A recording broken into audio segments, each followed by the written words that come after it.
bit rusty. Oh, got Mike. You got Mike, yeah? Okay.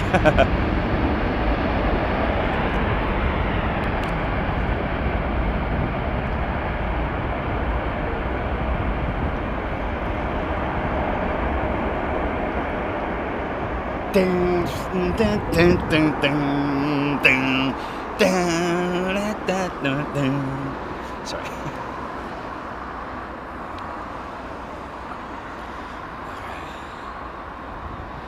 Blah blah blah blah blah.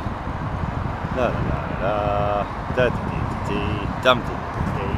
And have a look at that. Okay, is this double bubble 380? It is, isn't it? 2 for the price of 1, ladies and gentlemen. Look at that. There's not many places in the world that you see that, is it? I mean, from time to time you may do... I'm just trying to think. I mean, we've had jumbos at Chicago, haven't we? What was it, 4 in a row or something? Or 3 in a row? 3 in a row, wasn't it?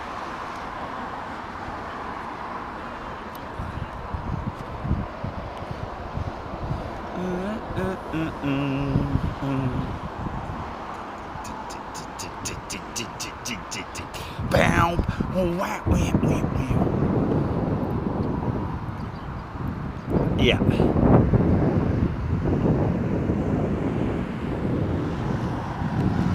Robert D, both BA, thank you. Joe Don, thanks for the earworm, sorry.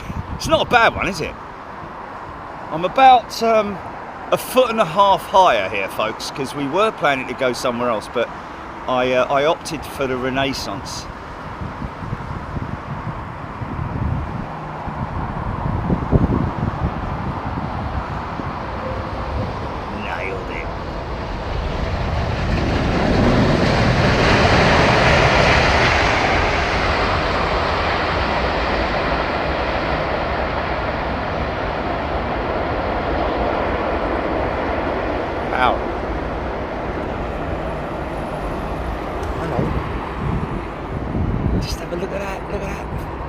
Not even 5 minutes in and we've got a Dreamliner with a gear technical issue, a brake technical issue, let's call it.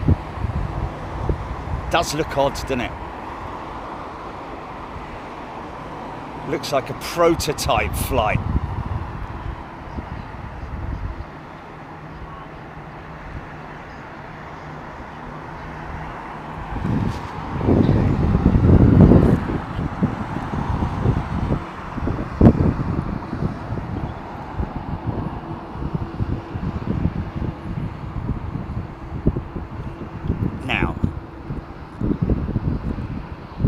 Now, is that Celtic Mel or Celtic Mel?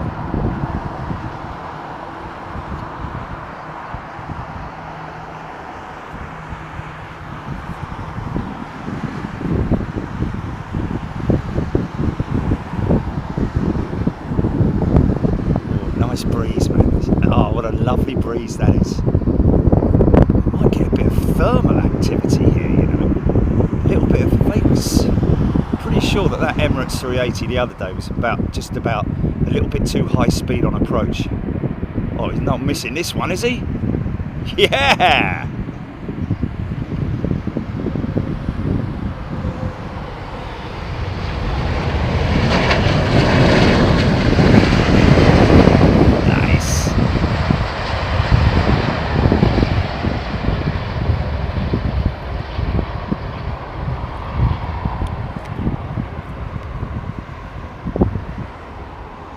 Perfect Sunday for soy bacao, I think it is.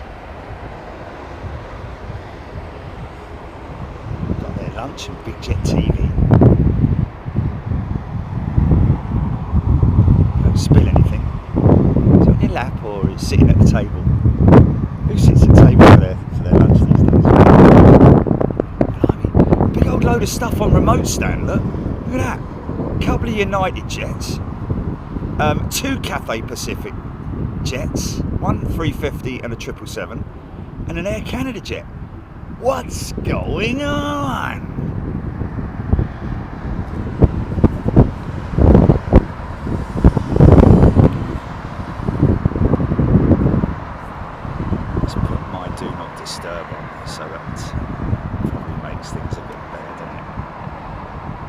Poor old Boeing, eh?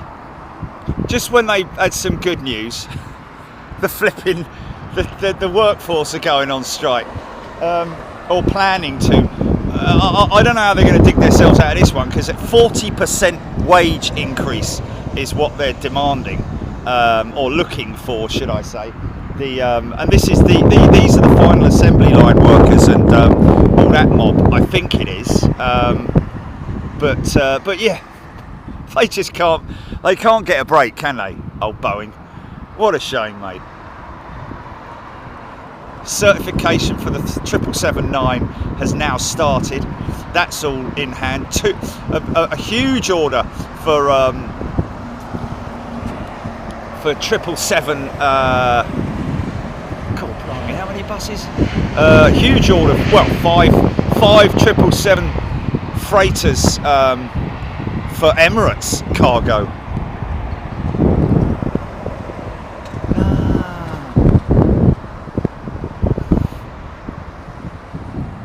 Where's it? Roger Slater. Wow. Air India 350 at Gatwick this morning. Oh well.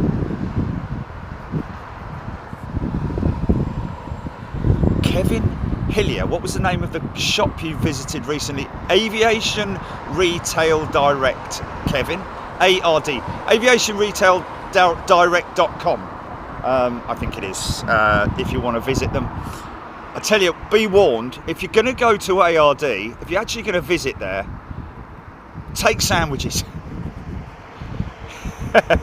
And take some refreshments, because you're going to be there a long time. You're not just going to pop in and buy something, because I tell you, every time I go there, and I have been there a lot of times, I'm usually there for a good hour or so. It's difficult to get me out of there once I walk through the doors, because there's so much to look at.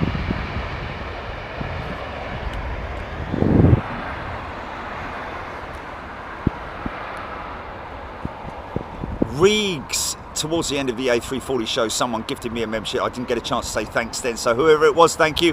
It is really appreciated. Big Jet TV is awesome. Thank you. That's very kind of you, Regs, coming in and saying that. Thank you, my friend. Gifting is a wonderful thing, is it not?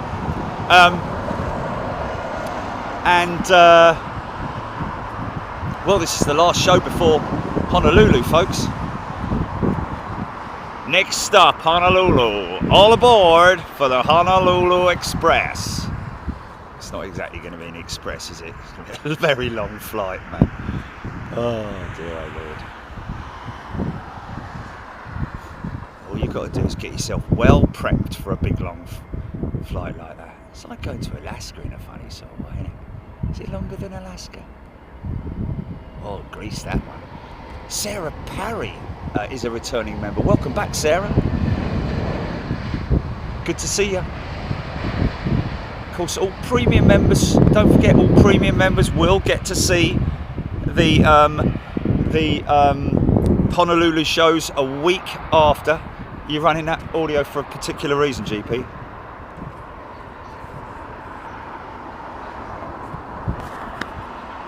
The wind? Oh, the mic's not covered. The mic's not covered. Yeah. Stand by. Okay. Stand by. Yeah, the little things come out of me thing phone. Hold on a minute. Okay, you can turn that off now, Jelly, because it's gonna. That's because that was pulling on that.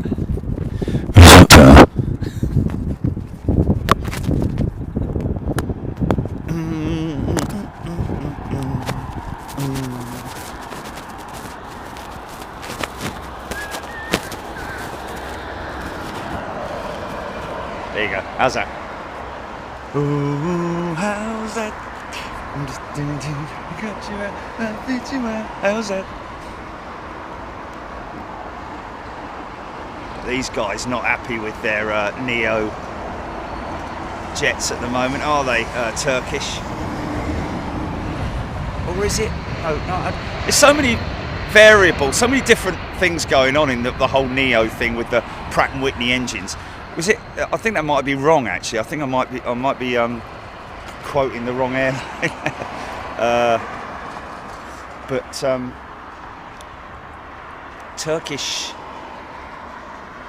they place an order for 220s or something? So much flipping news.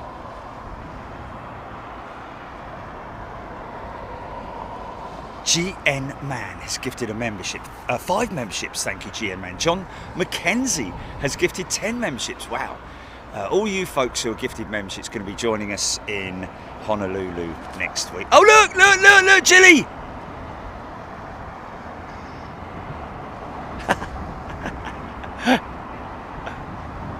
Oh my goodness me. You won't see it. Maybe it's on the hunt for grubs or something for its babies. That's it. It's funny, isn't it? Because you know, that's it. Won't see her again for about 6 months.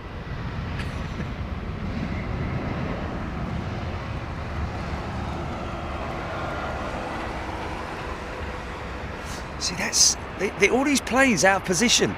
I mean, that American 777, that's out of position. That's on a remote stand. Interesting. The Rue's in its normal spot. So imagine sitting on that plane right now, that one that you're looking at there. A321, long range. And that's going to be flying across the Atlantic, folks. It is elusive, Echo 6 Bravo. Deborah Mallinson White, you've got a model of Pinky. Someone would have to make one, wouldn't they? Hey, look at this. It's a Miri. It's the Amiri jet.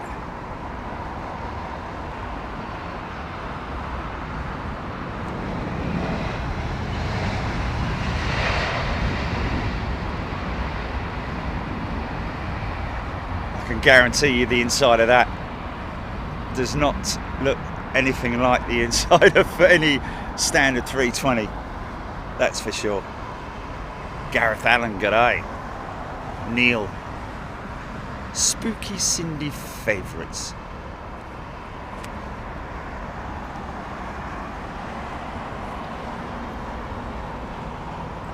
That's a cruise.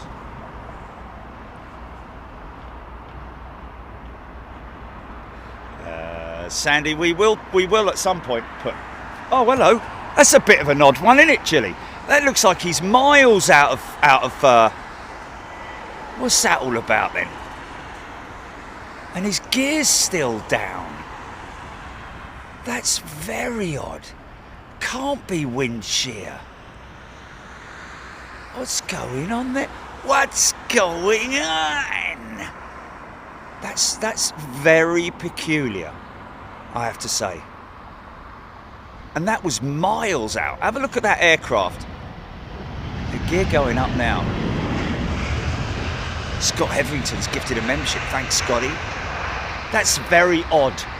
Maybe they were off track. I don't know. Slightly out of alignment. Speaking to Virgin Atlantic about doing something with their CEO 330 family, which are starting to be returned in September. So we're looking to do something in September with those guys. Mustang, probably excess planes due to the dropping off of the Olympians in Paris. Dropping off the Olympians in Paris. I don't know about that. Let's go to CDG. Wouldn't they just go to CDG? And, yeah, come on. Yeah, look at that. Air Serbia as well. Well, who knows? So yeah, I'm keen to try that transatlantic flight with JetBlue, just for the sake of having done it. Thank you, Robert D. That was Air Serbia. Ewan Weech. Seems a lot of TUI jets, 2 summer charters are delayed, cancelled to aircraft being out of position.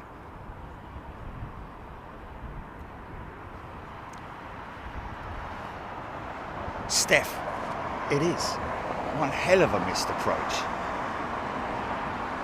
I mean, it was obviously. Let's just have a little look.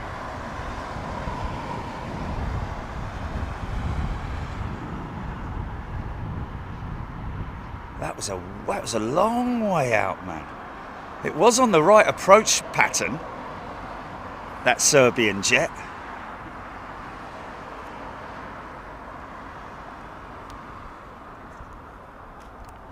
Interesting.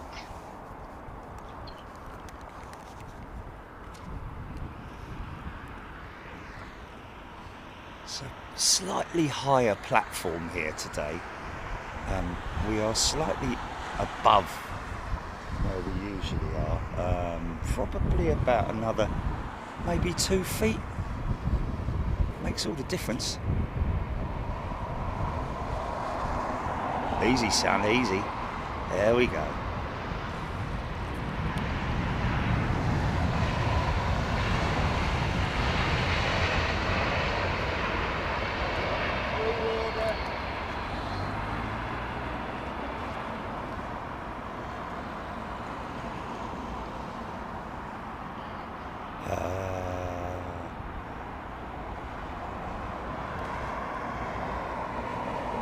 Yeah, most interesting.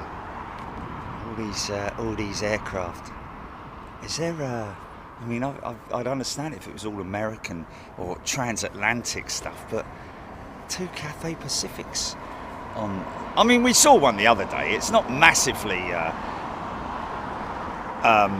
It's not hugely rare for to see a Cathay Pacific, one of the Eastern jets parked up on remotes. But see the American jets. I think they've just there's just not enough gates. I think that might be the problem. Got 2 Air Canada jets sitting at gate, 1 Dreamliner and a 777, as you can see there. So that's sort of where United normally park their planes. They also park them over that side of T2/3.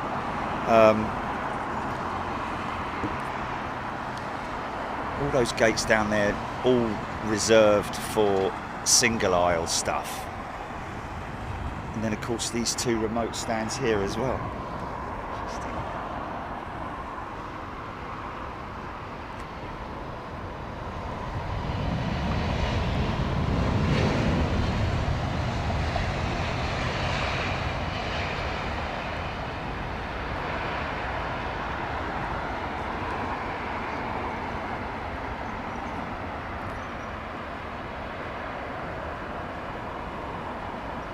Graham Laidlaw. You know what? I think that is probably a good call, Graham Laidlaw saying, wow, Turkish is 777, nice. Graham Laidlaw saying something to do with the outages. I can imagine that there would be ongoing sort of like knock-on delays. Cheryl Wales has upgraded her channel membership to first class. Welcome to first class, Cheryl.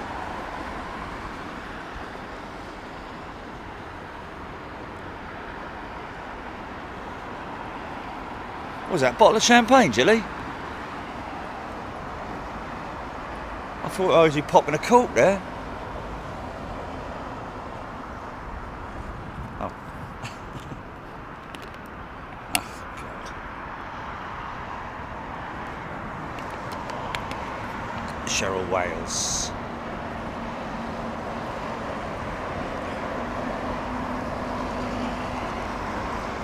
So 27 right. We're on, folks. That's your stack right there, or your glide slope. And there's a 380 that's just joined. About 10 miles out, maybe a little bit less. Turned on to approach.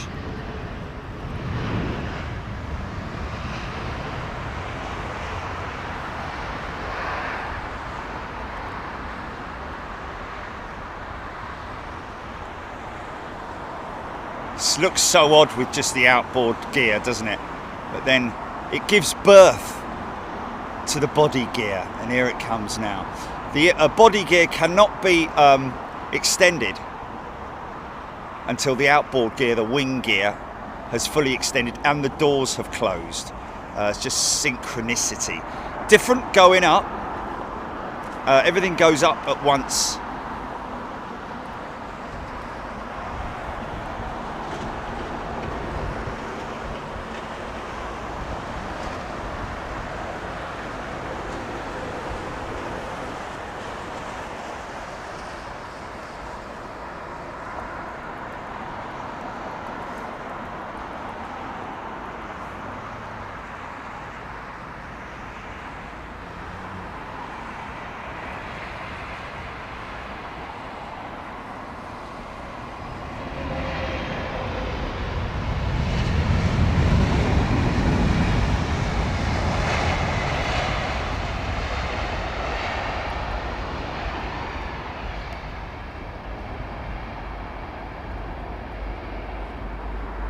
Hear the treads.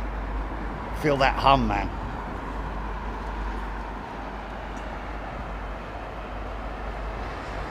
Omid tuning in from Atlanta. Good morning, Omid. Nick Gray, Graham Laidlaw, Serbian go around, slotting in behind the 380.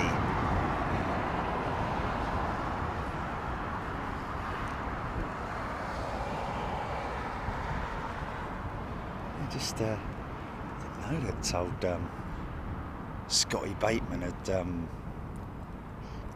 broken both his wrists when he was in Canada. Crazy.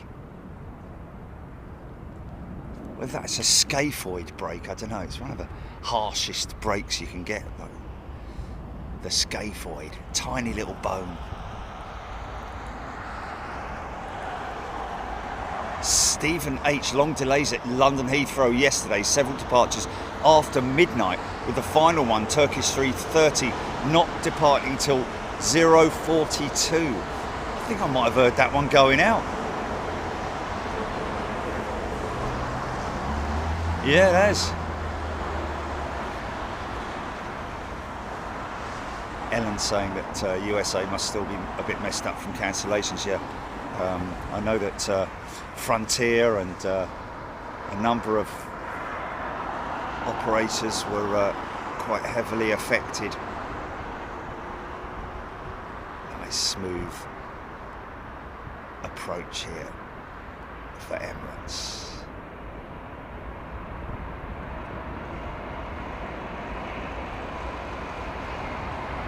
Oh yeah, he's nailed that one. Oh, fair play.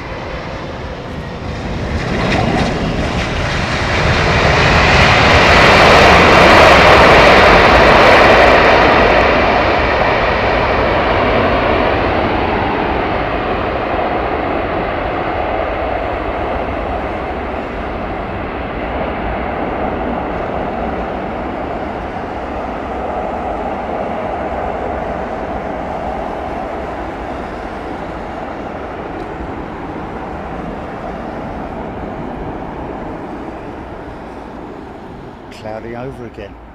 It's clouding over again. Happy about that, mate. Do what?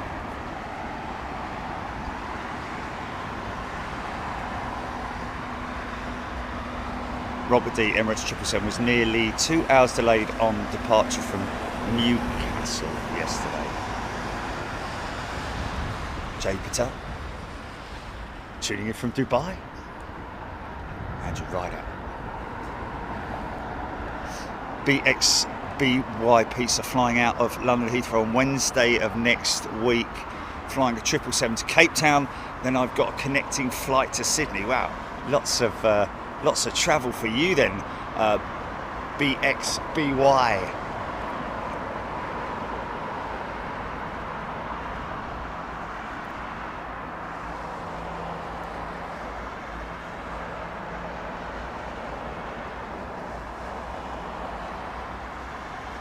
Steph, did you see the real-time lapse video from Flight Radar 24? It went from a sea of yellow planes to practically zilch. Was that the... what was that for? For when? Oh, Martin W. Ooh, thanks, mate. Yeah, I'm quite... No, they didn't. They didn't. No, not at all. I don't know what that is in reference to. Whether it is in reference to the outages, but...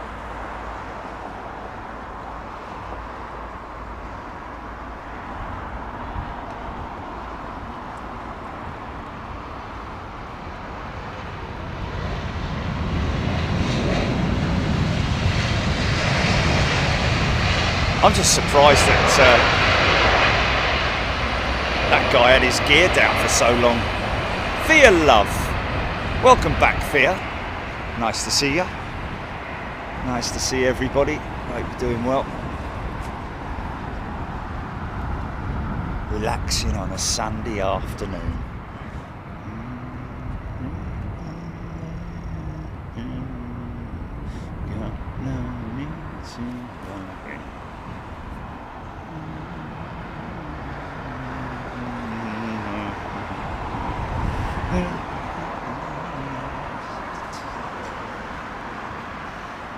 Lou 777 just over Canary Wharf will be with us in 3 minutes.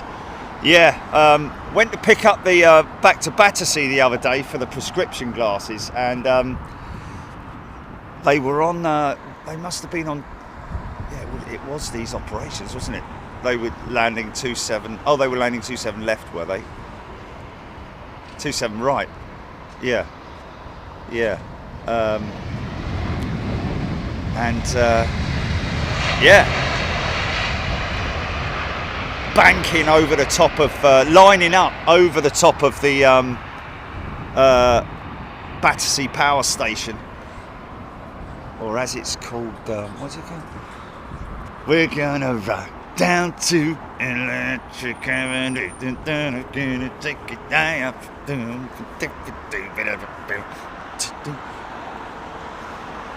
Lucia Amatista, good afternoon to you, Lucia. Thomas people flying from Edinburgh. 777 lover, good afternoon to you. 350 Jam, Jay Patel.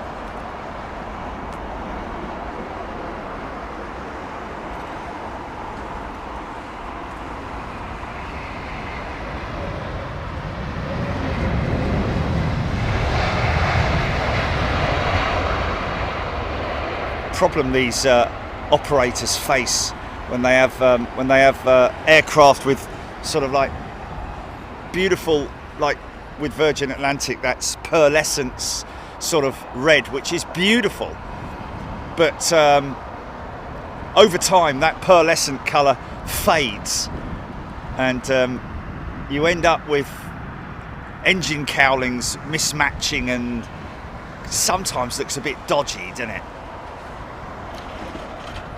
Stephen Lagarde is a returning member. Welcome back, Stephen. Got a 380 climbing out.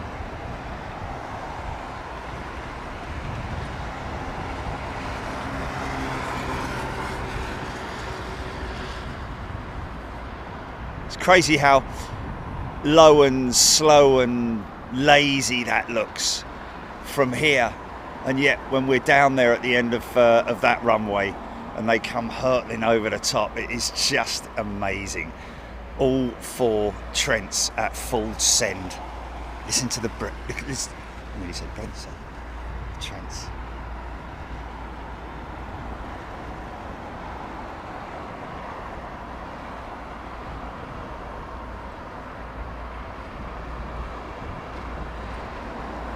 I'm just seeing someone mentioning the green line. Is it green line inbound GB?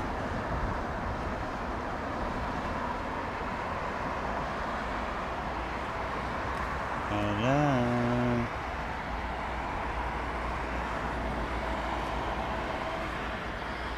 Oh, okay. Oh, soy. Back out saying you'll have a Singapore 380 soon. Oh, SQ317. Oh, sorry. Outbound, that is. And that little highlighted green line in front forward of the livery, the dark line there, the dark patch. Is that an addition, or was that always there? Is that something I've just noticed? Oh, Thea's cat there. Look at Thea's cat. Pussy cat.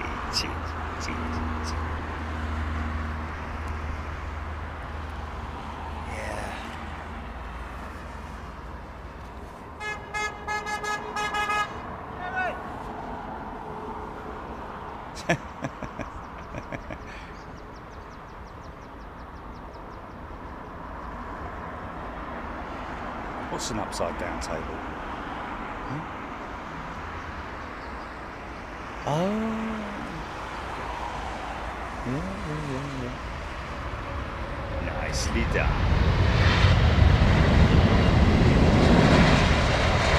Skills.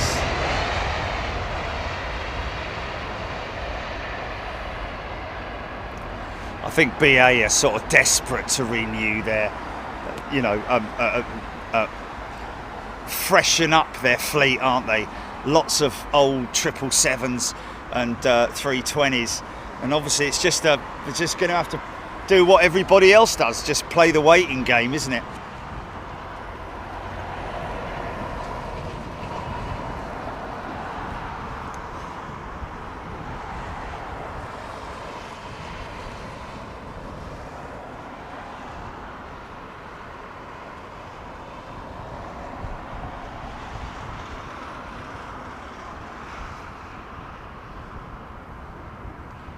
Beverly George, John Reevy, Robert D, Andrew Rideout.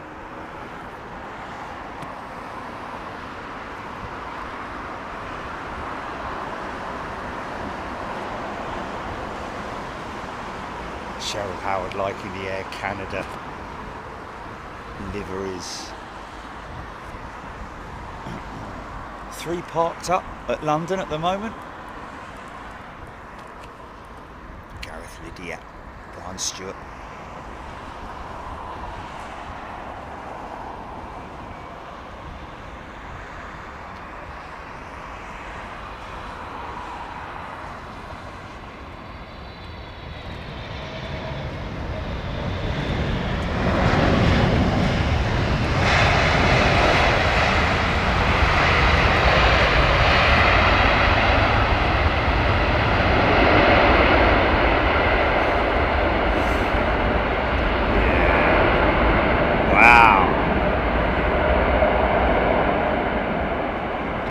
Gone large on the decel.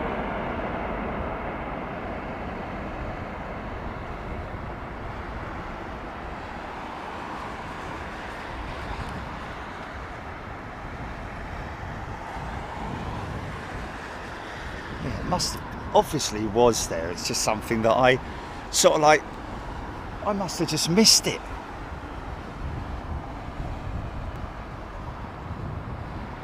The Keo 68. We're flying American Airlines to Los Angeles, 3-hour stopover, and then flying 321neo with American Airlines, which is really, as far, well, when Gilly and I looked at the flight schedule the other day, I was like, wow, yeah, that's well, we both said it, that must be a relatively new aircraft, because American have not long had their 321neos, have they?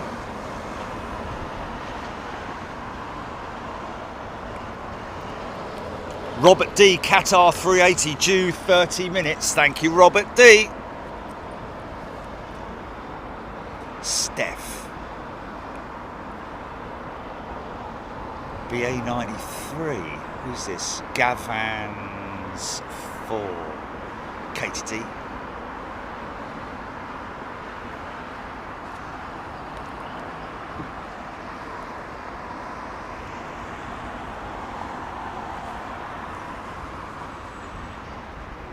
Seattle on the way back. Well, we're flying from Honolulu to Seattle. Well, we can deal with that later. It's not let's get Honolulu out of the way first before we start talking about the return. Oh, I missed the funky shot.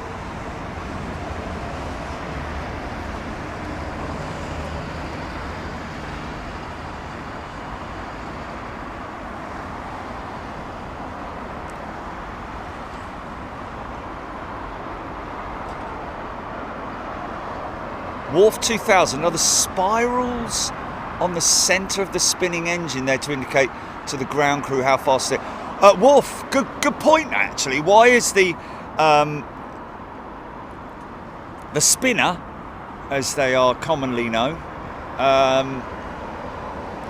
why is it painted like that? Well, it is. You're right. It is to show that the engine is turning over. Although they do also turn over in the breeze. But yeah, it is an indication that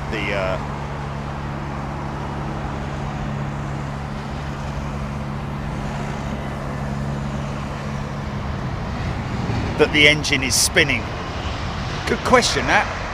So look at that. Look at the elevator on the left-hand side. Now that aircraft, because the hydraulic systems have not yet pressurized, you sometimes find oddities like that. Look at the high-speed aileron there, or the flaperon as some call it. Now when they start that aircraft up, whether they start dual engine start or whether they start a single engine start with the number one or whatever it might be, you'll see the elevator come to its neutral position, and you'll see that flaperon also move to its neutral position. Interestingly enough, at this point,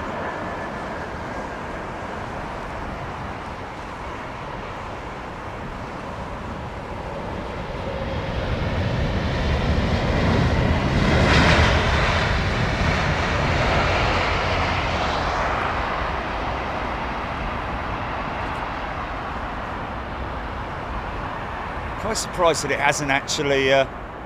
Is the aircraft moving as well? There you go. There you go. So that means that the hydraulic systems are pressurized now. And then they'll do a full and free check, which is push the stick forward, pull it back,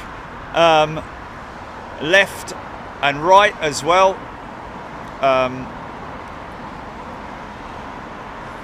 They'll also check the rudder with the foot pedals, with the rudder pedals. There's your number one engine starting, little puff of, just a little bit of fuel left in the combustion chamber. ZK Aviation 321 251NX.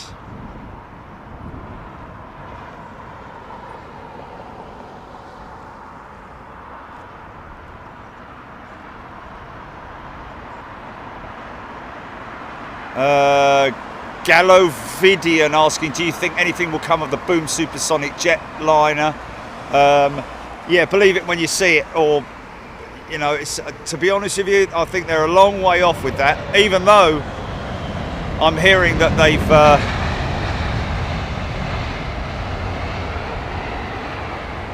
they've actually started assembling a facility for the Boom jet, but you know, they're still in the very, very early stages because Rolls-Royce were going to power that jet, but they pulled out, didn't they? Just because of, for whatever reasons, I don't know, whether it was internal issues with Boom and their budget, or how serious. I mean, I know they're serious about it, but listen, man, you know, I don't know how many times how many times I've said this, but Boom Supersonic is not a return of Concorde or anything like it. Boom Supersonic will only have capacity for around about 50 passengers, 50 passengers. It'll be relatively small, be like a jumped up private jet, and probably be quite expensive to fly on. But also it's not a commercial jetliner, almost like what Concorde was, if you know what I mean. Concorde was more a jetliner in terms of supersonic travel, SST, you know. But Boom is more aimed, I think, towards the certainly not, you know, towards the lower to middle end of the market. It's more a high-end product, isn't it?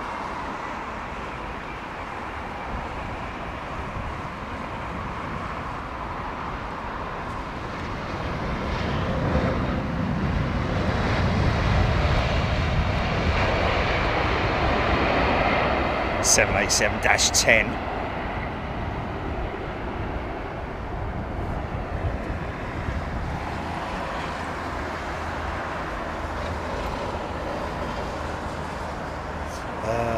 John Yeti, Jerry, you got your floral shirt and wicker loafers. Oh, no. Wicker loafers. RDUK, Andy P, Trevor Lyon, Margaret Aston.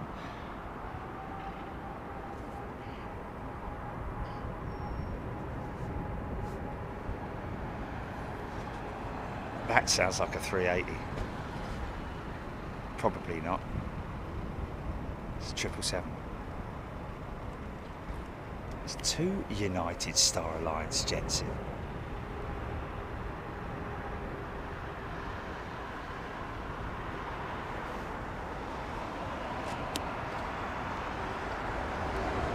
Yeah, appreciate all the pointers for visiting specific locations when we're in Hawaii. But folks, I have to keep reminding people that we're not there for a jolly.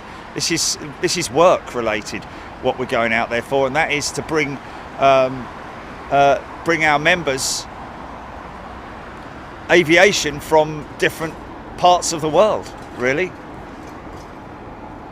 Josephine has gifted a channel membership, and Michael Lynch is a brand new member. Welcome, Michael. Yeah, so it's not a case of sort of like, you know, we'll go out there and have a load of fun. It's very hard work, you know. It's a very heavy workload.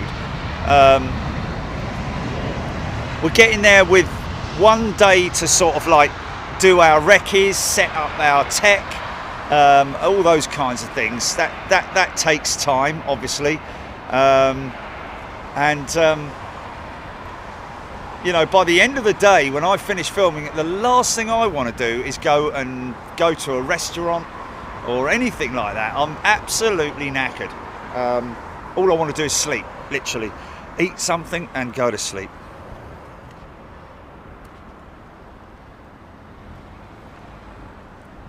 It's very nice of you to sort of like suggest specific places to visit.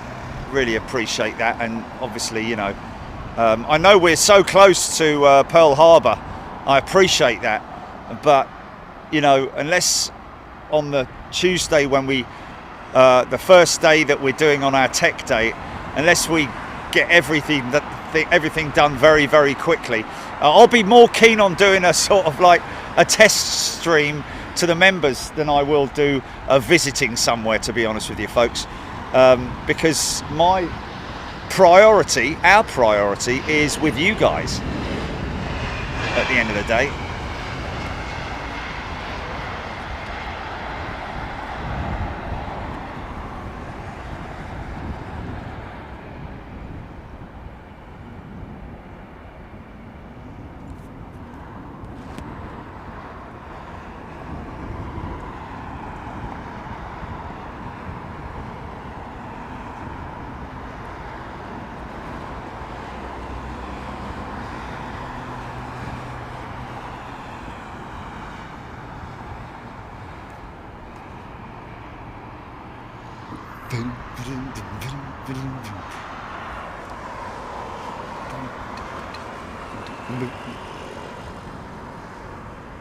RDUK.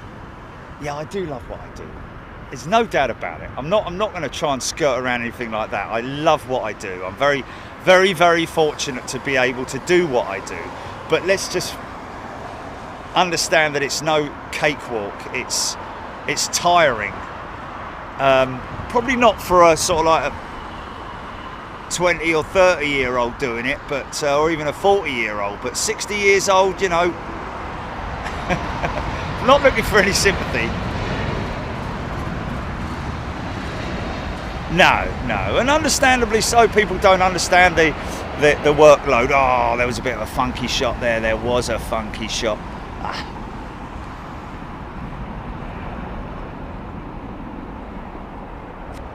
That's 222.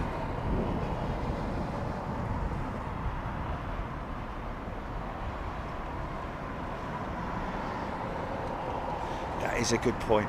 Liveries always mentioning about instead of burgers. Chicky Armitage to super class, Chicky.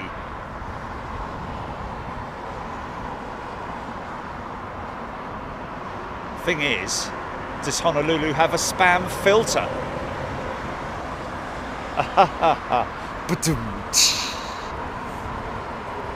I know, sorry.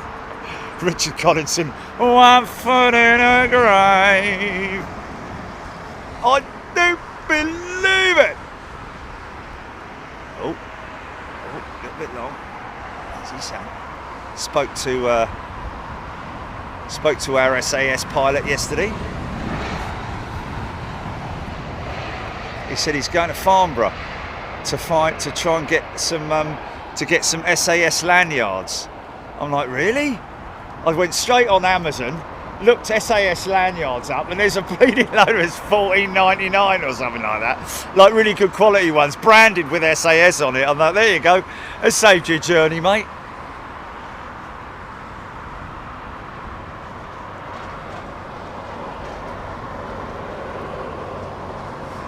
Philip Lowry, do you get freighters landing at Honolulu to refuel?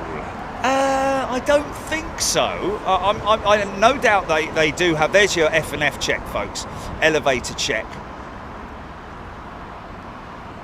And there's also, incidentally, I wish I could pause it there, but on the readout on the instruments at the front, you'll see there's an instrument that moves where you can see it going up and down, and the rudder left and right. So it's basically tracking that now. Might go for ground spoilers. May have already done the ground spoilers.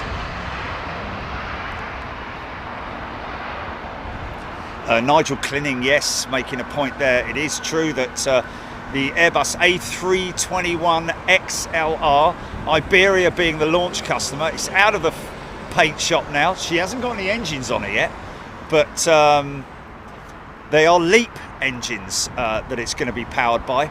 Received type certification, and that's the LEAP 1A. Now the LEAP 1B variant with the sorry, what am I talking about?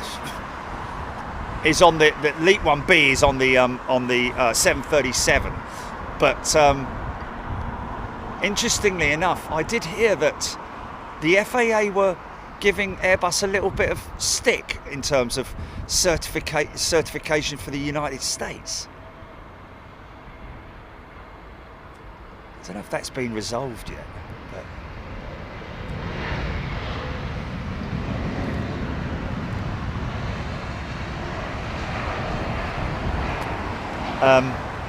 which obviously conspiracy theorists put down to the whole Boeing 737 issue, trying to sort of like, give them a bit of a break, because obviously Airbus are, forgive the pun, but they're leaps ahead, aren't they? At the moment, with deliveries and orders. Let's hope that during Farnborough, Boeing pick up some decent orders. I think they will now possibly pick up more orders as a result of the certification going ahead for the 777-9. But I just hope they can resolve that whole strike issue as quickly as possible, because you don't need that looming over you. I mean, I think the reason why, beautiful Air Canada Max, I think the reason why the workforce are looking for a raise is because of the fact that they have had so little work during first of all the downtime that they had as a result of the max groundings, but also, and when I say but also the max inspections that went on for quite some time, but that was only relevant to the Max 9. But as a result of the Max issue, there's been a massive slowdown by Boeing in terms of the build of the 737 because of FAA regulations. They've basically said you can only deliver a certain amount per month or whatever it is, because they just want to make sure that they adhere to the strict procedures, the new strict procedures that were put in place. And of course, remember that previous certifications were self-certified with Boeing, which means that they did it in-house, which I only found that out this year, I think. Just amazing that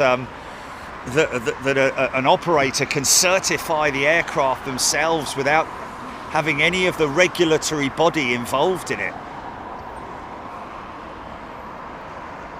because that's an easy way to sort of like, you know, without cutting corners, but speeding up the process.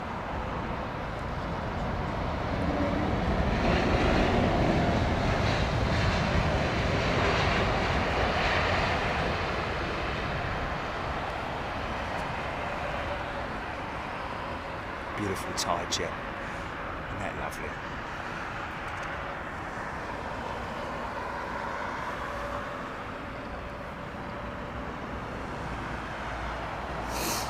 Fusion Tech Dynamics, can I suggest, and thank you for your kind words, my friend, I would suggest that you allow gifting on your channel.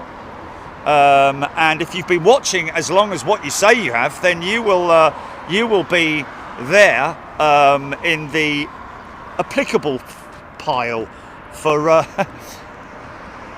for membership. So Fusion Tech Dynamics, make sure you hit the allow gifting tab on your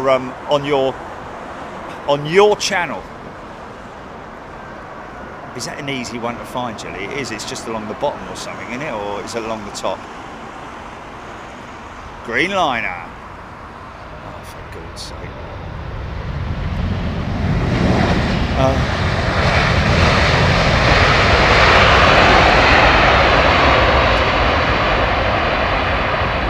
The amount of times I've said you've got to allow gifting on your channel.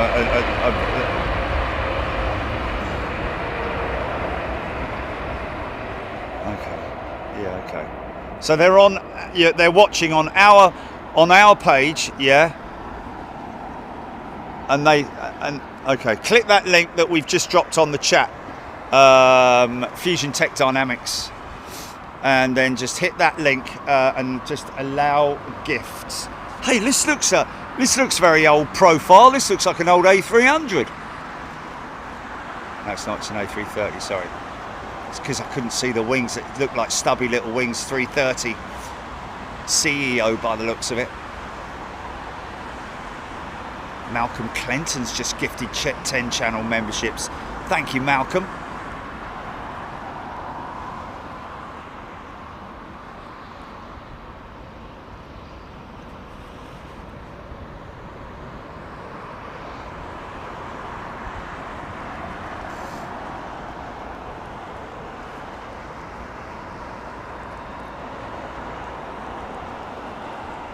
A little bit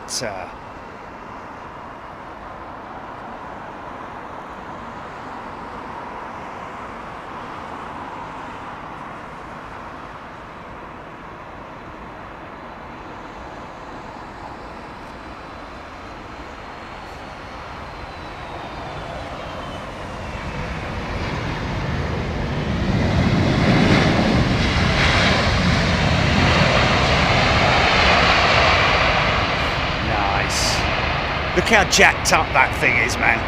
It's like a hot rod. Look how high the back windows are compared to the ones at the front. Look at the rake on it. It's crazy, man. Delta A330.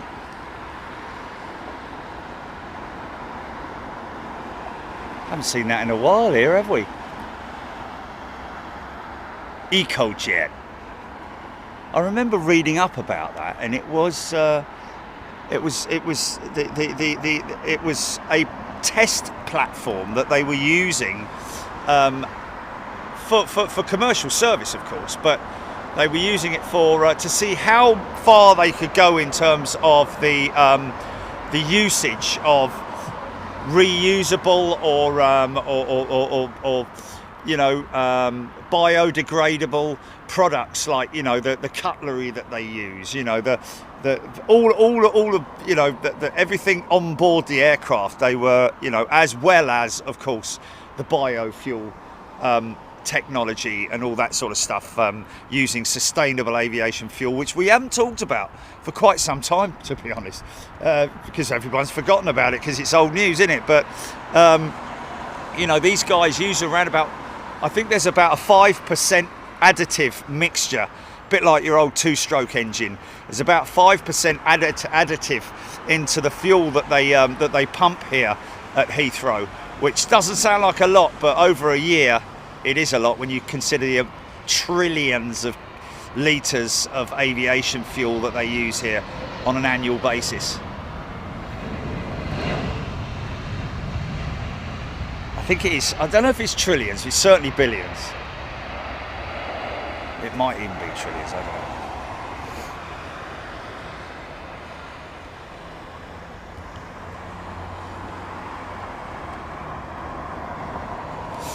Yeah, Ben Brown making a very good point that the 330neo has become a popular second option with operators because of the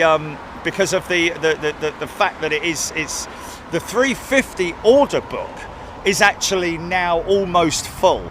So the 330neo, people are jumping on it because it's got a much a shorter waiting list, I would imagine, than the 350. But you still have to factor in material availability for raw materials and all that kind of stuff.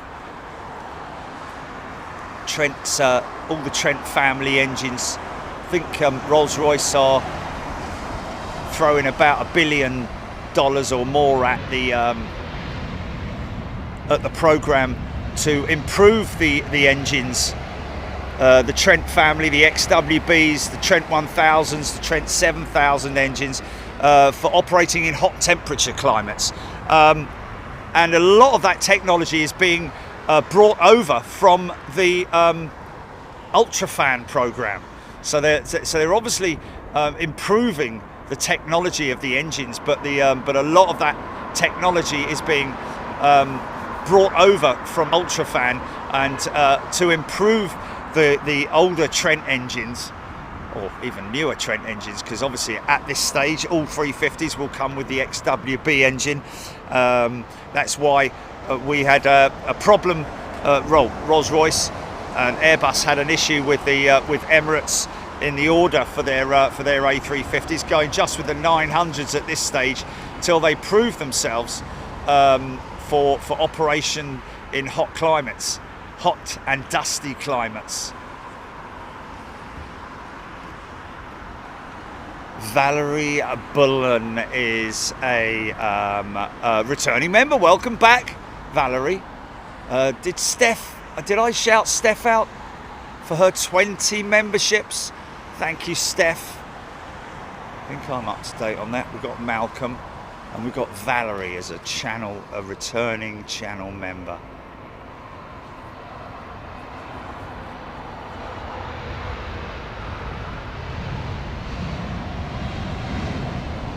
Roy Van can, because if anyone can, Roy Van can. He has gifted a channel memberships. Thanks, Roy. Mark BCLE has gifted a channel membership. Thank you, Mark. Miss Yam Yam coming in on BA 475 from Barcelona just before 4 p.m. Just before 4 p.m. Well, that will be the switchover. That will be on the southern runway arrivals, won't it? Miss Yam Yam. We'll try, because that's the we're signing off around about 4 p.m. So we're going to do a few departures out of runway 27 right, but certainly Miss Yam Yam, BA 475. We'll try and catch you.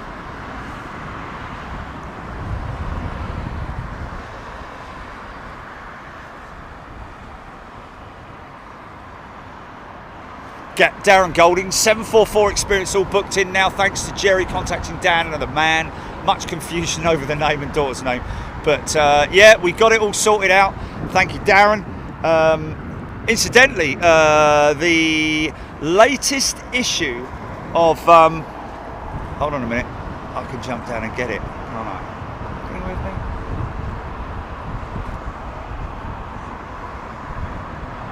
Latest issue of Airliner World is out now, folks, and it's a good read, you know, even though a lot of the news in it is obviously because it's a monthly magazine, and because the aviation sector, along with all sectors, moves so quickly. it's literally out of date the next day. So obviously a magazine, it's very difficult, especially a print magazine. They are available online, by the way, Airline World, but they did a great piece on 744 experience if you want to read it. Available almost every bookstore or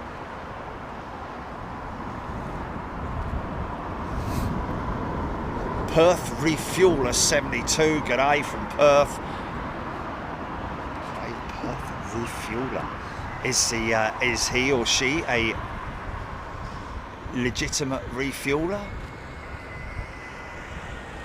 Leslie McIntosh.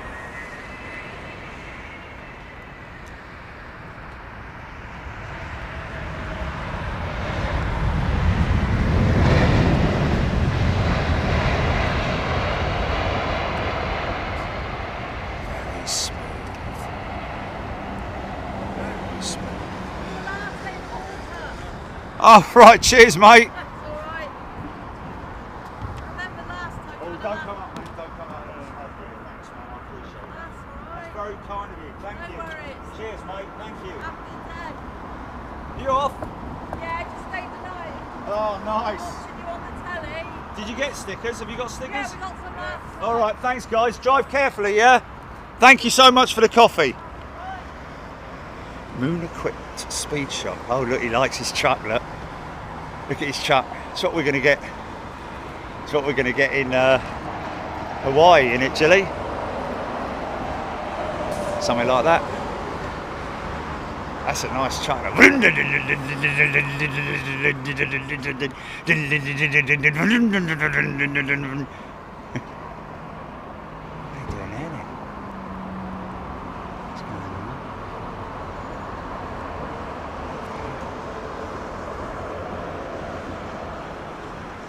Elevator inspection. Stephen Billings Qatar 380 next in. Reza.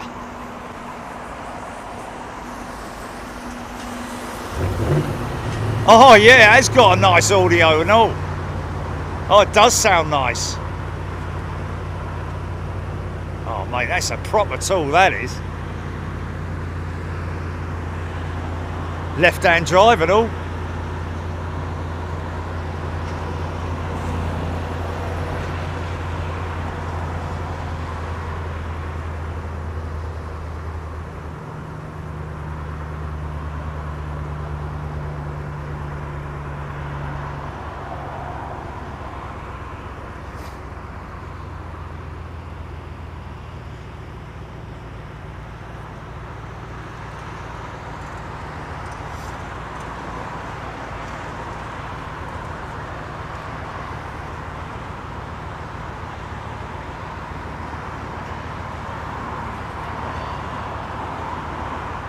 Vince J. Pauly, good question. We don't know what happened to the Beluga, man. Hey Goodwin is a brand new channel member. Maybe they're going to bring her in under the veil of darkness, Jilly.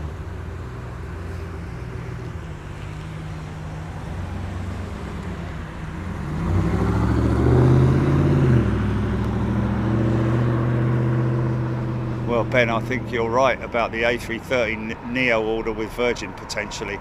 They're taking their A330 to Farnborough. Airbus wanted a 330 there.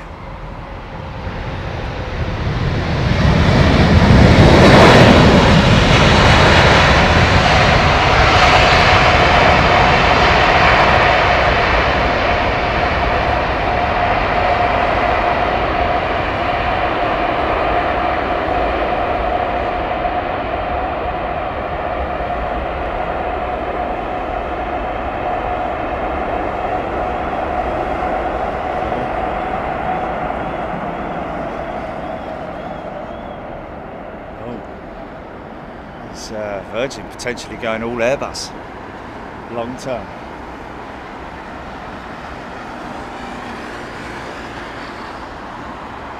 A330 CEOs, their return procedures start in September of this year.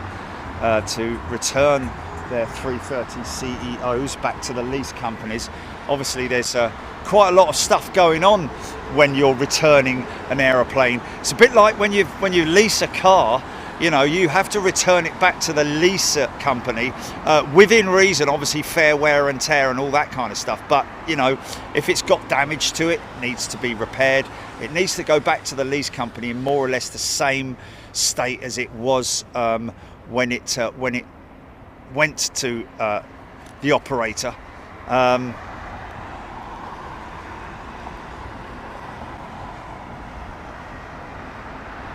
Obviously the livery remains on it, the seating, that remains as well, because that would have been the way it was delivered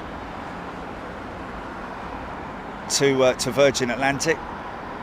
So, you know, they have to go through some quite rigorous inspections and, you know, minor overhauls, maybe engine changes and stuff like that, to make them ready for the lease company. That's starting in September, hoping to do something with Virgin Atlantic on that one.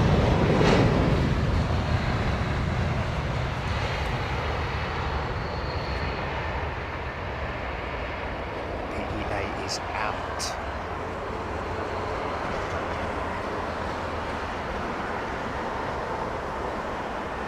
John Grinner. Right, mate.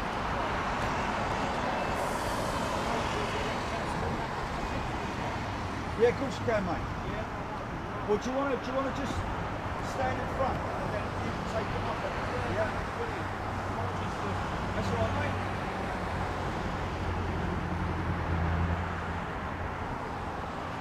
Well, come down. Come back and some stickers anyway, mate.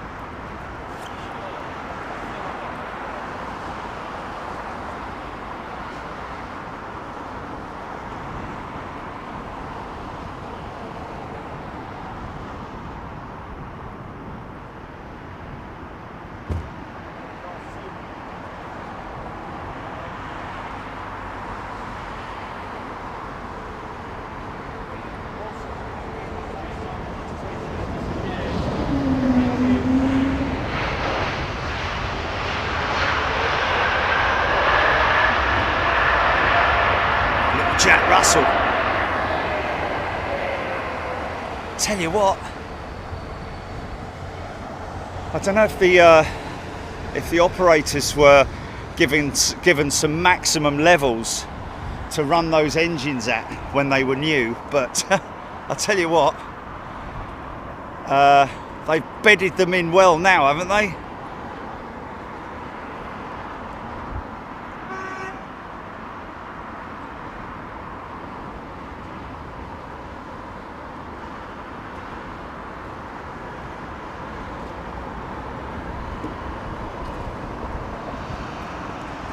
Roger Slater, keep an eye out on the Korean Air 737 BBJ this afternoon.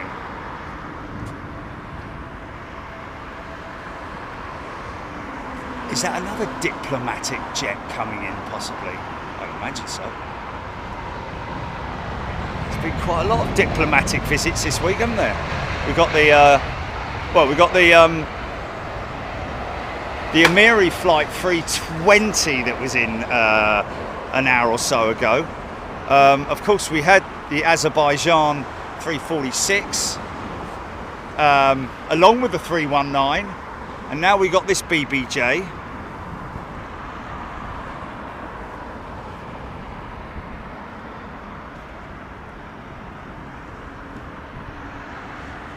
Just seeing what Jay Bacon was asking. What is going on with BA's fleet, because they don't appear to have a lot on order? Well, I don't know about that. I think obviously they're concentrating quite heavily on their short to medium haul fleet with the neos, replacing the old CEOs. But yeah, we'll just have to wait and see. Ben Brown's stating there that they're due to make an announcement on a wide body order. But you know, the big question is mean, could we see British Airways operating the 330 neos in replacement for the 777-200s? Maybe the A350-1000s will continue to come on stream to replace the 777-300s. Although I was under the impression that BA were ordering the 777-9, weren't they? Robert D. Saudi, a 777-9 minutes out. Is it their new livery one, or is it just a manky old sandy thing? Neil Guy, Saudi, a 777-300, just entering the Lambourne old. It's quite a nice.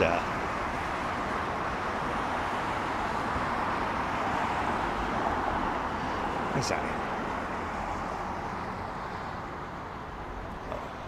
Yeah, no, I'm just, I know.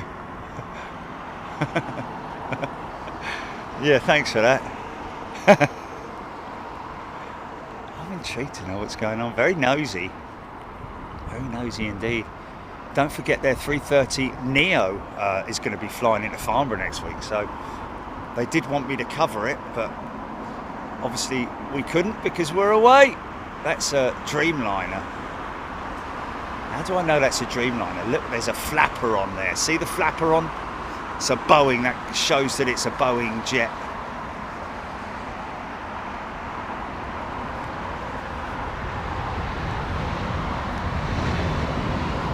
Victoria! Sorry. Oh, yeah, that's right. Yeah.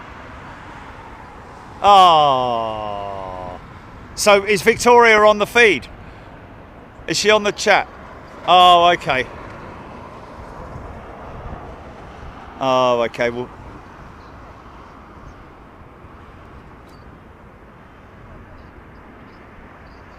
it's quite a lot of inspection going on. That's the leading edge of the vertical stabilizer.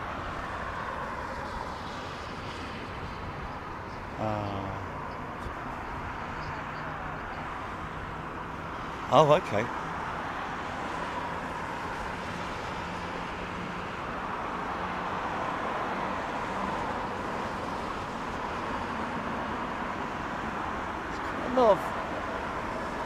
Quite a lot of inspection going on there, isn't there?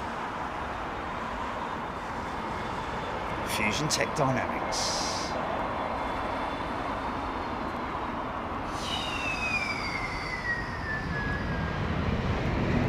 Sun's hot, mate, when it comes out. I tell you, God bless you, blimey, O'Reilly and all that malarkey.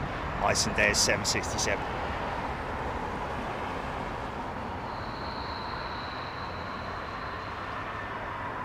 Oh. BA very likely are taking these neo orders from an undisclosed IAG order, which have slots much earlier. The 321 neos they're taking now was ordered 2021. Yeah, I mean, it takes a long time, folks. I mean, anything up to 7 years. It's very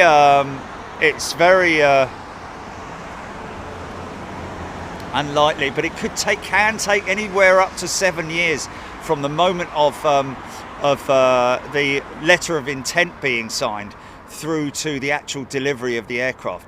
It depends on what's available, the availability and the order books, really. But I know that the order books for these aircraft that you're looking at right now are brimming over.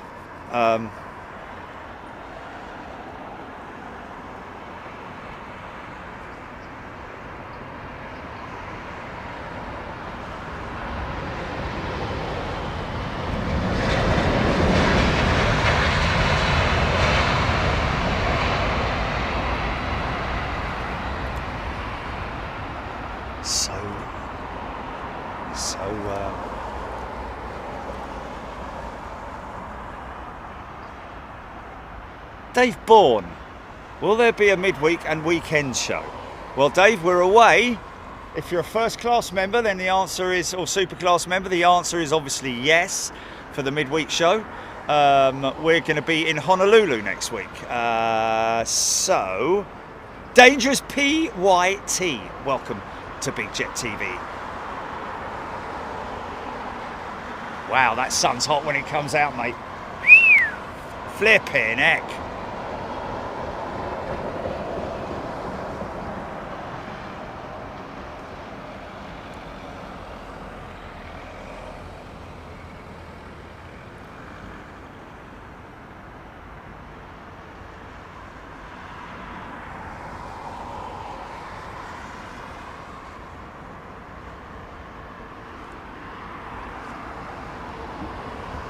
And girls down at the United hangar are busy today, aren't they? Interesting to see a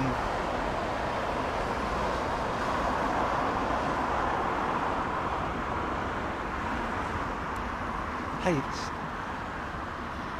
was going to say this looks retro. It's actually Aer Lingus's retro jet, isn't it? Look at his little boopy nose.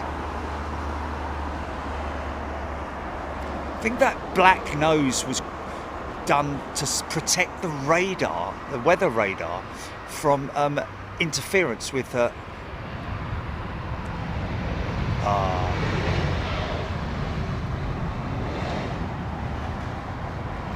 it's a shame, the old cowling. Look at the old nacelle. Look at that engine nacelle. That's where the difficulty is when you've got a retro jet. If we haven't got it's like I've said, that BA jet, the BEA retro jet. You know, if that ever it needs its radome servicing or whatever it might be, I hope they've got a spare black one, because it would look very odd with a white one. A bit like the old retro jet with Condor that I flew on. She wasn't complete. She wasn't complete with her nose, with her white nose. It was horrible, to be honest with you. And that was her last flight and all. Yeah.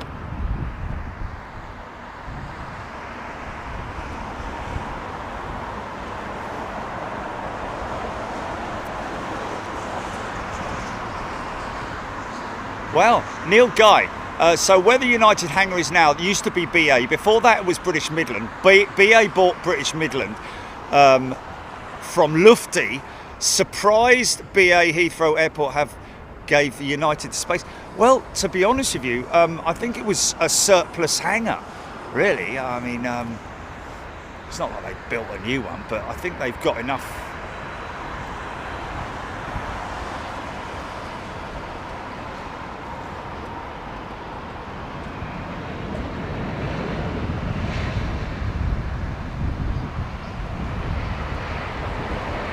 A what?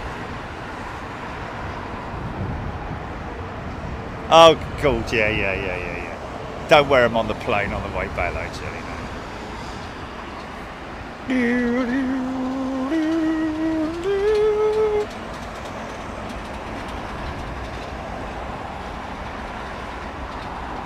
Buy a surf on a surfboard or something. Yeah. This looks very smart. Is this Air Canada by any chance, with that beautiful eyeliner on the cockpit canopy? Yes, it is indeed. Look at that. Amy Winehouse, see ya. This is long. In the touchdown zone.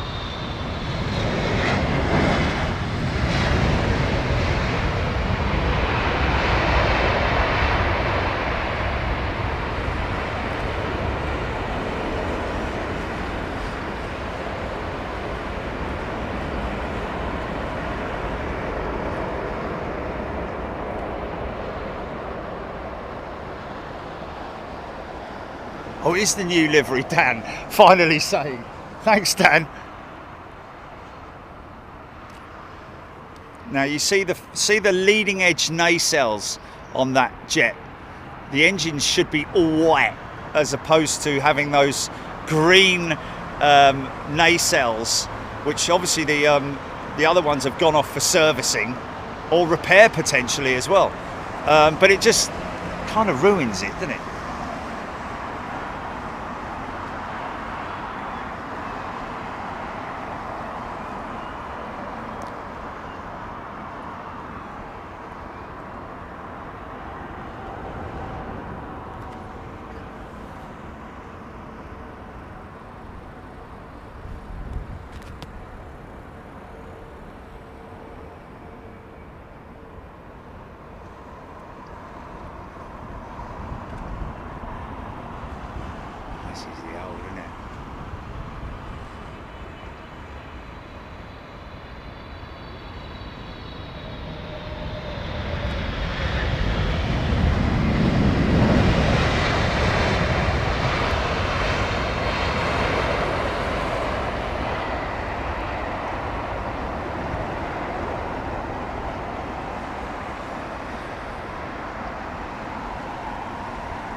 Yeah, I think I'm not quite sure exactly what the sort of discussion was or the deal with United and that hangar, but I'm not sure if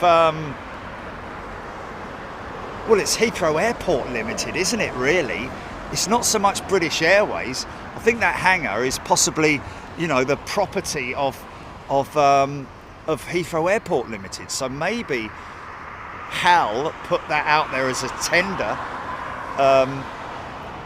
for someone to utilise. Whether, you know, whether it was offered to Virgin as an additional hangar, I don't know.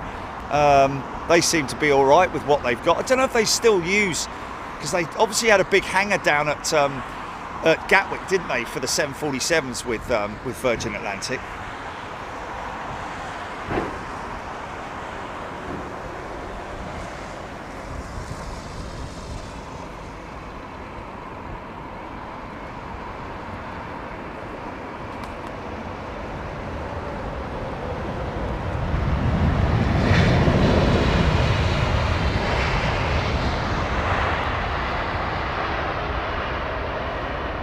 Matt SS, thank you so much for the video shout out you did for Claire and I on Wednesday, and the stickers you gave to Fiona.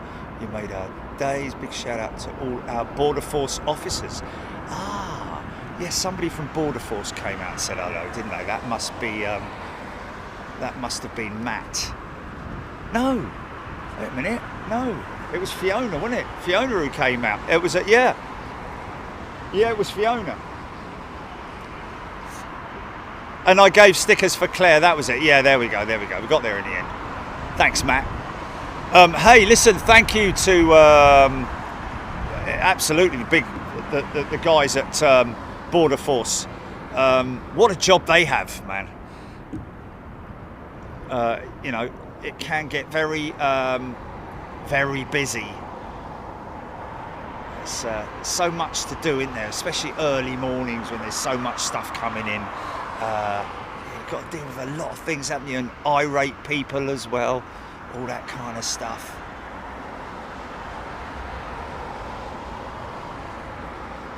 Miss Yam Yam, we saw it. I did read it out, Miss Yam Yam. Well, we'll just have to try and remember that one. BA 475. Hopefully it should be on time, because we're finishing around about 4 o'clock. A220.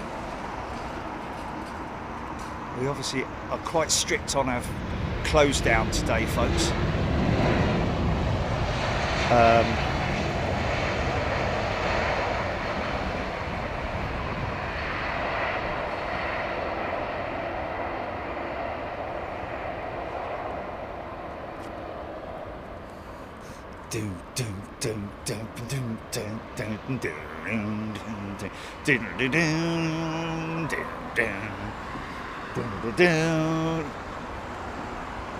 London calling from the faraway land. London calling, the ever-changing world. Forget it, brother.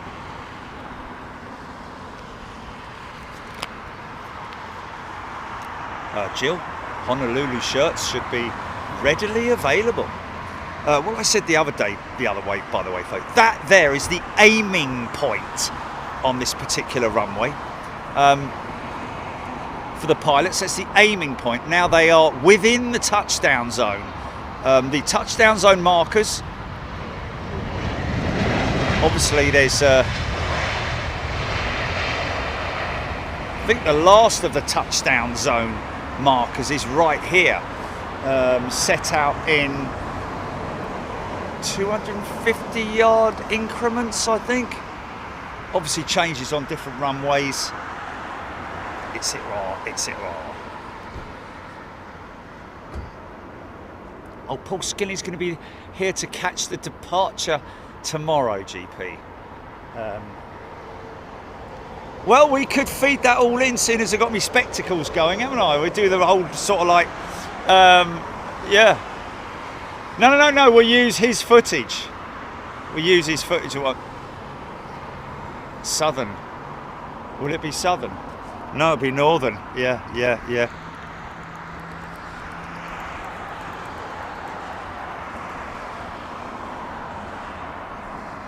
David Smith, United have bought it outright. Really? I don't know. Is that really true? I mean,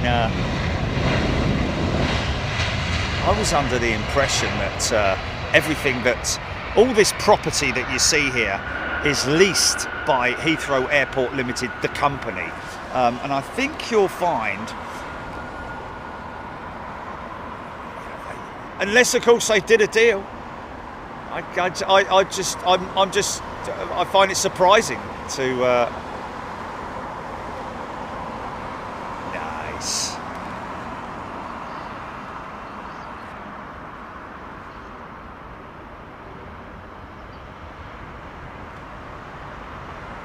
Now get this!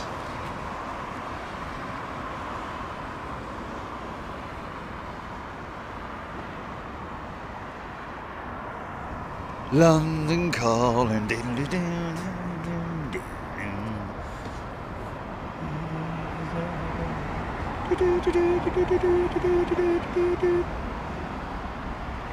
Yes. Thank you, Icelandair, for painting one of your old 767s in the new livery. That means that that's going to be around for a little while longer.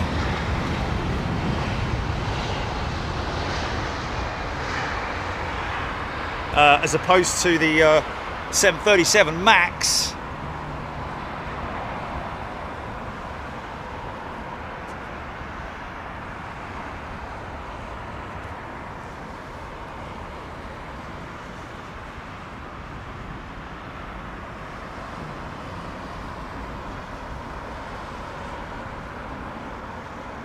Kurt Eriksson Bandit Edition. Indeed it is.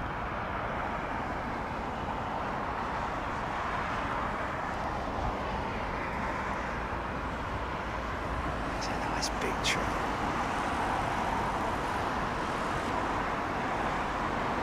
Tom Irons loving that 767.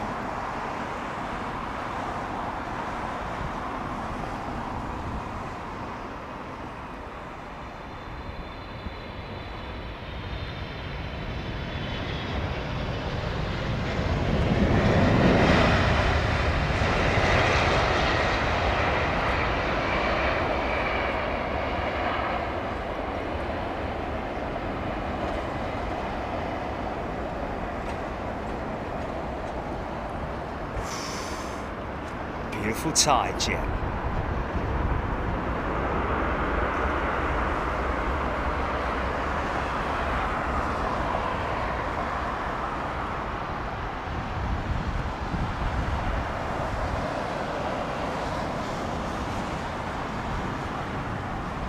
Neil saying the hangar might be owned by United, but it might be on. Yes, it's probably leased. I would imagine it'll be on a you know.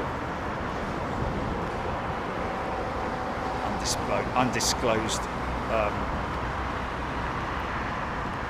in terms of the length of the lease, but I think United, until they have modernised their fleet, in other words, got rid of these 767s, it's probably down to the technical continual. It's like having an old car, isn't it?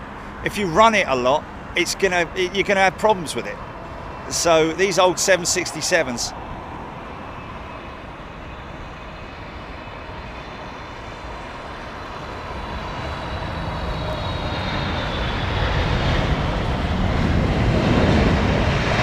what's that?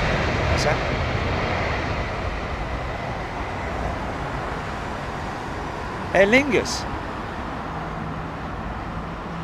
Okay.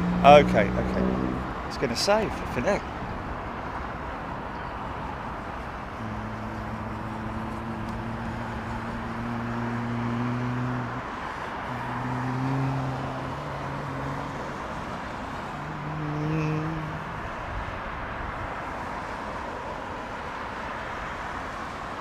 Eagle Atlanta. It's a Only just now I'm reaching for the coffee. Gareth Allen. Oh, Icelandair 767 landing. Icelandair 767 landing. Something to say.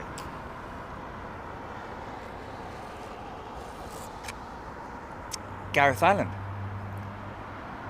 The Gary line. This hangar was used for long haul.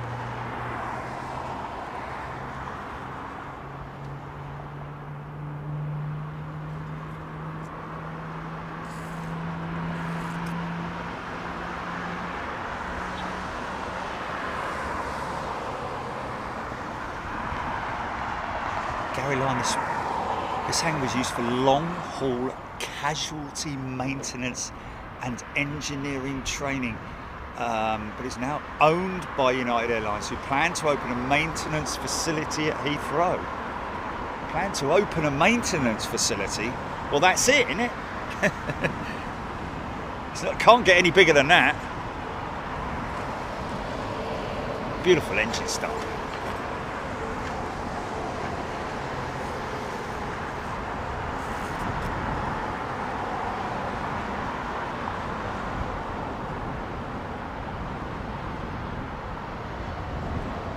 Speed brakes.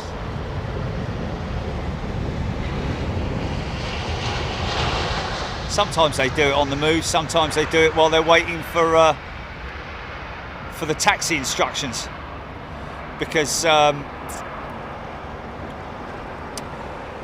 during the pushback procedure and the engine start procedure, all of that is under the same tower frequency. When they have started the engines and everything is ready, they've got the wave, then they contact tower and say, we are ready to taxi, and then the tower will give them their directions, their routing for their taxis. Obviously a very short taxi here for this Thai jet.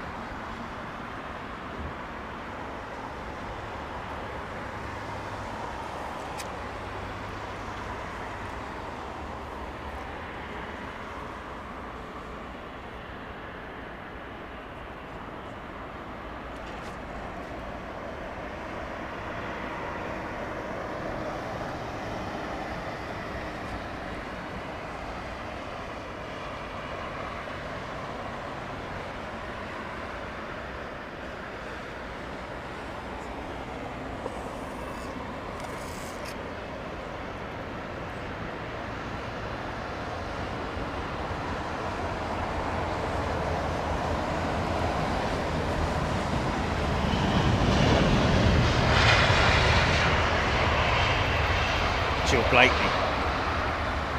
Cool to see the pre-flight checks. Well, it's called full and free, isn't it? The pre-flight checks will be something that's like literally on a clipboard or whatever it might be. I'm usually on an iPad nowadays. They'll read through the far less amount of pre-flight checks nowadays than there used to be back in the old days.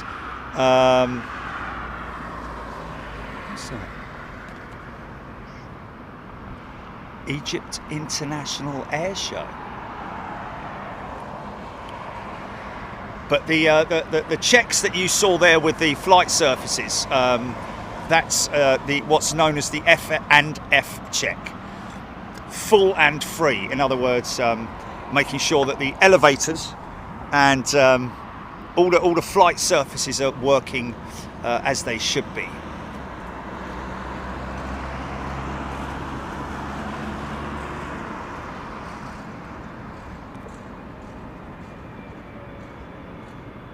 Neil saying this is a 777 from San Francisco. Oh look, she's got the plasters on her nacelles.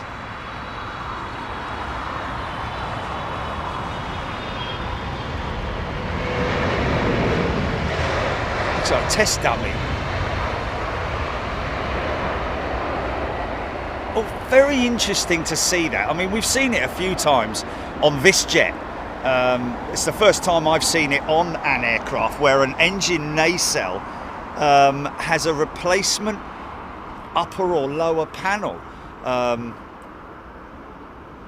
was under the impression it was all it's not all one piece, is it? Because it's all you know, inspect those panels need to come off when I need to have another look at that actually. Hold on a minute. Because the nacelle on the 777 is huge, isn't it?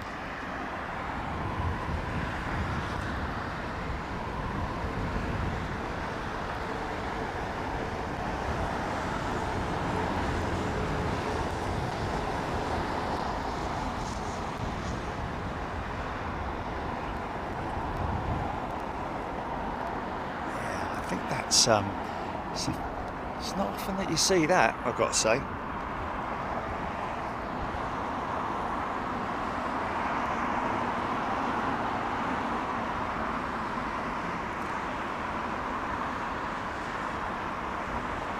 David Smith, wheelie from the 777.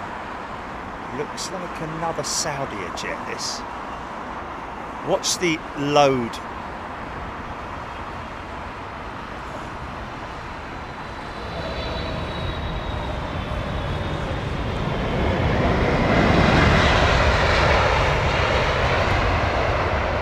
They have what are known as WOW sensors, which is pretty cool.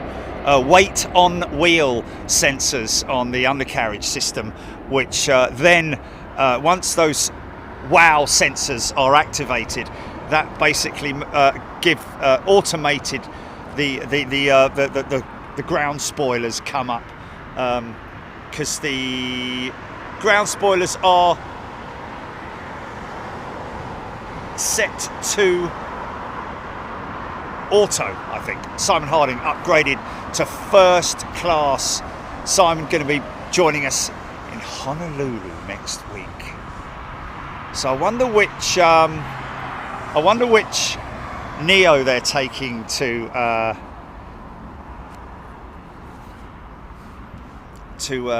Farnborough. Oh, I think they're taking Branson's jet, GP.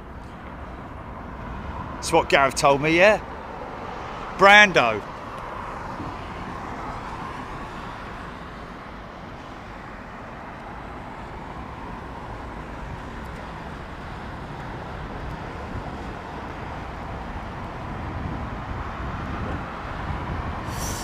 Yeah. I think you know, when you paint an aircraft in a new livery, it generally means that aircraft is going to remain active for longer than was originally anticipated. When we're talking about an old jet here, because it costs a hell of a lot of money to paint. Imagine the amount of money that British Airways lost on their retro family. Why didn't they keep them, man?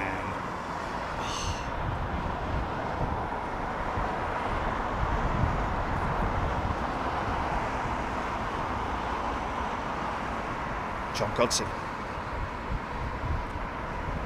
There is an Ibis hotel, John.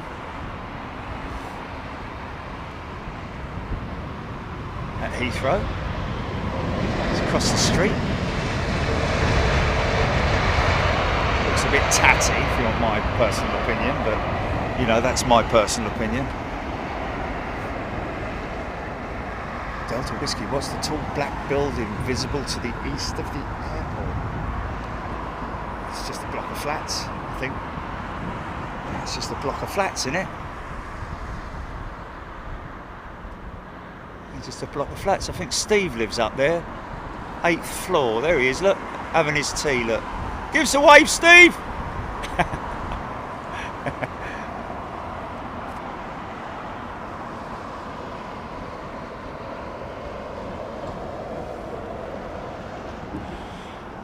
I still hold out hope, folks. I still hold out hope. There's 2 BA 747s stored at Tyrol, and or Tyrell, or whatever it's pronounced. You never know, do you? You never know.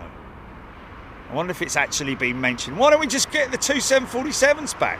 Don't be stupid. Yeah, no, I'm being serious, mate. I'm being serious.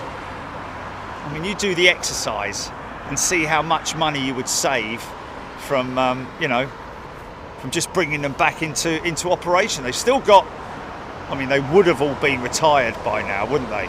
They would have all been retired by now, but even so, you know, why not? Look what Lufthansa have done. I'm sure if Lufthansa had their way and the aircraft were like coming at them in their droves, then they would get rid of at least their 747-400 fleet, and even possibly A380s as well, if the 777-9s were fully on stream. But that's a long way down the road, folks.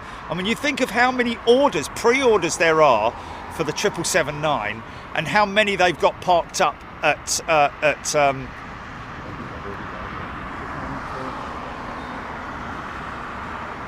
Painfield.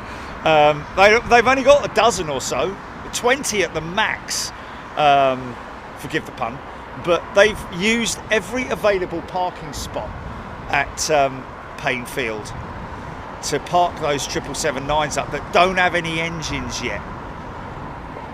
And General Electric will now be frantically going about manufacturing the GE9X engines for the new aircraft, which everybody is waiting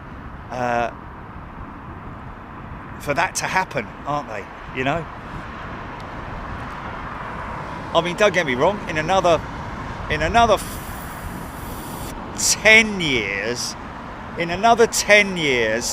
777-9s will be common as muck, a bit like 350s now, which is great, isn't it?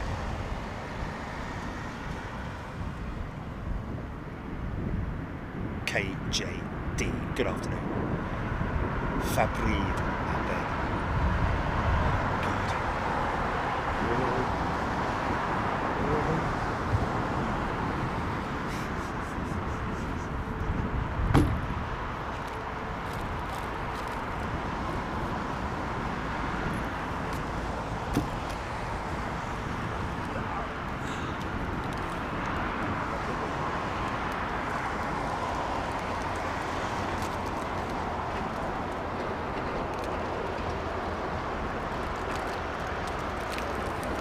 I show you this for all older people, does this remind you of anything?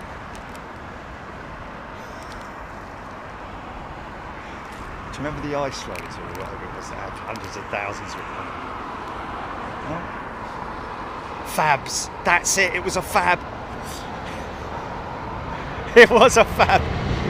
Sorry, non-aviation, I do apologise.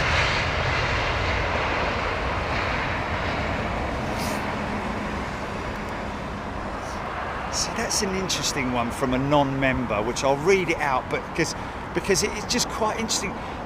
The Royal Jordanian's Petra livery is the best so far.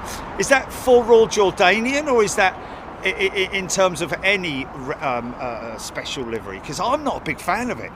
It's one of those liveries which it's happened before, hasn't it? Was it who was it that did one for the Formula E racing, which just like it's from a distance it just looks like Saudi, yeah. And Egypt Air did one as well, didn't it? Like, it just looks like a big bruise on the side of it.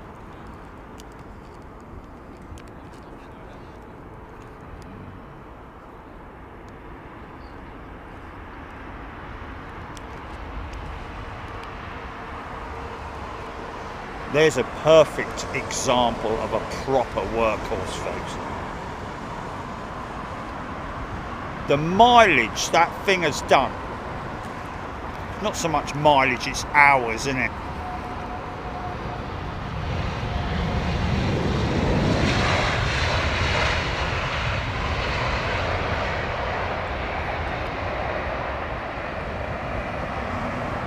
But trust me, that plane has been to the moon and back on a number of occasions.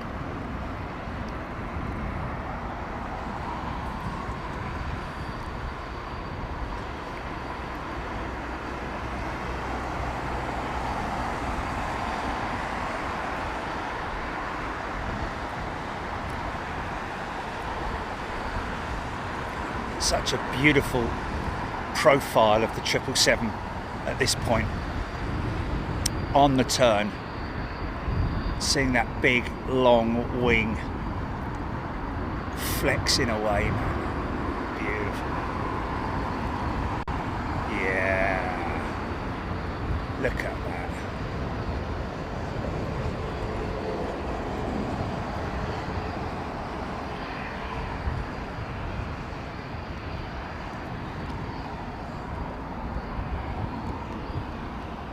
Is this Air China? No. Nowhere near it, mate.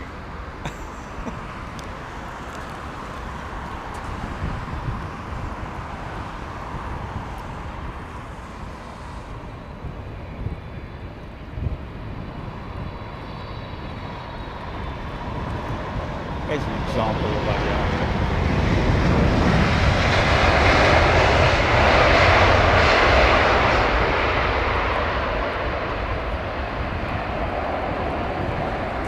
What's that all about?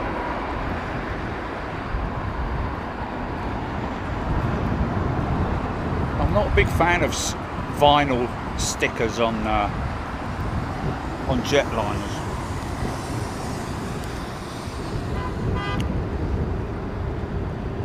Temporary vinyl.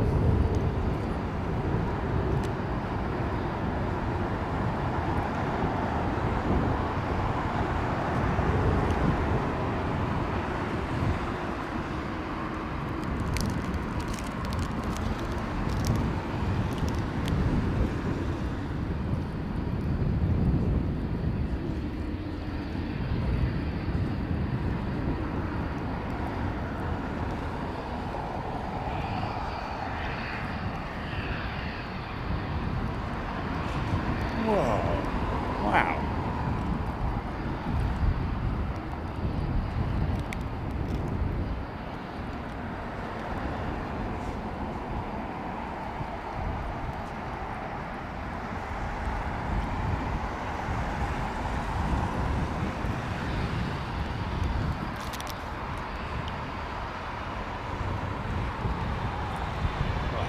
Right on the aiming point.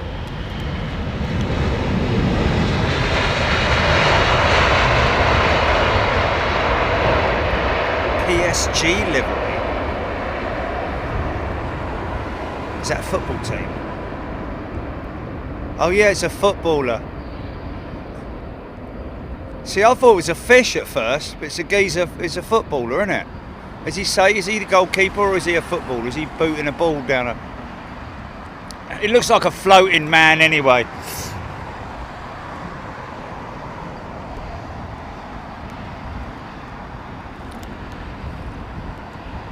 Put him in a spacesuit. Yeah.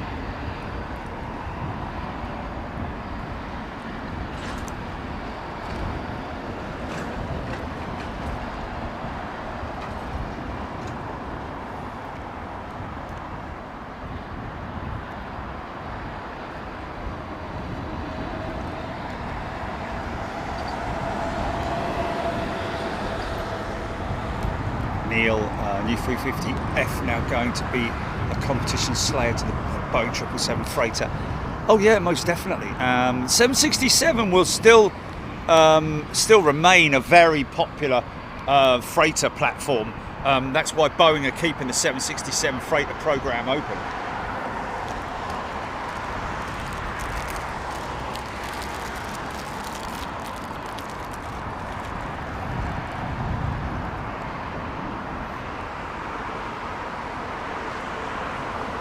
These guys will be at Farnborough as well. Ball!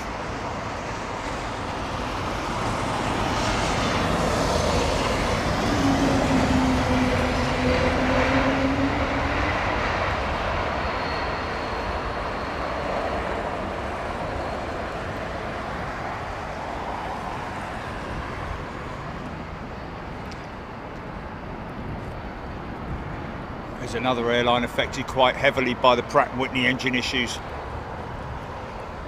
Quite a number of their aircraft being grounded. Well, the E190s anyway.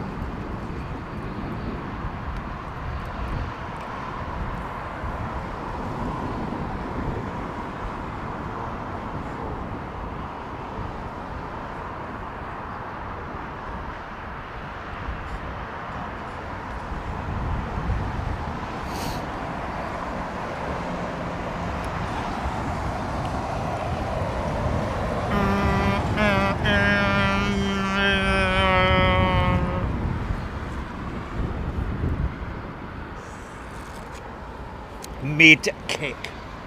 Sarah McGrath.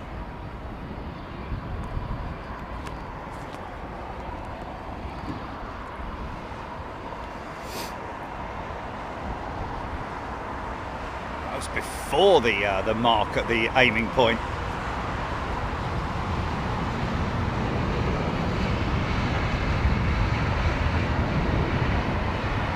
Campbell, Airbus A318 from Bucharest in 8 minutes. I think he means 8 minutes. Left the tee off, but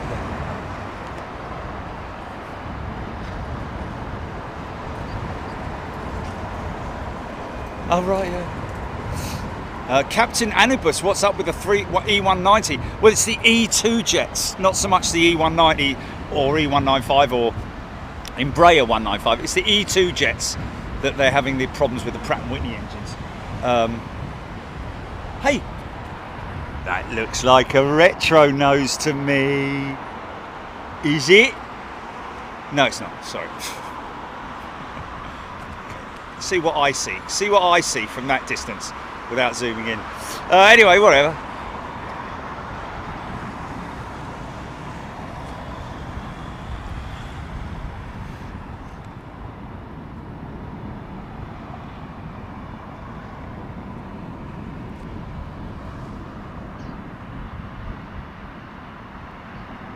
Yeah, nice air-conditioned hotel room, Jilly. While I'm out there in God knows what temperatures. But I've got... Yes! 40-mile-an-hour crosswinds. Oh, yeah, man. In Honolulu. Oh, wow. Strong winds all week in Honolulu, folks. So we could have some exciting... Wow, yeah.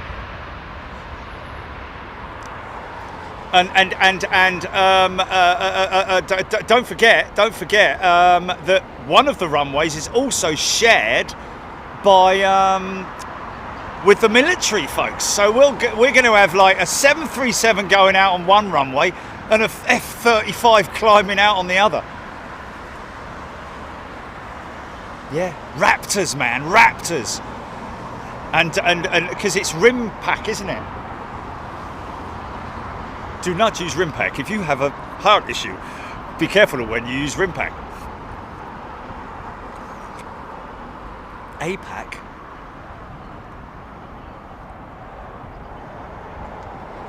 Oh yeah, no, I thought better of it now. Yes. Yeah. I know, but there'll be a lot of people who would take offence to it. Yeah.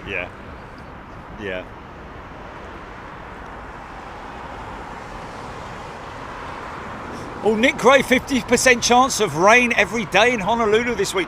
You know what? I'm taking my wet gear. I'd always take my wet gear, even to the most, the craziest place. Well, I kind of did the opposite when I went to.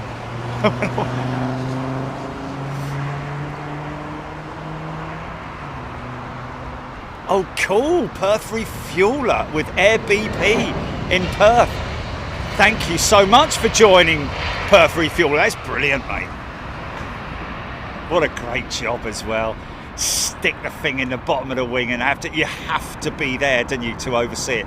It's not like, and which is great because you just get to watch all the aircraft taxiing by and, you know, all that kind of cool stuff, man.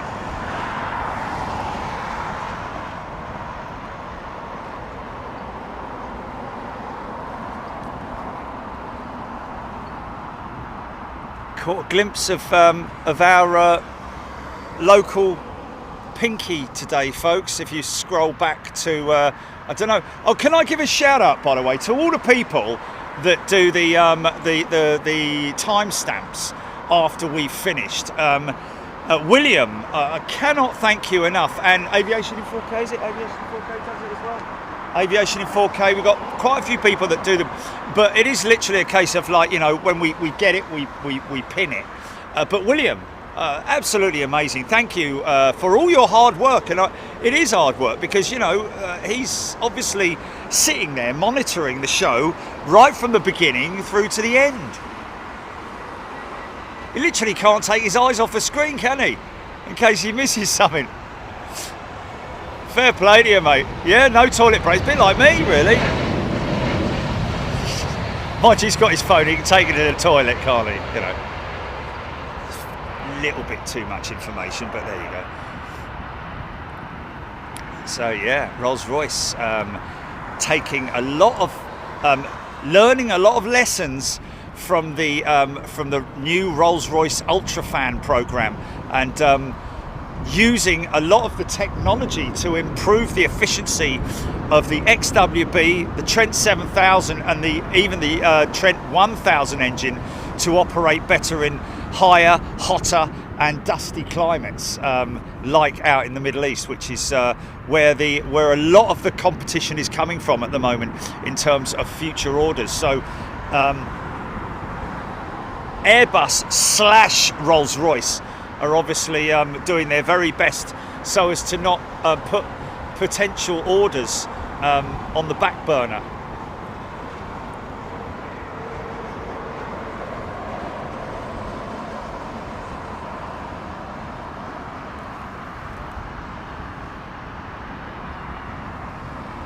Due south. Due south, an absolute pleasure. It's an absolute. It's a pleasure to bring.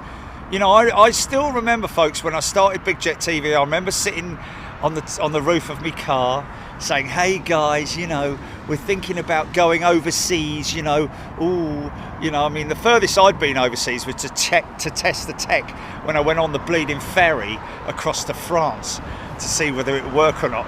Got all the way to France, turned it on, it didn't work." Oh, it did you, Taro? Oh yeah, that's right. Yeah. We did, yes, we did. Here's the baby bus, folks.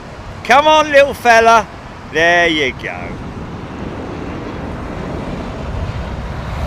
You would have been able to do it, yeah, of course you would. Look at his tail all up in the air. Look. He's running in from the golden. The amazing days of the early days of Big Jet TV. But by golly, the reason why Big Jet TV took off so quickly was because I'm the sort of person, when I put my mind to something, I don't let go of it, and I just want the best that I can possibly deliver. It's what I did with the magazines. It's what the attitude I've had throughout my life in terms of like racing, my bikes and all that. I just want to be I want to be the best. Really, I know I can't be, but you know, maybe in my category in racing, you know, that's one way to look at it.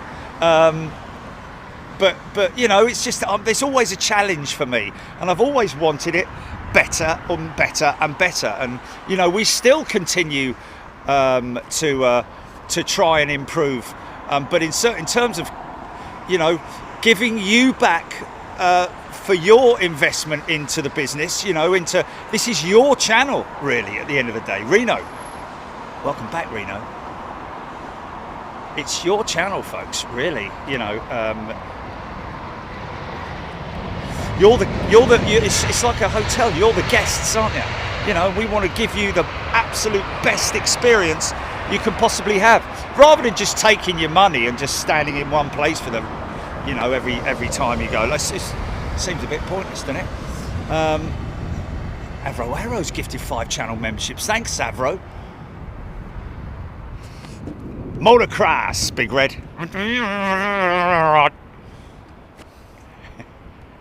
Motocross.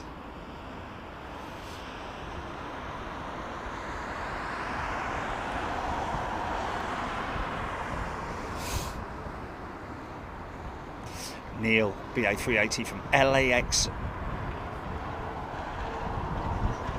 Graham Laidlaw, will be a sad day when that plane is taken out. So yeah, it will be a sad day. I think it will probably end up as a private jet, that 318. It's an ideal platform for a private jet.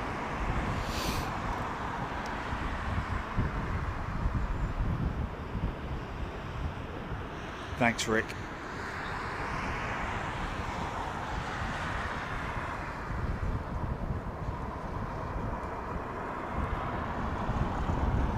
This one, number 3 on Flight Radar, HGC saying.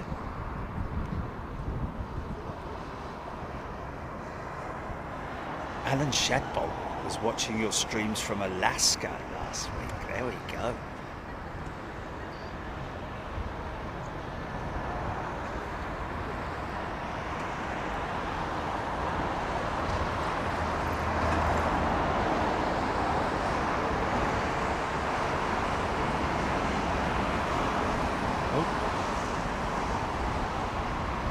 Right on the marker.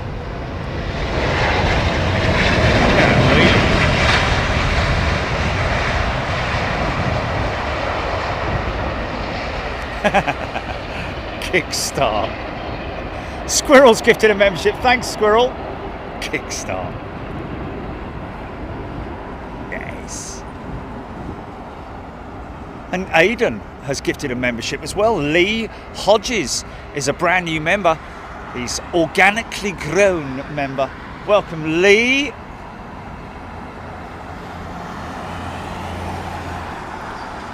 +500 tons of aeroplane. Right there, folks. 500 tons. Amazing, isn't it?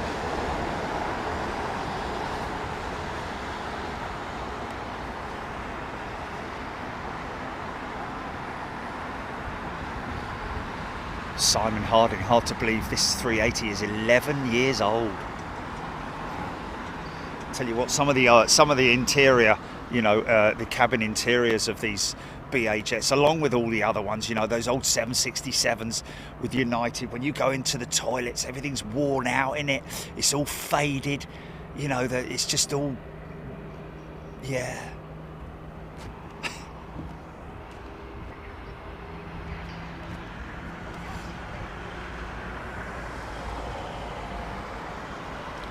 Christine Maloney is a channel member, a brand new channel member. Welcome, Christine.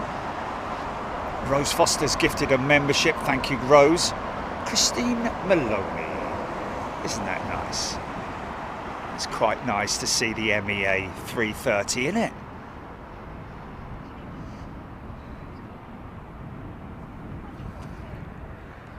Kinda. Oh, right. Oh, really?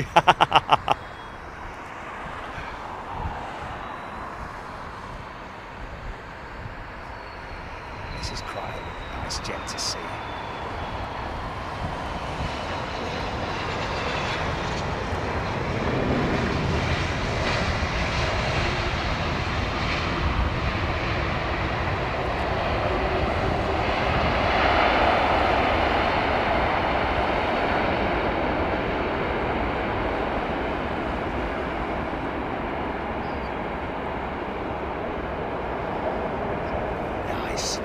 Old A330, man.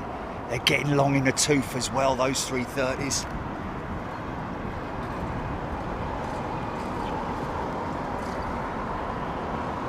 Bloop, bloop. Giant coin stacks.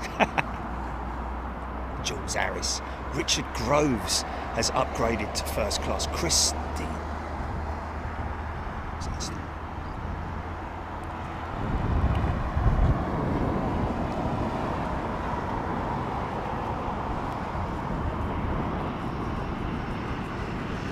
Well, Aidan, maybe 11 hours behind Honolulu. However,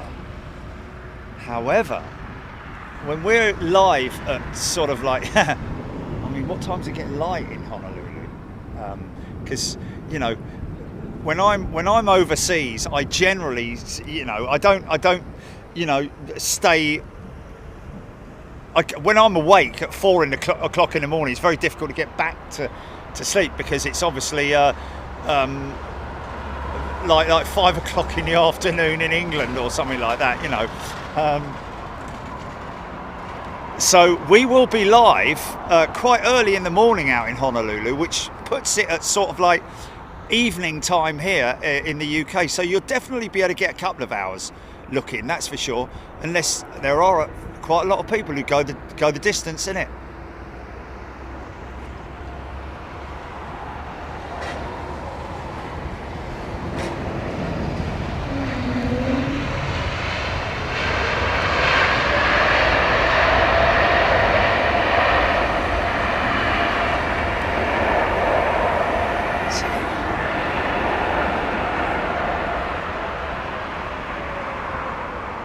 Yeah, got a decent amount of diesel on those little Pratt & Whitney engines, I tell you. And those are obviously ones that not all of the Pratt & Whitney engines, the PW1300Gs and other variants, not all of them are affected. Only, but all engines have to be inspected. That's where the problem lies. They're not able to sort of like say, well, it was a batch made between April 21 and June 22 that had the problems. You know, it was actually right from the get-go with the Pratt & Whitney engines, because it was a manufacturing process of the compressor blades. I think it's the low pressure compressor, the front end of the engine, but I might be wrong. It could actually be the either the medium or the HPC. Azihei 88, welcome back to first class. Azihei, very warm welcome back. Zoe B.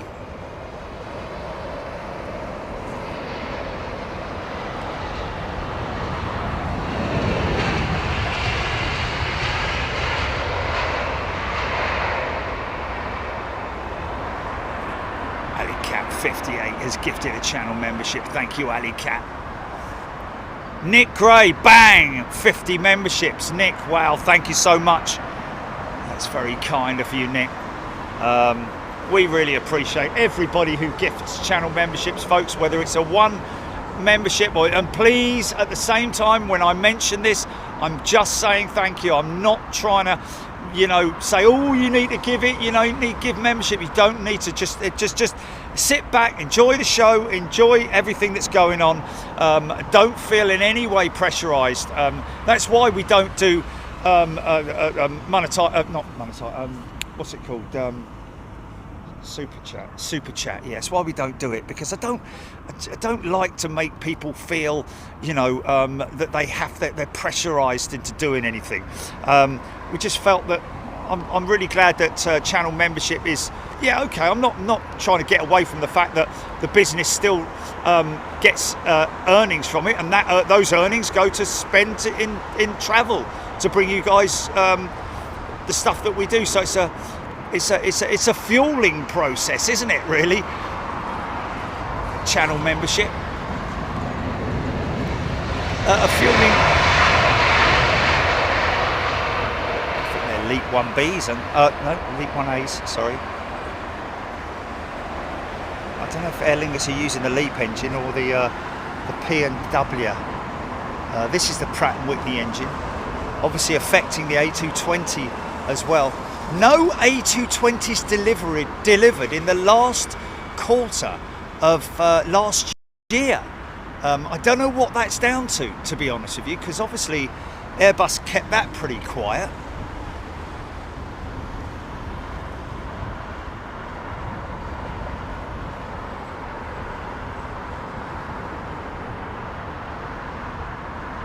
Steve Stevens, yes, indeed. We're not just catering for our good valued members in the UK or Europe. We're catering for our members all around the world who will be on the same time zone or thereabouts in the United States.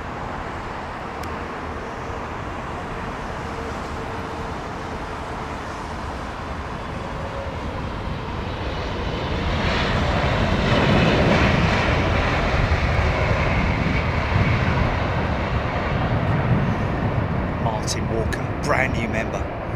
So this is the Neo jet that we were talking about, folks. This is the new engine option, the A330 with Airbus. I think it's a redesigned wing.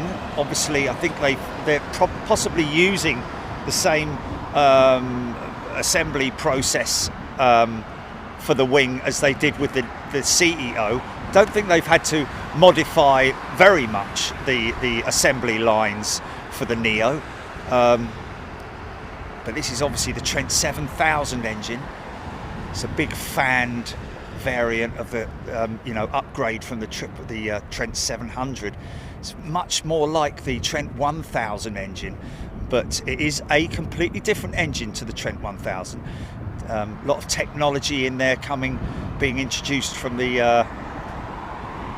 Ultrafan program, but obviously continually making upgrades and changes and software updates as well, believe it or not. Plug and play those engines could be described as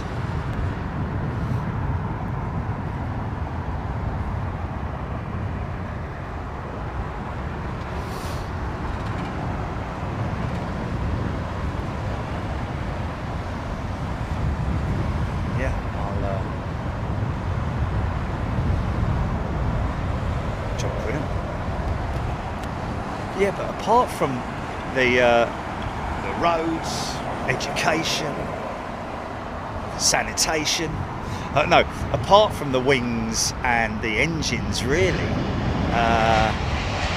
the Airbus A330neo is just a modified CEO. Much more efficient, around about 25% more efficient engines.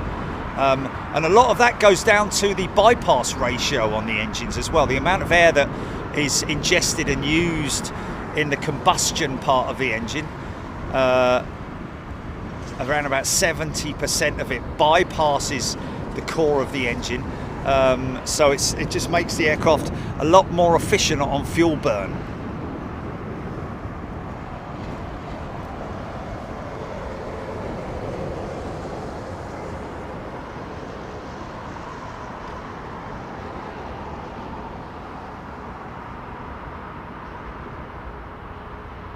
Steph has gifted 10 channel memberships. Wow, thanks, Steph. That's very kind. Gordon Freeman, Dan, modelling fan. Dan, the modelling fan, being gifted a membership. Burak CRN Rob 1965.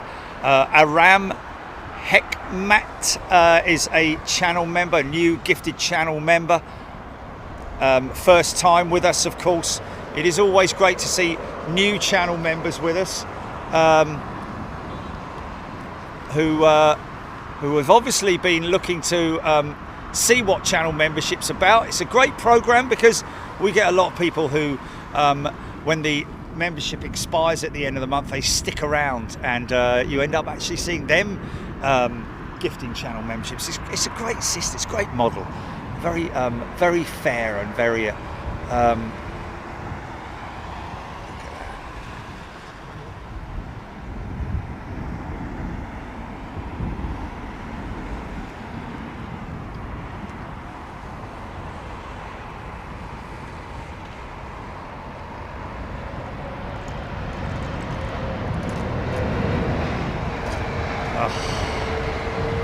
Flipping it.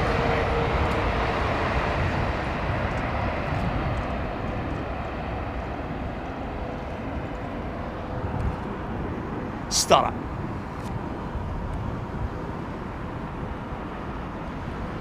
Daniel Burns just got a glimpse of EK29 destination Dubai A380 over Pitsea in Essex. Wow.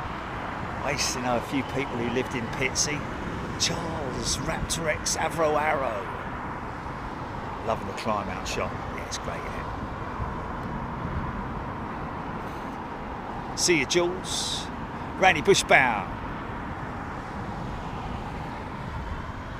Randy Bushbaum saying, talking about the Olympics, and certainly Delta Airlines are not going to be posting any major numbers from the Olympic flights. They were planning on having a very busy summer with people booking flights from the United States to Paris for the Olympics, but it is actually not transpired. It's crazy. They're not seeing any kind of increase or So yeah, whether that is affecting other operators as well, but certainly because Delta have a code-share scheme with Air France, I believe. So they were planning, they were expecting to have a very busy summer, but not happening. Oh, you know that somebody mentioning the other day about the Pan Am special flight, Gilly, next year, right, on the 757. Yeah, Paul Skilling sent me, how much do you think it is for a ticket? Put it this way, it's a £5,000 deposit. Oh, this is BEA. Here we go. Look, $60,000. Yeah, I mean, it is a long sort of like, it's a very luxurious. Yeah, but it's all. It's visiting some of the old Pan American destinations. 60 grand.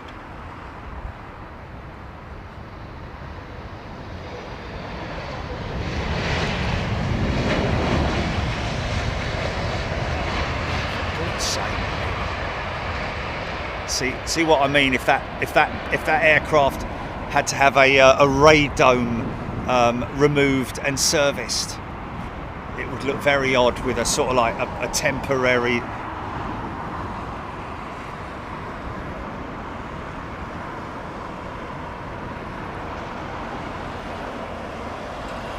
Should do some get some close-ups for our friend Perth Refueler. We got anyone being fueled up over there? Always the left-hand side, isn't it? Always the same.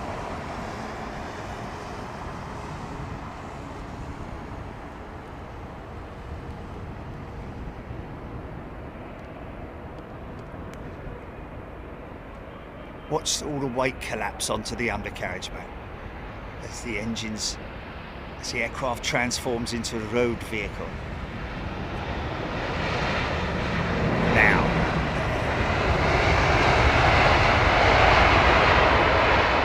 Wow!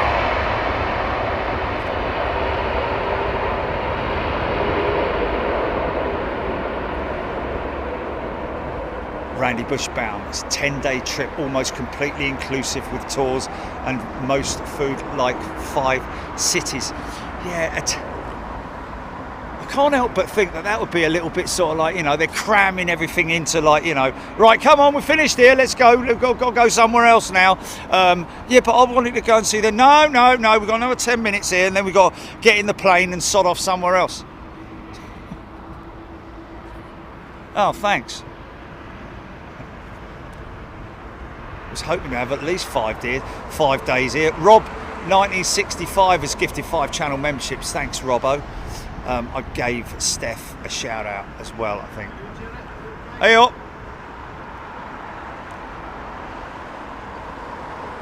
Martin Organ, bring back the Viscount. Wow. I think, oh, big old 777 on the push. Look at the paint scheme on this thing, man. I can only think that it's been cleaned in certain places for inspection. You see the difference in the paint there? See the clean paint at the back? And then other panels and sections have been washed for what I can only imagine would be for inspection reasons. Look.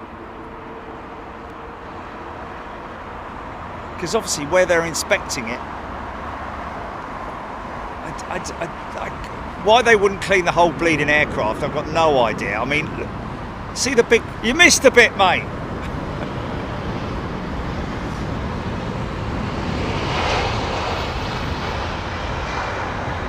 Brian Stewart mentioned the Pan Am special flight 757 is what they will be flying, which they never flew in the past history. No, they had 7, they had, what did they have? Did Pan Am ever get 767s? No, they had A300s or something like that, didn't they? In the very early days, Pan Am. 707s, 747s.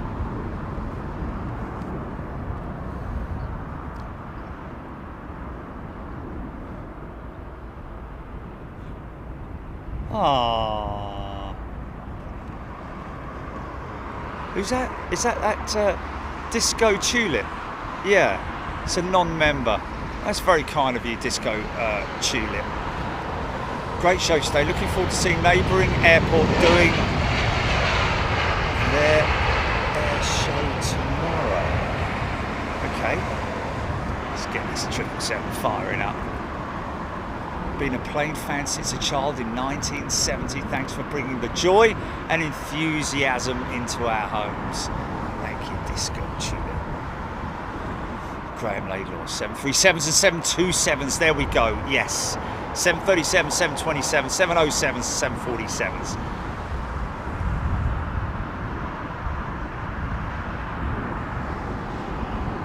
Diesel 13 Emirates 380 on approach.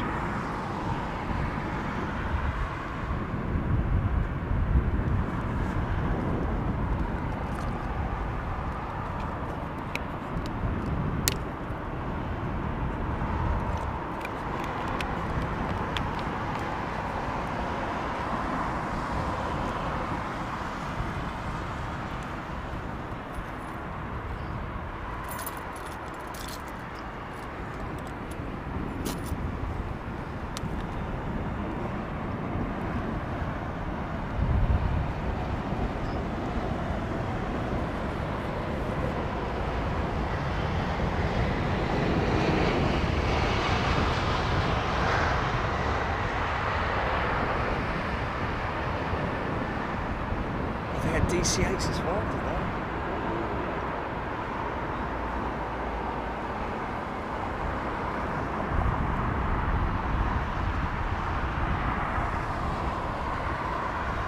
TJS, Oshkosh.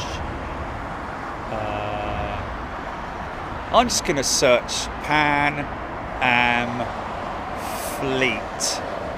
Go. Okay. Pan Am's modern fleet allowed it to fly large numbers of passengers, longer ranges. What was Pan Am's fleet matrix? Boeing 747-200s, 10 of them. 747 SPs, 11 of them. Douglas DC-8, 21 of them. Wow, there we go.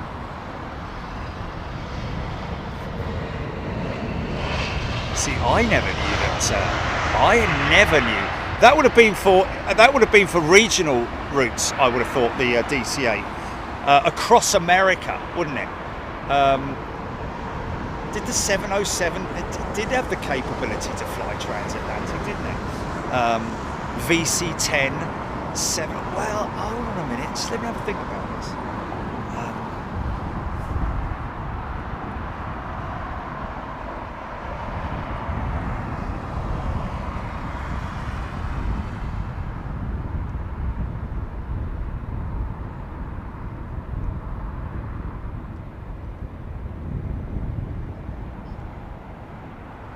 VC-10 holds the record for the fastest subsonic crossing of the Atlantic. The VC-10. Wow. That's crazy, isn't it? Does it still hold it?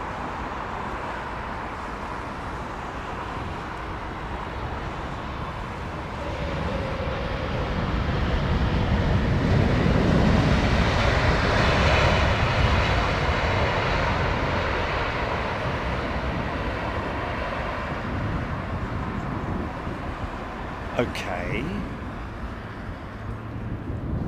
Start up.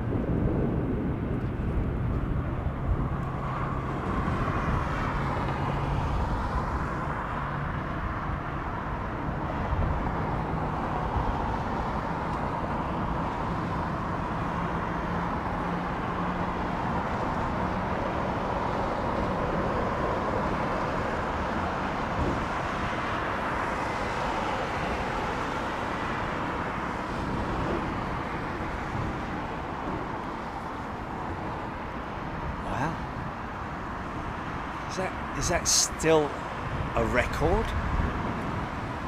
I thought that Virgin or BA beat it, didn't they? Didn't BA beat it with a very strong tailwind last year or something?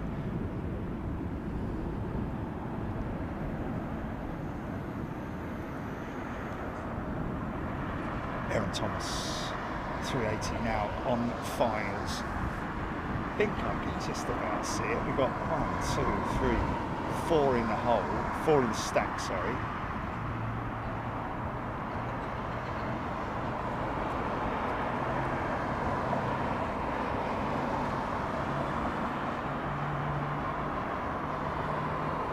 God, don't tell me they turned that Aer Lingus jet around that quick, Chile. Look.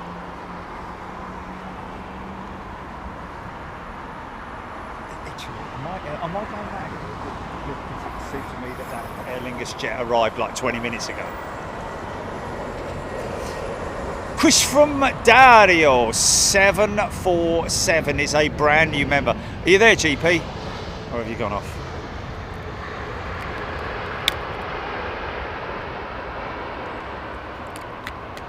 Did you hear what I just said about the Aer Lingus retrojet? Oh, okay, landed over an hour ago. It just feels like 20 minutes ago that we saw it, that was all. Blimey, this sun can do it. This sun can do one, especially now. Wow, that's hot, man. I think I might have to go and get the silly hat. Stephen H. VC10 holds the record for the fastest subsonic crossing of the Atlantic. Yeah, I've got that. Nice Google copy and paste, Stephen, because I've just read that. But is that still? Does it still hold that record? I thought that BA or Virgin, one of the two, broke the record.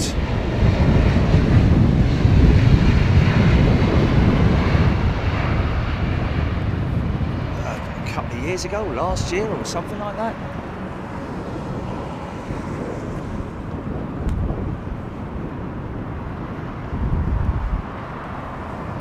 There we go. Oh, go round, go round, go round, go round. Yeah, I think the Austrian jet was like, we're not going to get off the runway. We're going long, which they have done. He could have made it. He could have made it. He wouldn't have. He definitely wouldn't. That must have been a very conscientious. Not conscientious, a very sort of like, you know,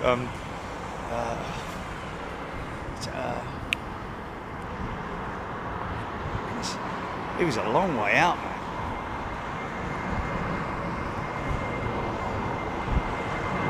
Okay, so Chelsea Print.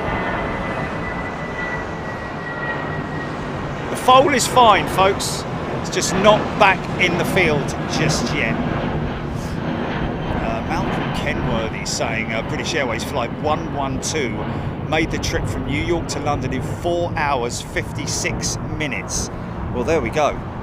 Huge, and I reckon that was the one that had the mega tailwind, wasn't it? Like 200 mile an hour or something stupid like that. Cautious, overcautious. There we go, Sandy Humby. Thank you.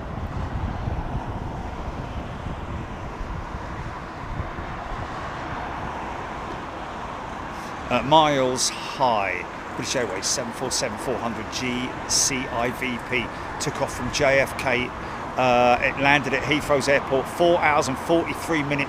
4:43 local time. A crossing time of just 4 hours and 56 minutes. That must be the one. Thank you, Miles. 747-400, eh?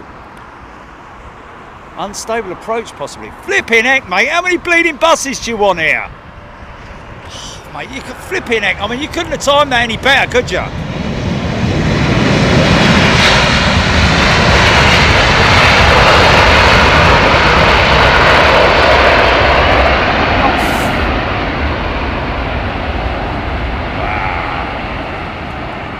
Are they Pratt & Whitneys? Wow, a lot of noise coming from that A330 200, isn't it?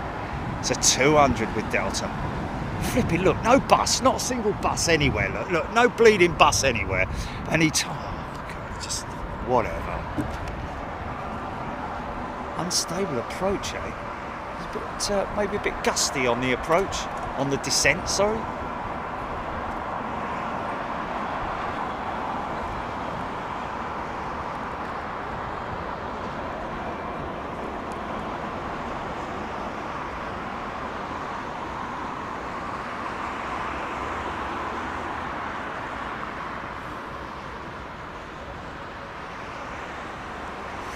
Richard Collinson reached the top speed of 825 miles per hour, possibly aided by strongly. I should think so too. But that's not ground speed, is it? That's indicated air speed. Still flipping fast. Getting towards the maximum envelope, aren't you?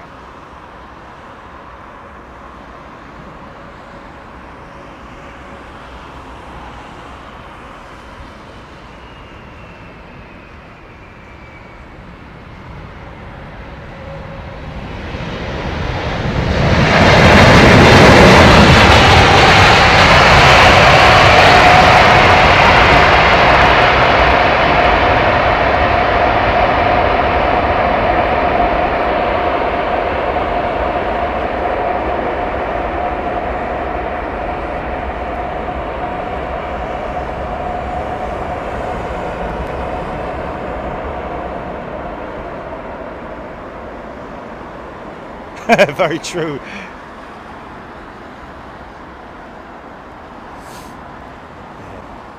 I've never noticed the bubbles on the tailplane, on the vertical stabiliser. You notice that?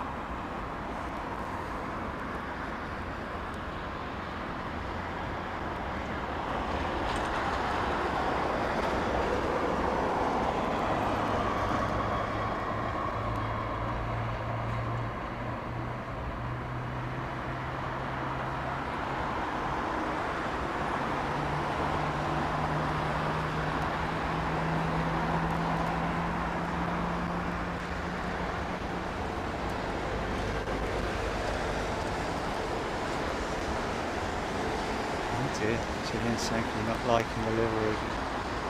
Okay, fair enough. See the bubbles? Never noticed the bubbles before.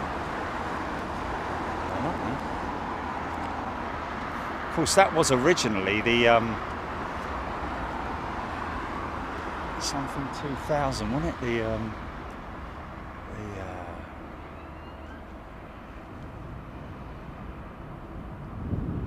Which was cancelled. Well, postponed for a year.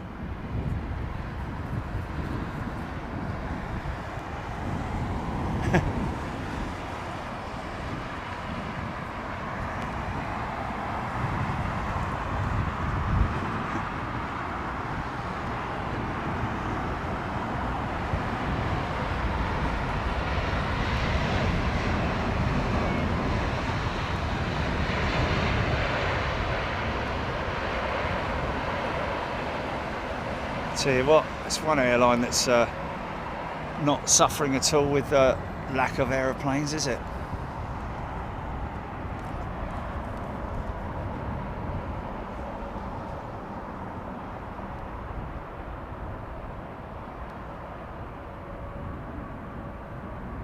Expo. There we go. Thank you, sir. Or madam.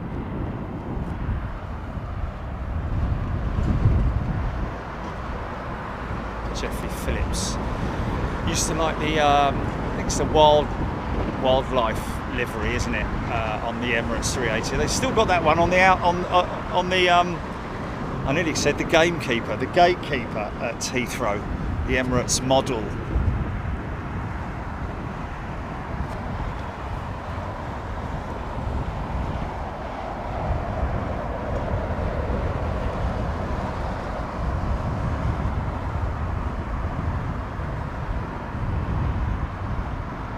I think they've already done it, Rohit. I think there's a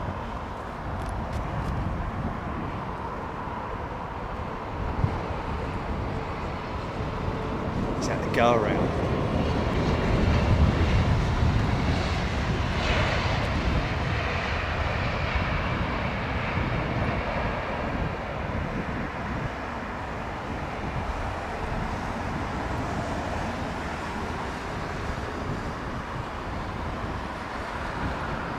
Raptor-X. Oh, I don't know.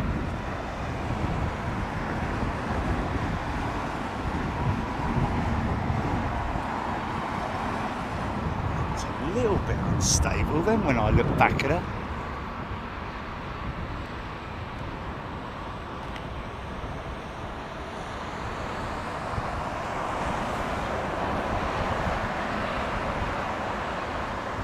Richard Collinson. It's true that we were narrowly beaten by a Boeing 747. However, they had twice the amount of engines and burned twice as much as fuel. Fuel efficient airlines.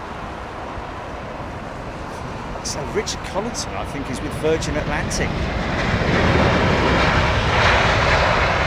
Great to see you, Richard. Very true, very true.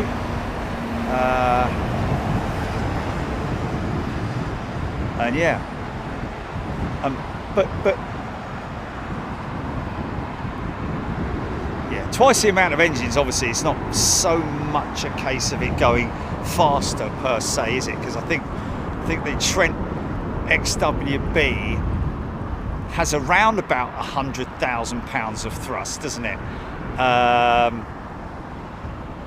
Probably overall, maybe, I don't know, what did the RB211 deliver in terms of thrust? On average, what, 70,000 pounds, something like that? So 280,000 pounds as opposed to 200,000 pounds, but like you say, much more fuel efficient engines, the XWBs compared to the old. Well, all of these new big ultra fans, sort of like, you know, the super twin jets are sort of 25-30% more efficient in terms of fuel burn and efficiency. And Richard, don't know if you're able to confirm, but whether or not the Virgin are potentially looking at becoming an all Airbus fleet, possibly replacing your 787s with the Neo, with the A330neo. Those old 330 CEOs that you're looking at there, going back to the lease companies starting in September, or around about September.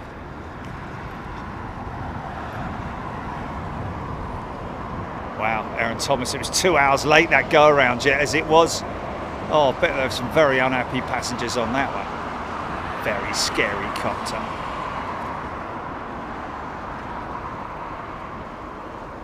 Just looks so spindly and feeble, sorry. Alex Ritchie, Concorde Gate Guardian is now at Brooklands Museum. The Concorde Gate Guardian, yes, is at Brooklands. Was and beautifully displayed, I have to say. If you ever visit Brooklands Museum, you will see the first aeroplane you will see is the Concorde. Amazing. If you know about your military history, well, certainly from back in the war, with the history of Brooklands, it goes way back in terms of it being a race circuit.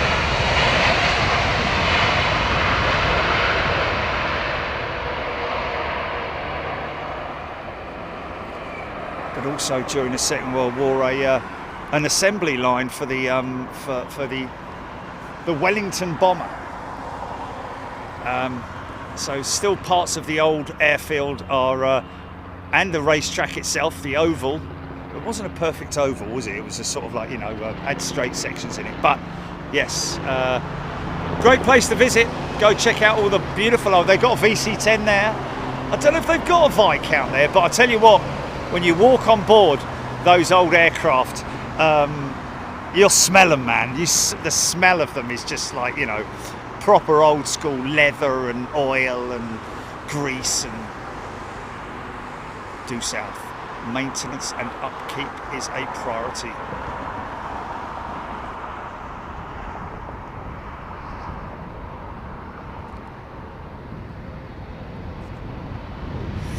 Yeah, but you know what? Maintenance and upkeep is one thing, but inspections is so important, isn't it? I'm guessing that after the Aloha incident, that the 737 was probably had to go through a rigorous inspection process because of fatigue or I think it was. I'm not, because it peeled off, didn't it, like a sardine can, literally the top of the fuselage. Miraculous that the whole aircraft stayed together. You've got to give Boeing respect where it's due, that 737 held up with the roof missing. Literally, the whole upper part of the cabin peeled back. Unfortunately, they lost one of the cabin attendants, but how nobody else got sucked out of the jet, I do not know. Based on the fact that it was, I don't know what altitude it was at or what, but it must have been high enough for the cabin pressure to cause that catastrophic failure, and that was down to metal fatigue, I think. That's why nowadays they have very stringent, strict inspections. A check, B check, C check, and D check. The D check is where literally everything comes out. The skin of the aircraft remains, but they carry out visual inspections, boroscoping and all those kinds of crazy things to get to parts of the aircraft that you can't see, if you know what I mean.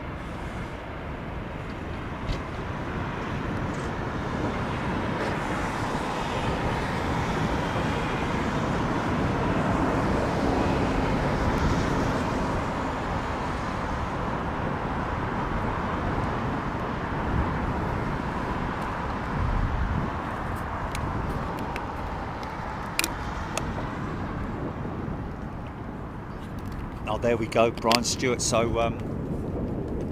it was as a result of the frequency the aircraft was used, the increase and decrease, basically the stretching of the airframe.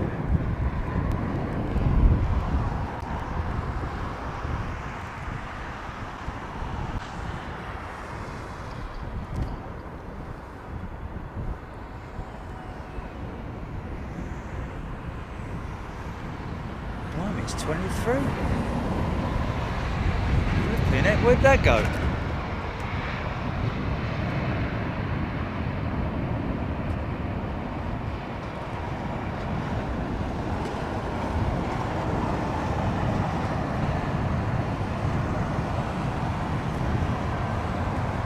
Craig, on landing, do they have an indicator on the dash to let them know when the front wheels have touched down? No, they don't, Craig. That's all about feel and, I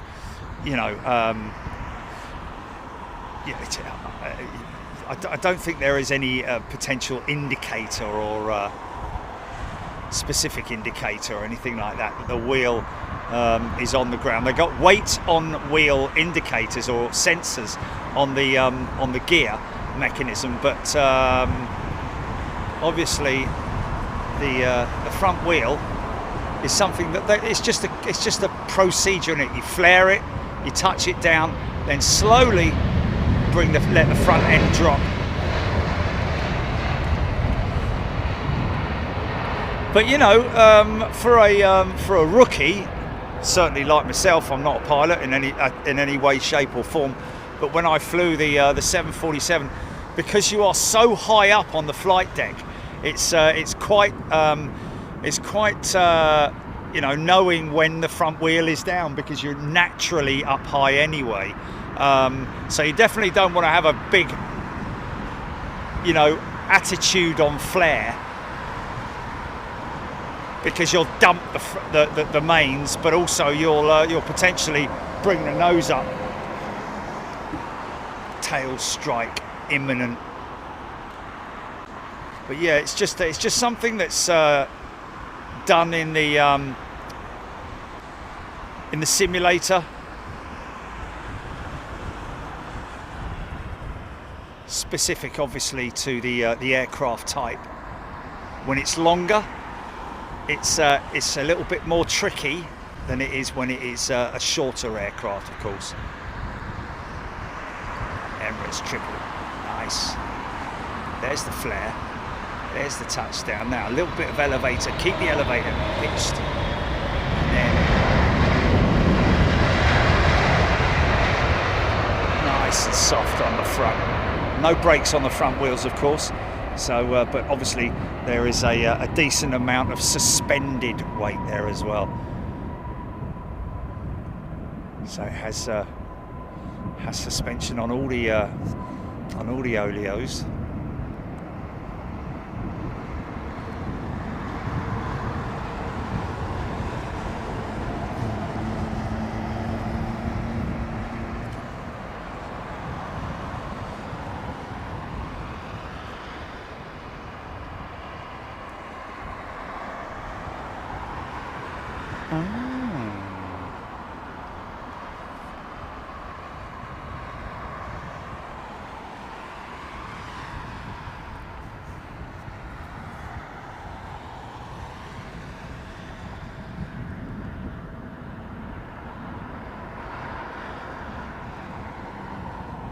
I mean, bear in mind that, you know, the preference is to have the front wheel down because, but there's no real use of the front wheel initially for a little while after the mains touch, because weight on wheels sensors go on, ground spoilers come up, the aircraft starts to slow.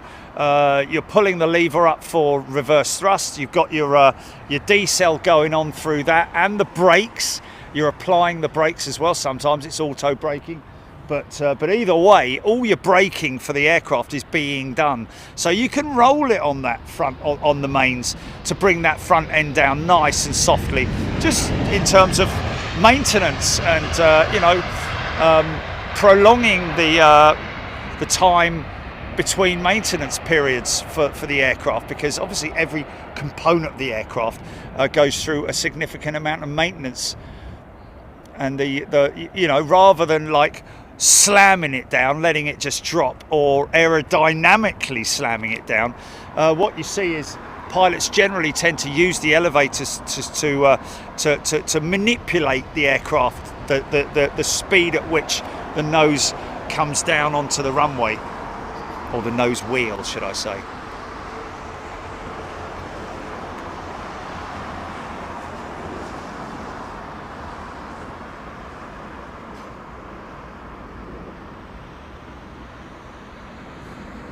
Carol Hutchinson, Loganair, Embraer 9 minutes out.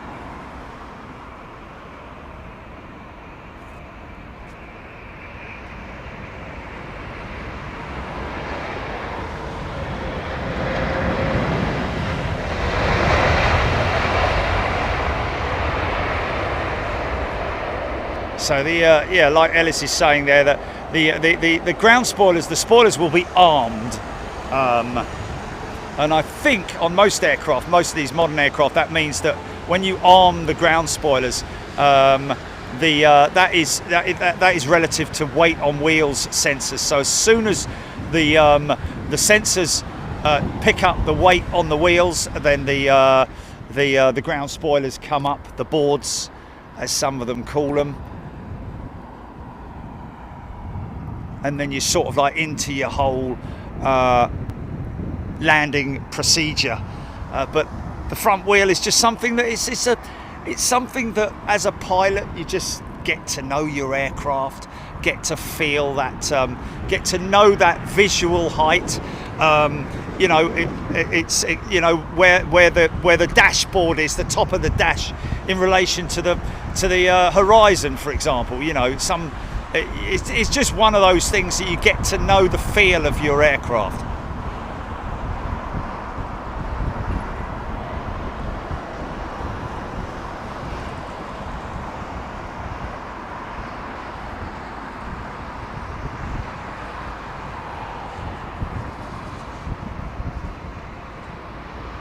Ellis Chernoff, by the way, folks, one of our resident pilots, flew back in the day as well on the old classics.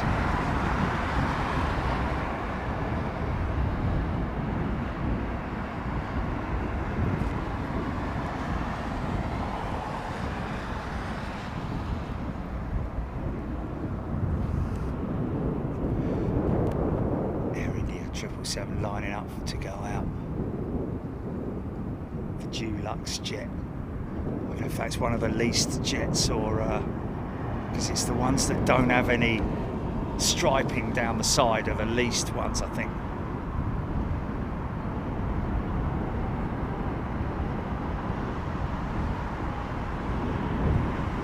Oh, Roger works for American on the ramp. Oh, okay, there we go.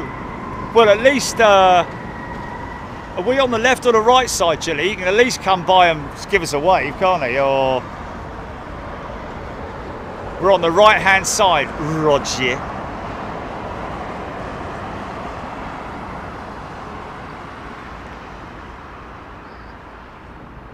You need what?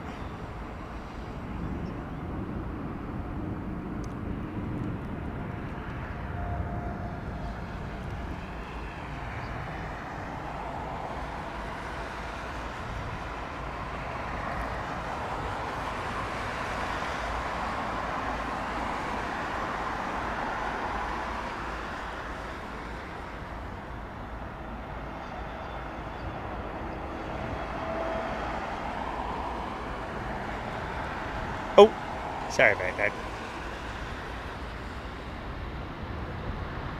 He's going right, is he? Interesting. Got an unusual departure route. I mean, I'm not unusual, but normally Air India goes left, doesn't it? Or is that, maybe that's not the case. Maybe that is its normal routing. Carol Hutchinson, Logan Air is in the hold. But we've got 10 minutes left of arrivals on this runway, folks. Then it's into departures. Now, I'm wondering whether...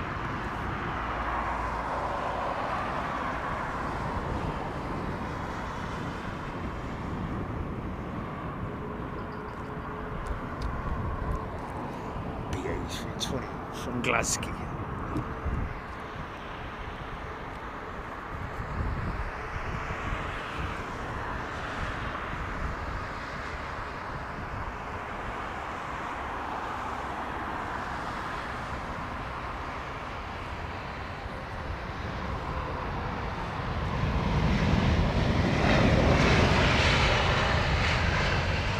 What's that?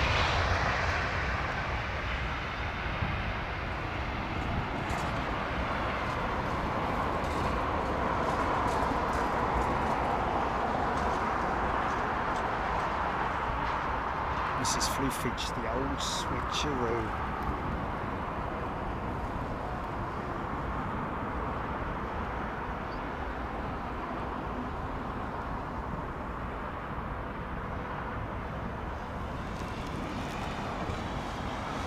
Yeah, if you got if you fancy a something to use in the bathroom or whilst you're just carrying it around with you, Airliner World, man, the latest issue is out, and it's got the piece on the 744 experience as well. Got a new editor there, I think, at Airliner World. Seem to be a little bit more active in their socials and stuff like that, trying to be a little bit more funky in their delivery, but it's packed full of little snippets of information, which some of the stuff we've already talked about, but as you know, when I'm on air I get to talk about stuff quite briefly, but there's stuff in there that you're like, oh, I remember talking about that, you know, we talked about that, and they give they sort of like go in depth at it. Listen to the Trents. I wonder if this guy's coming out to line up for 27 right departure.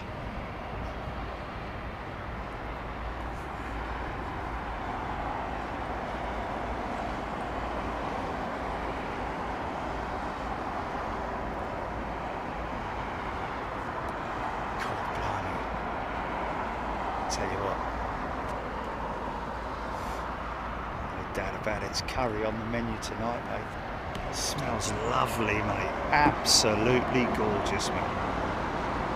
They must cook a mean curry here at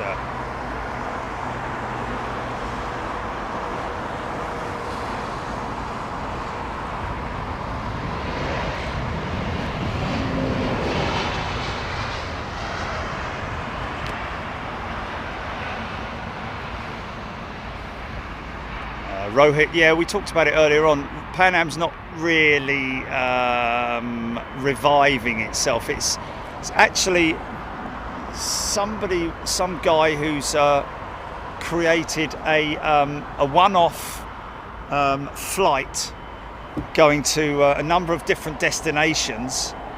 $60,000 if you want a part of that. Quite how Pan Am related it's going to be. Is this the Royal Jordanian? I think it is, Lee.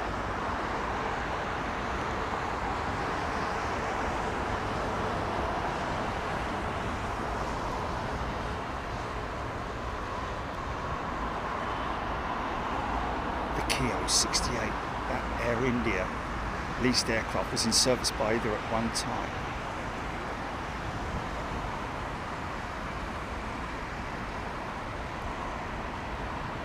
It's got a replacement base.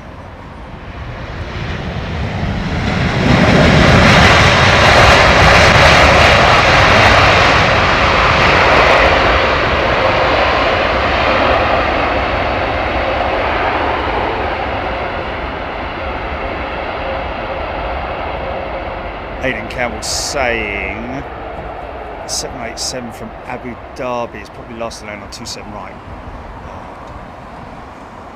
There's another, it's one of the CEO jets.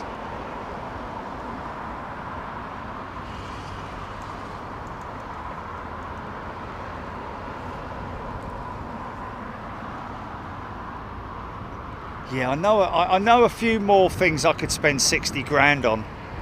To be honest with you, it wouldn't want to be. I wouldn't want it to be.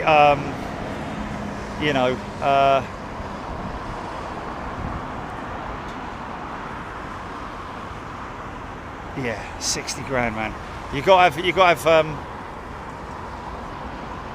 quite a lot of spare cash, haven't you? You got to have quite a lot of spare cash to go spend 60 grand on holiday. And not only that, but you kind of, it's a bit like a ship cruise, isn't it? Where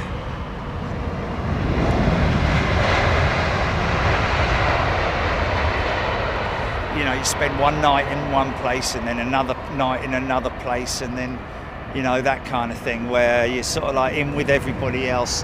I'd sooner spend 60 grand on booking my own round trip with myself or my loved one or my family or my whatever, than doing it with a whole load of other people. Because I think by the time you reach home, you might be a little bit sort of like, fed up with all these people on the plane, same old people. It's like, it's a very confined space as well, isn't it, on board a 757? It's not like a specially adapted 747, which has got lots of sort of like different rooms and a casino, a little mini casino at the back, and a nightclub in one part of it, and then that's an idea for doing special tours, isn't it? So people can spend a little bit more time at the destination as well. I wouldn't fancy it.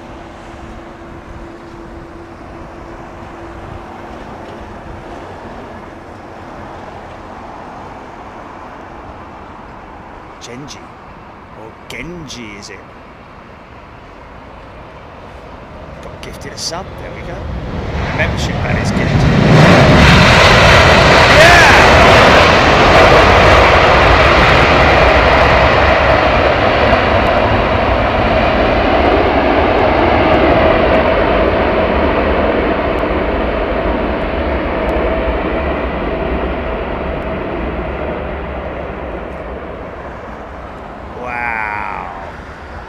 You're a regular to Big Jet TV, folks, you'll know that is rare to get so much power. Engine reversers on a Dreamliner with British Airways, any kind of mass decel on a BA jet is quite rare. So he must have been heavy, I'd imagine.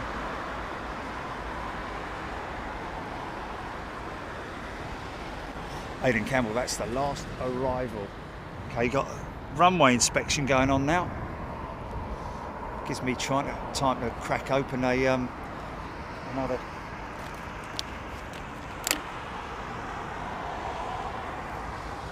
Now we're a bit higher above the fence this time, folks, so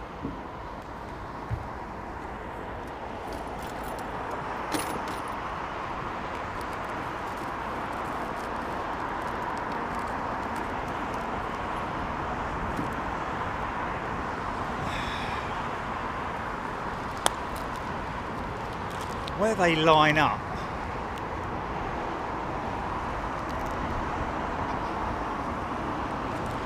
we shouldn't be affected.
Wow.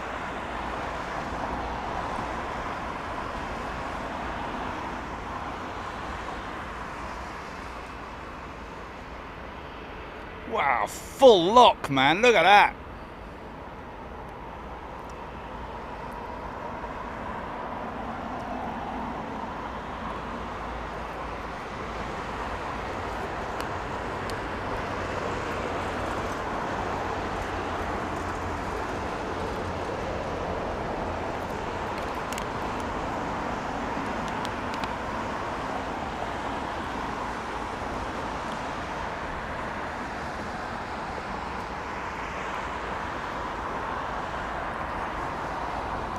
They're all coming out, look.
Oh, tiny little car full of with 4 massive blokes sitting in it.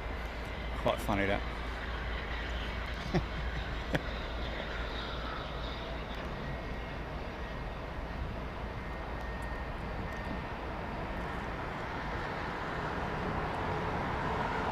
Okay, this should be nice and loud. A330 CEO.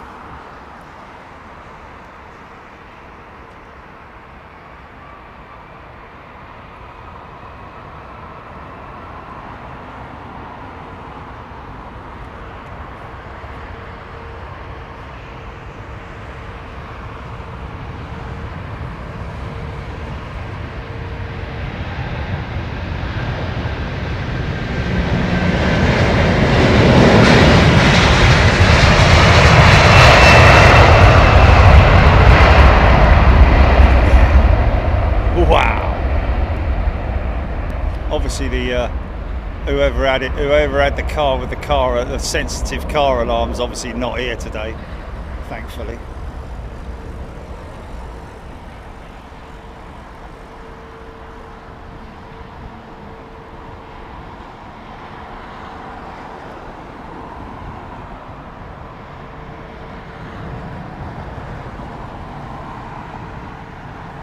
Who fancies a bit of Trent power?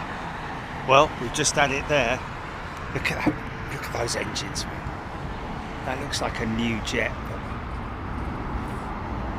Beautiful engines, man.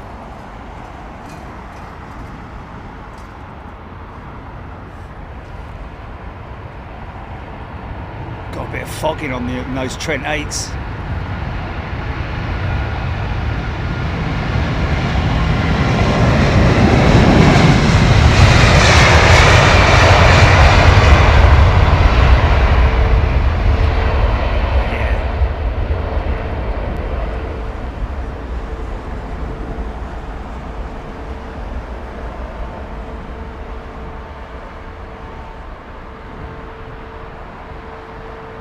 That's long, man. That's long for a triple.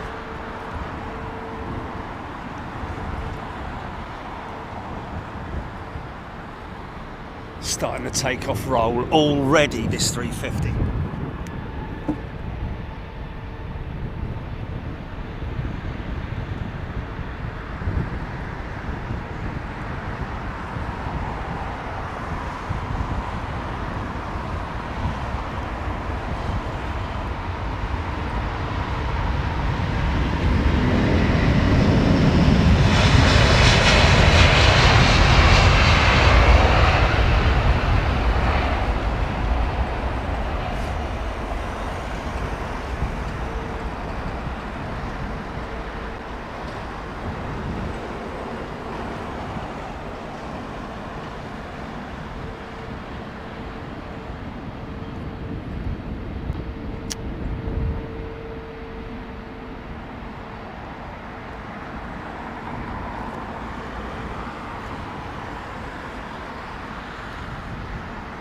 Russ Phillips. Oh, that's our man Russ with Peach, isn't it? G'day, Russ. Hope you're well, mate. You and the missus?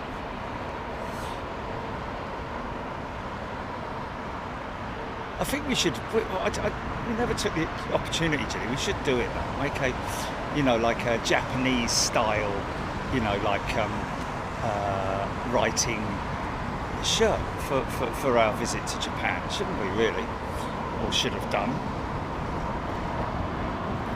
You know what I mean?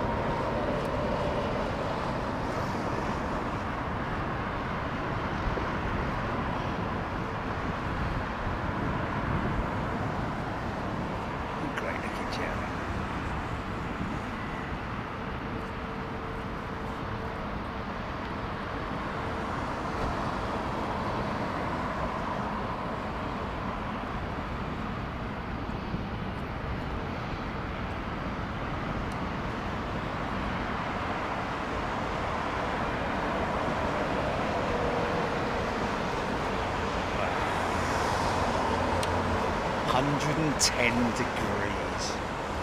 Cool, Bennett.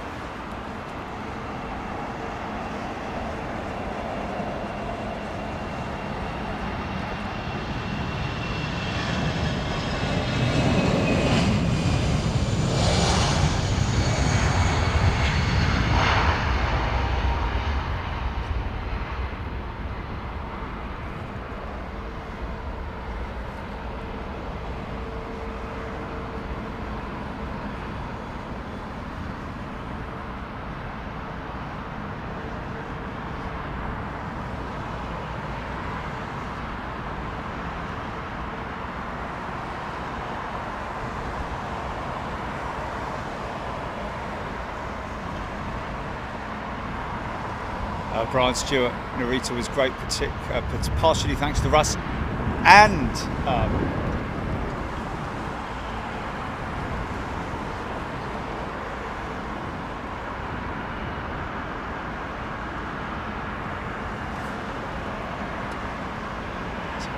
Russ and Natalie, wow, it wasn't for her. I mean, Russ and Natalie, but you know, Russ had to go to work on one of the days, didn't he? He had to fly. We caught him. It's great, you know, but Natalie really also massively saved the day.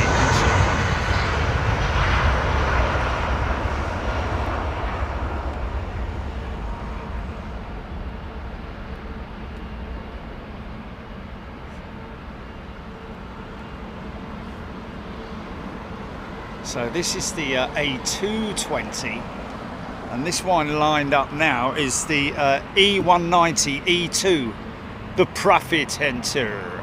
See, look at the wing on it, man. It's got the raked wingtip on the new Embraer. Looks odd, doesn't it, with those big engines, man? Looks like a pregnant stickleback.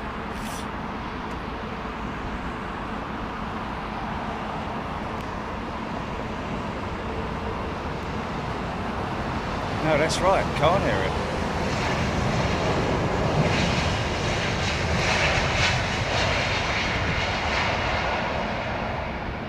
Not really much more, you know, sound from that than there is the road noise in front of me, to be honest with you.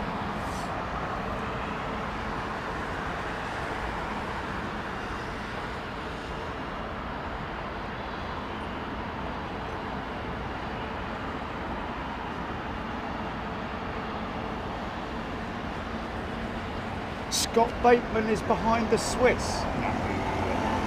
Scotty Bateman's behind the Swiss. Don't tell me that's Scotty there. He sent me a message this morning. Or is that just somebody just guessing, or just...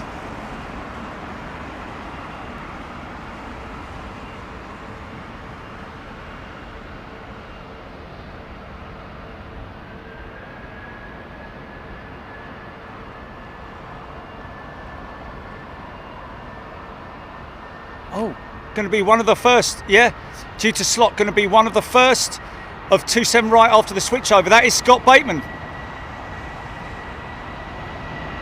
Nat's on chat.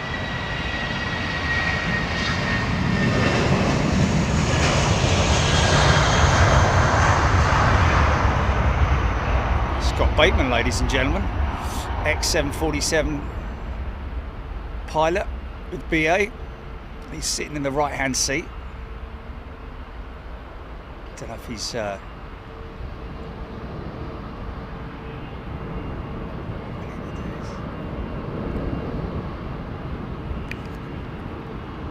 glasses on.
Guessing that's him, Jilly, because there's two 350s in that lineup. Somebody said it's Scotty behind the Swiss jet.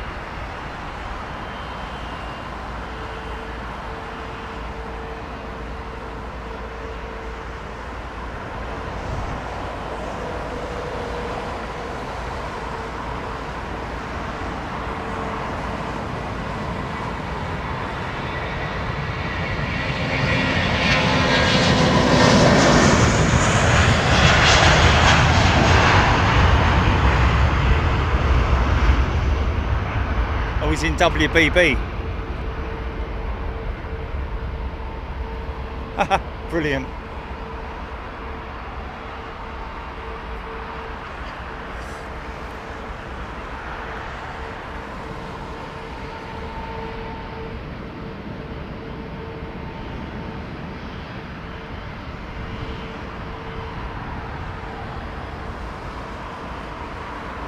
Just also released a book, Hercules, not about the Greek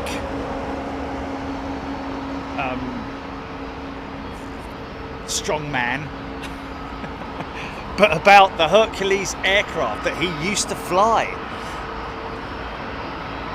Go grab a copy, available at every bookstore. Hercules by Scott Bateman. It's going to Bengaluru.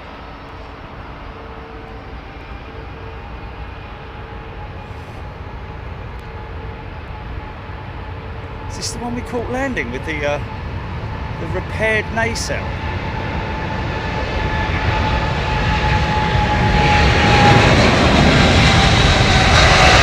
British Airways.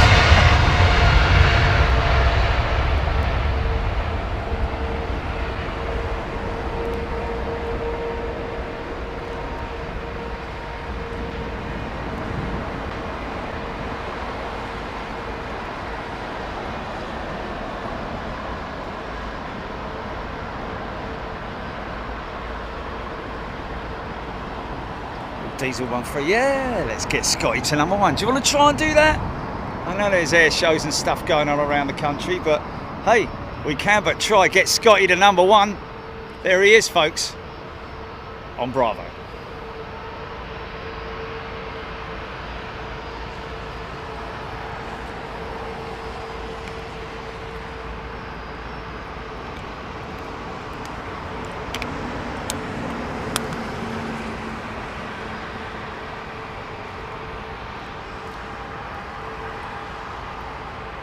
As Hay, first time on the 350. Mike Felton, Hercules is a great book. They got into some hair-raising scraps, Mike Felton saying. Gotta get round to reading it, man. I'm terrible for reading stuff. It's just I've got such a short attention span. I read so many books on Bomber Command.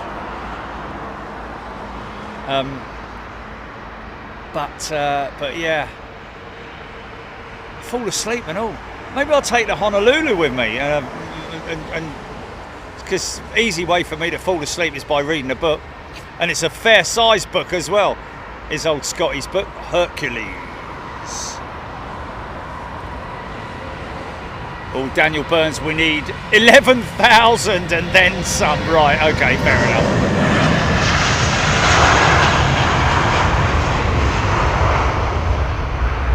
As Hay off to MCO in October with Virgin Atlantic.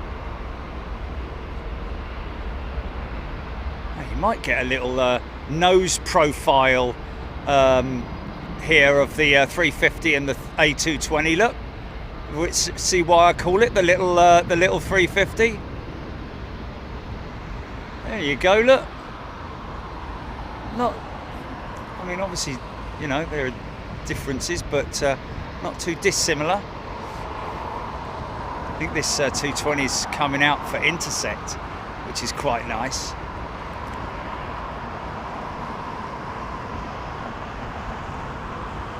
Tom Bailey, how many 351,000s do BA have now? Not sure. At least a dozen, isn't it?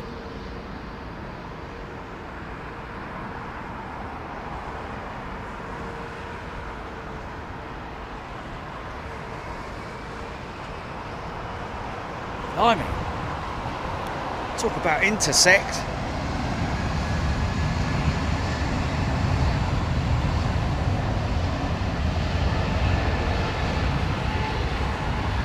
Buy his book online as well, folks, if you ain't got time to get down to the shops.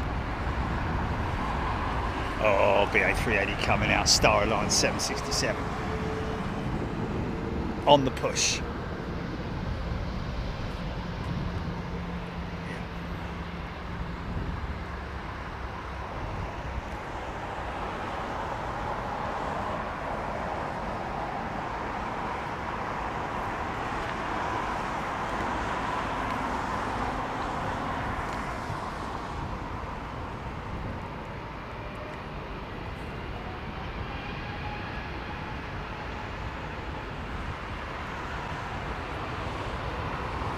Set of G90s in it.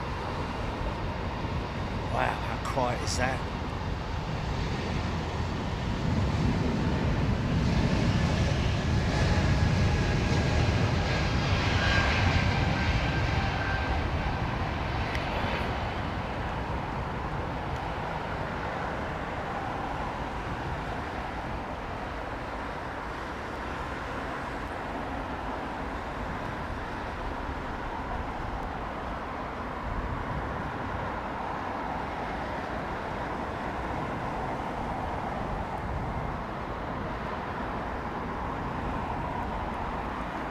Jet.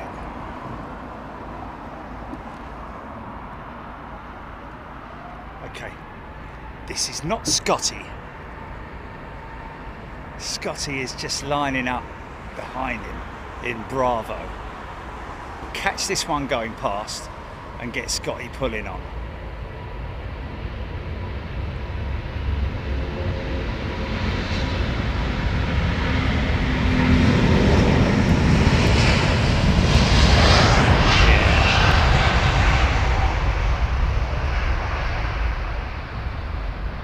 I don't know if he's in, if he's flying it or.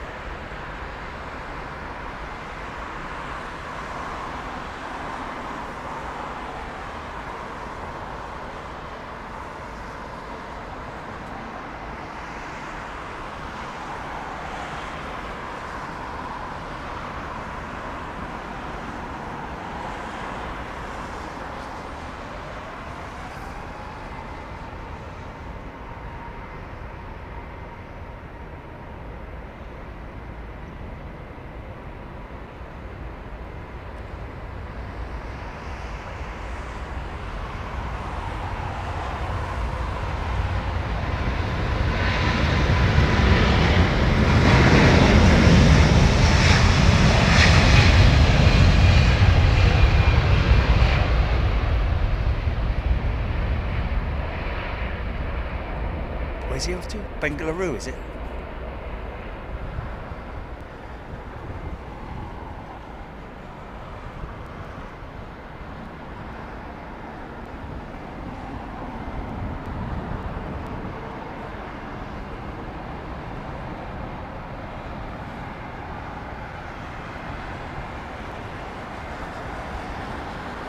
There we go, Raptrex, thank you.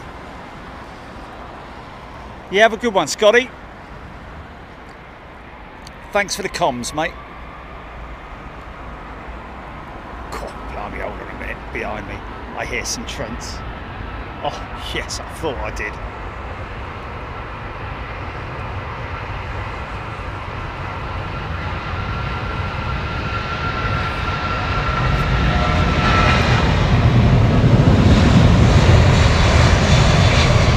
Capitals at the front and non-capital.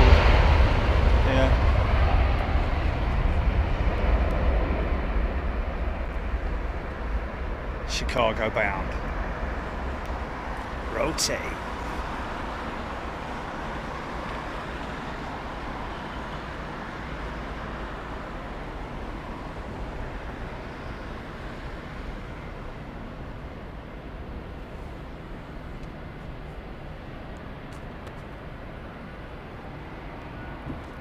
A lovely old 7.6, look, about to be photo bombed by a big ginormous 380.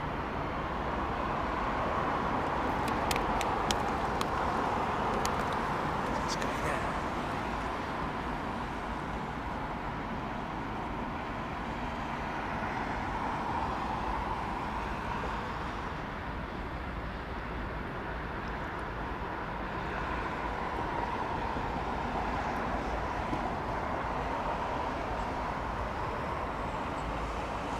See this patchwork of panelling there on the engine pylons. Something that I noticed that was a sort of like either some kind of modification or different materials that they've used for those panels. I don't know if that was the case with the original 380s.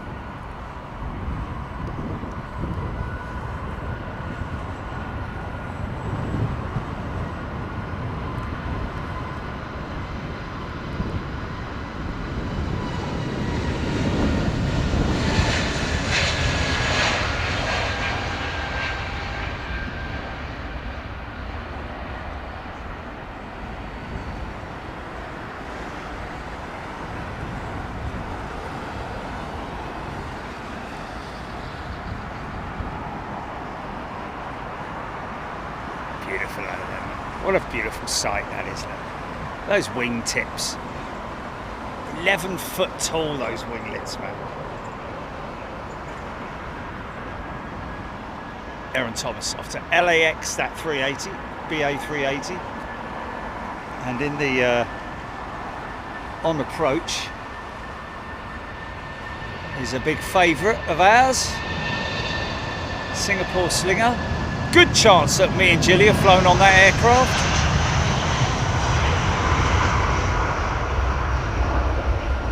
"31 years old." Sorry. What happened there? 767's 31 years old. Flipping heck.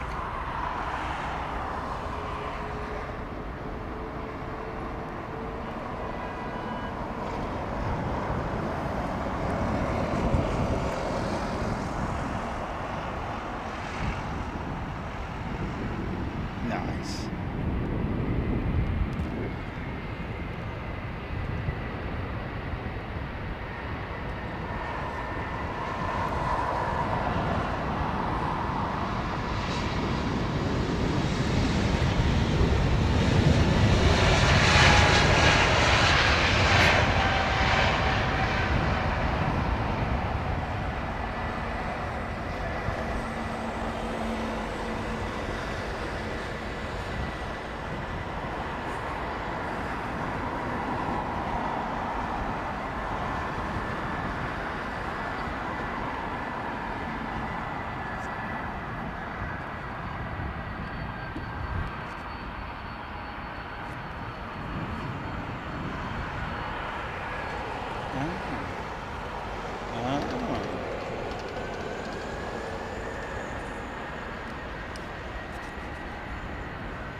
Aero.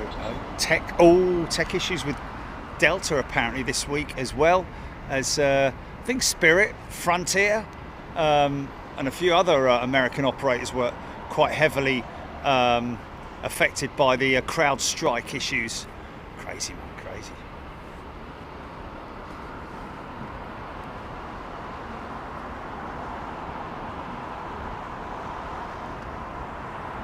What's that? Look at you, terribly. That's a bit unfortunate, but this that's going a gate, innit?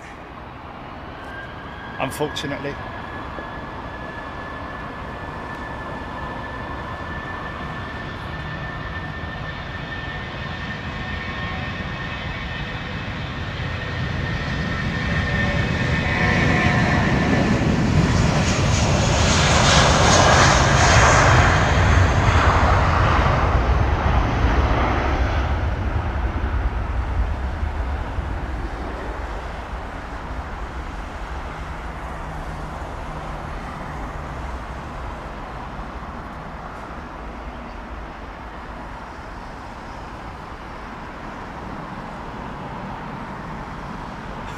Screaming at me, that's quite funny. 3.1.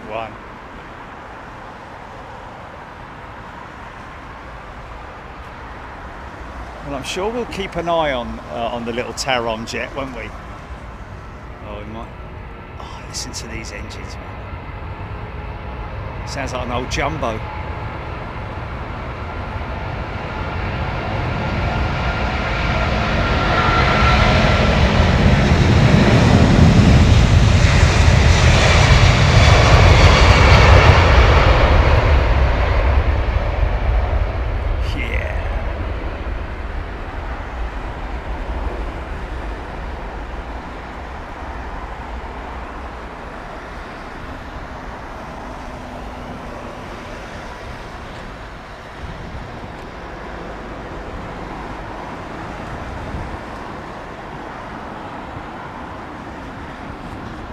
Nice departure. Those old 777s. Look at the size of those engines. GN Man Cathay 747 freighter due in 30 minutes on the southern runway, that will be. Niklas Twist Trent 895-17. I think some of those numbers are relative to the aircraft type. Come on in, little fella. Let's have you. Come on. Just a good boy. Come on in.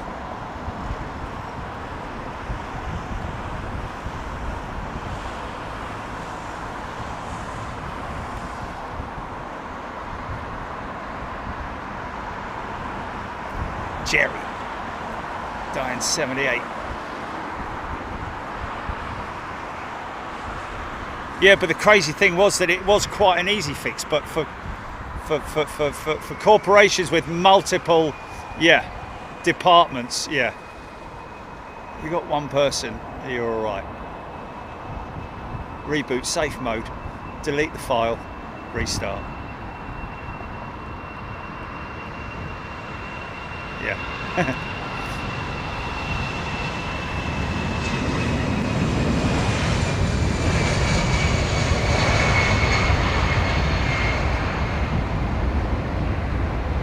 I think that little jet will be end up as a private jet. I'm hopeful. We'll have to keep an eye on it, won't we? It's very, very powerful as well. CFM 56 engines on a little airframe like that. It's like having a V6 in an MG Sport.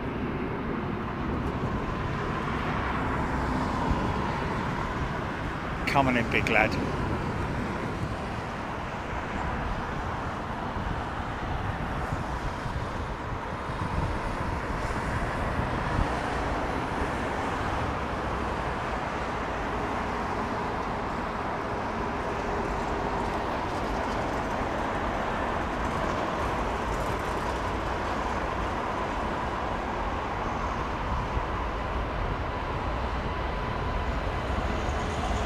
Direct easterly, westerly, isn't it?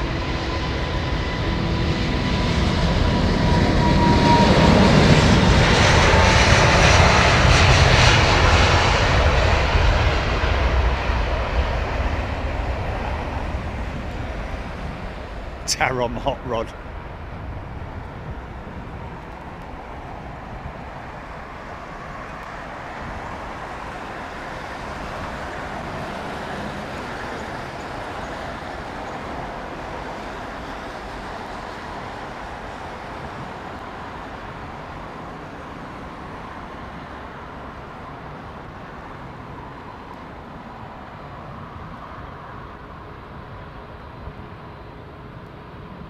Michael Bodnar, yes, the first GE9X production engine has indeed been completed. Construction. Oh, hello. Little go around. Little fly past.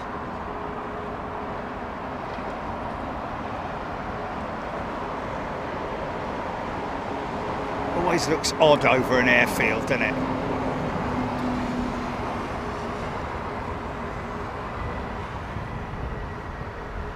Probably climb to 3,000 feet, do a circuit, and oofed.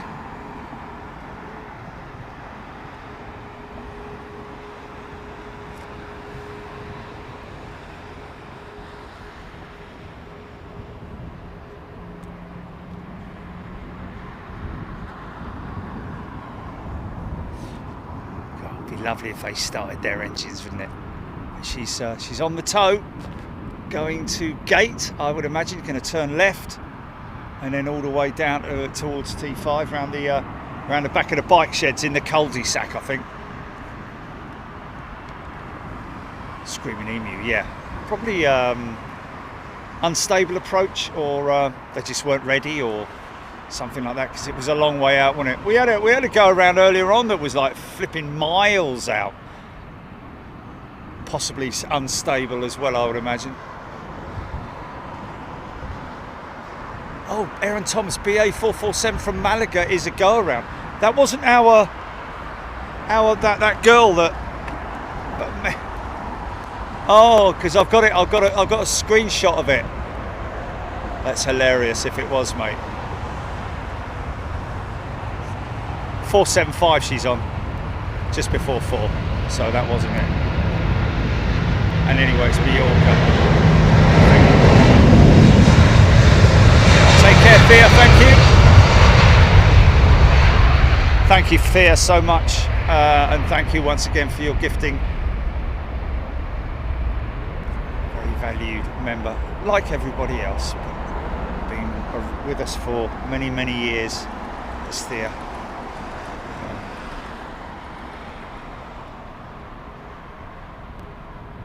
Oops, Steph had a black screen. Robert D. Emirates 380 pinging. Nice.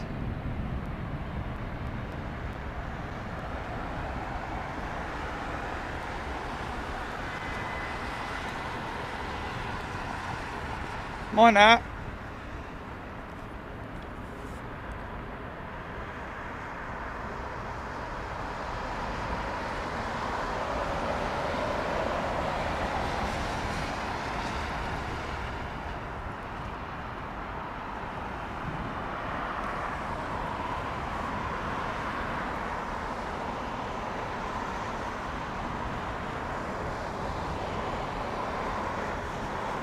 Bob Shalvoy. Yeah, that's pretty hot. 72, isn't it, for us?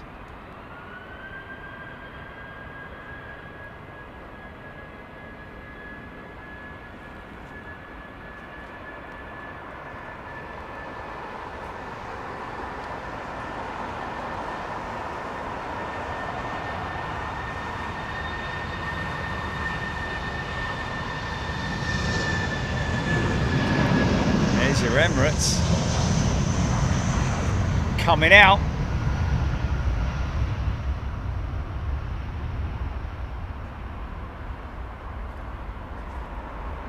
Kev Miller, 72 average for London in July.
It's a long run for a 7.6, man.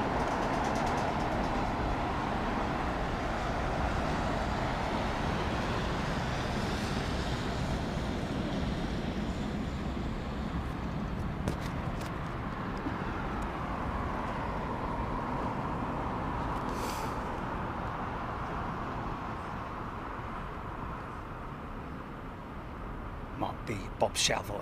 Honolulu between 86 and 89. Yeah, but we're expecting rain, and also we're expecting strong crosswinds in Honolulu next week, folks. So it could get quite tasty. Got to take all the wet weather gear with me, but lightweight wet weather gear. Mind you, is there such a thing? Fully waterproof, but mind you, if it's hot and it's raining, you just stand there. I don't know. This is the Amiri jet. It's picked up Mrs. Qatar a shopping trip. I nearly said Halfords then. Harrods. Been Halfords. Got some WD and some sponges for cleaning, and a roof rack.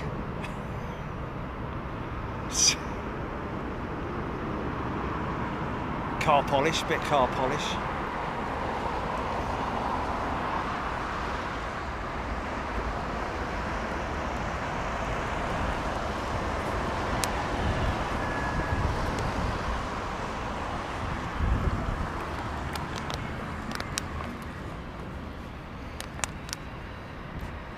Gee, sounds ideal.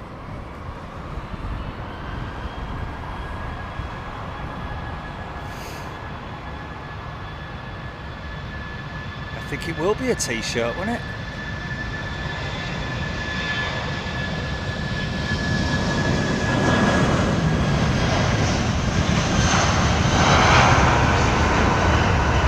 Sue Williams looking forward to the Honolulu streams.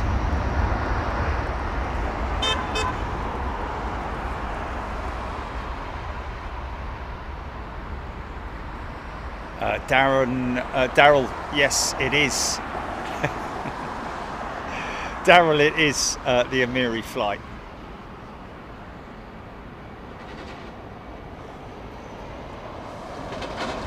Qatar, I've not started doing bucket and spade. That's a long ranger as well, isn't it? I think I've had to have put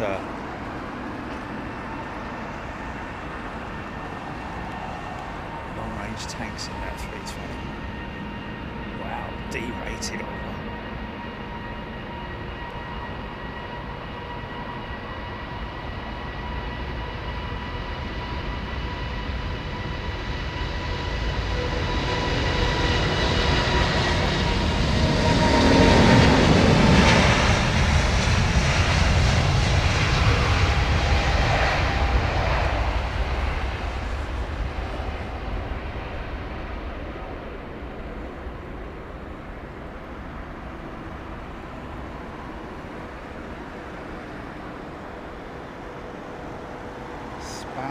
Misubi.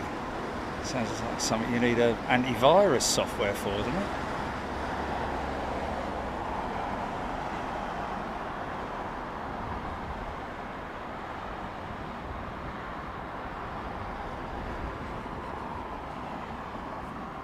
Very low departure. Very shallow climb out. 380.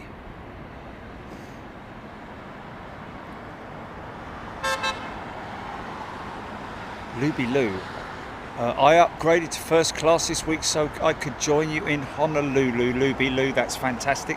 Thank you so much, Luby Lou. You know, that's the way the old system works, and everyone seems to find it.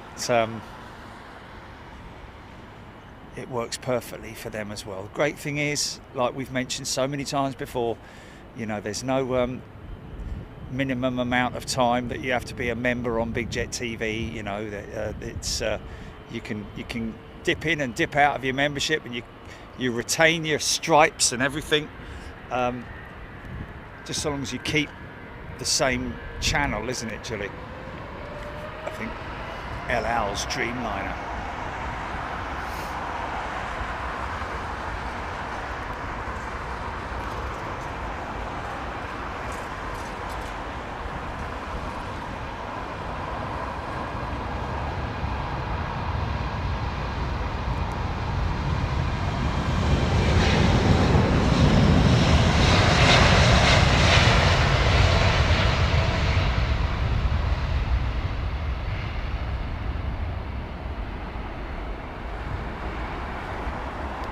Another aircraft that has an extensively long takeoff run. Look at that, man. All the way down there. Full runway use. Michael Bodnar has upgraded to first class. Good stuff, Michael. Joining us in Honolulu. Lovely old GE 90 power 777-200.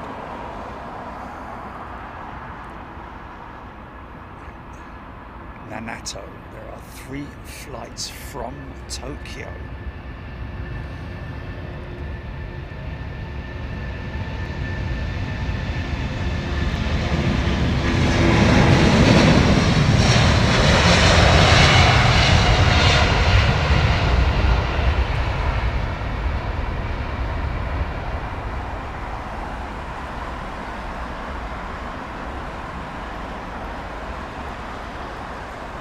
Tracy L has upgraded to first class. Nice to see you at first class, Tracy L.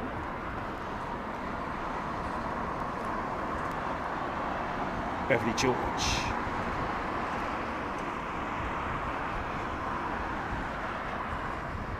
There we go, Michael Bodnar. Upgraded for Anchorage, went back to premium, then upgraded. That's the way you can do it. Just stay a premium member and then upgrade to first class when it takes your fancy. Although we do tend to go overseas at least once a month. We try and get one European show in and also an international show. Tracy L. Stoneman, GD Stone. Quite odd to see an Emirates 380 waiting for so long.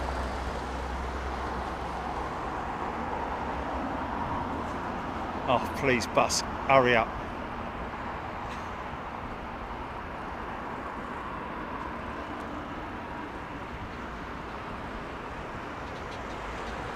JG May.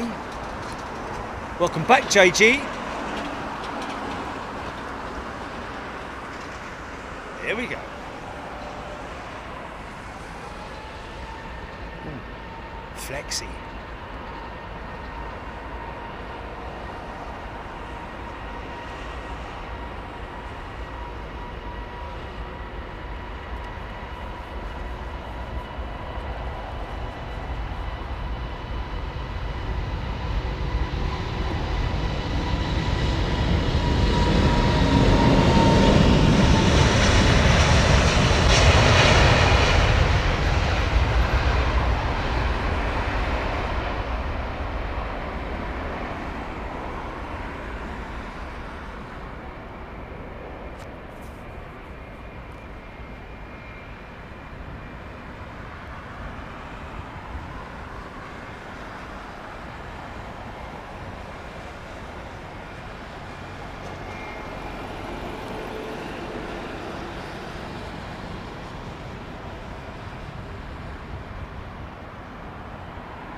Big old quad jet.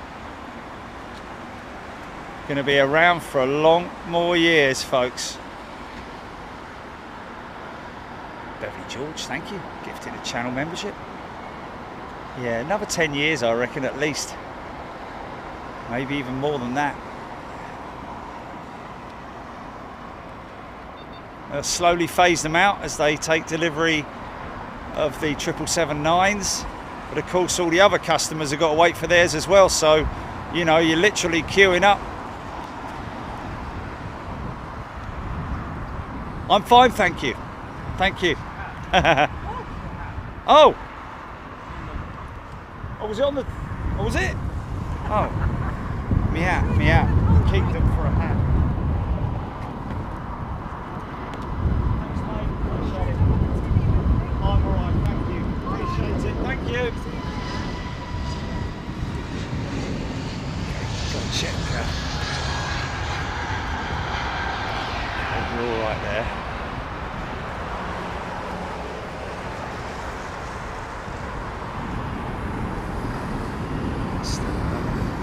That's all good. I should imagine we've still got decent amount.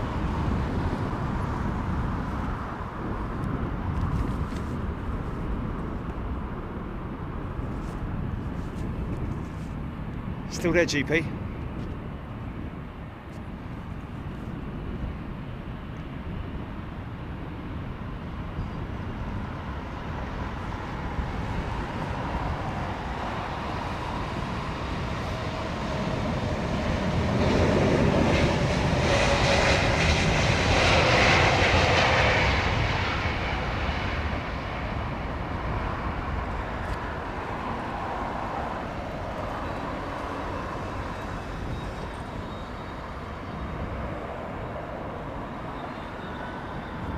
Hey, look, Street View, Google Maps, Jilly. Look out for the next Google Maps at the Renaissance. He's just gone past.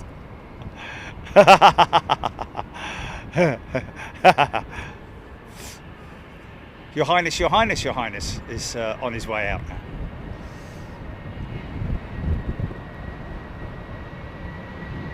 How often do they update that?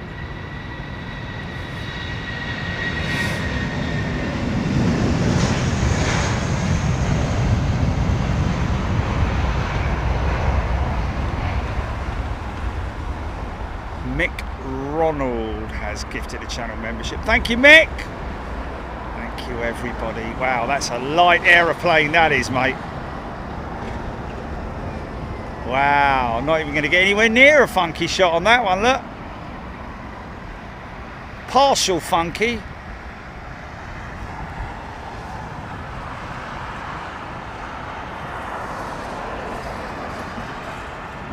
The Nina's going. What's going on?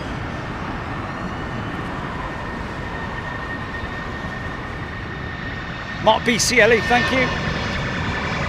Only got a little bit of an emergency. I did see a Roger, over, under, out. I did see one of the fire units airside just now with his blues running.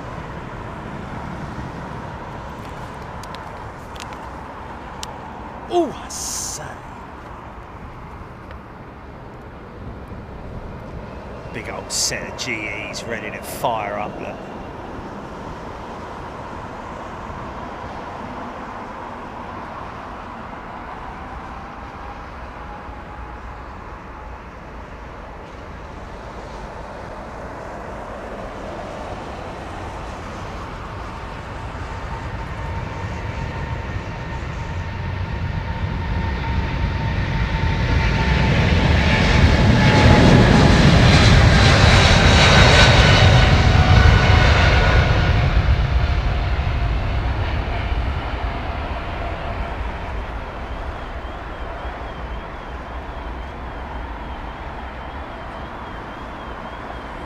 Qatar 380 on the move, Robert D, thank you.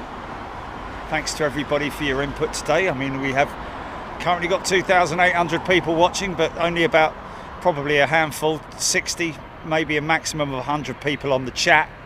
So a big shout out to all of you folks who are not chatting, just sitting back, relaxing, watching, listening in the background maybe, I don't know. But great to have you on board. Hope you're enjoying the show.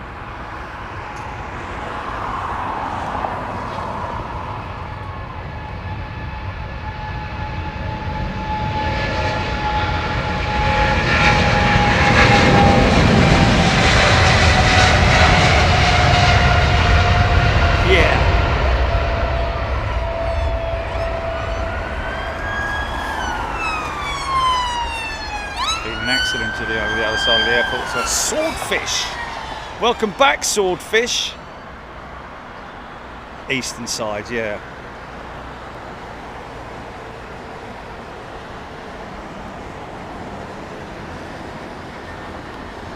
And there she is, folks. Isn't she so spectacular, that little BEA retro jet? So befitting the liveries. It's just lovely, isn't it?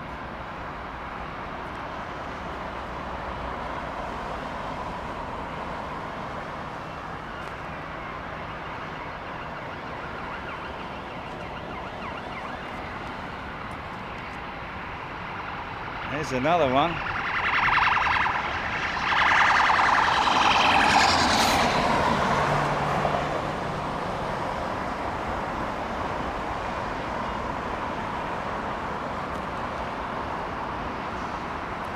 Goodall, Nick T, they did turn her around fast, didn't they?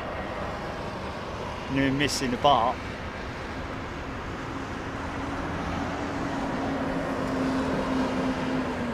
Dan Dare 146 gifted a channel membership. Thank you, Dan Dare, gifting a channel membership to somebody very fortunately going to be joining us out there in Honolulu next week, folks.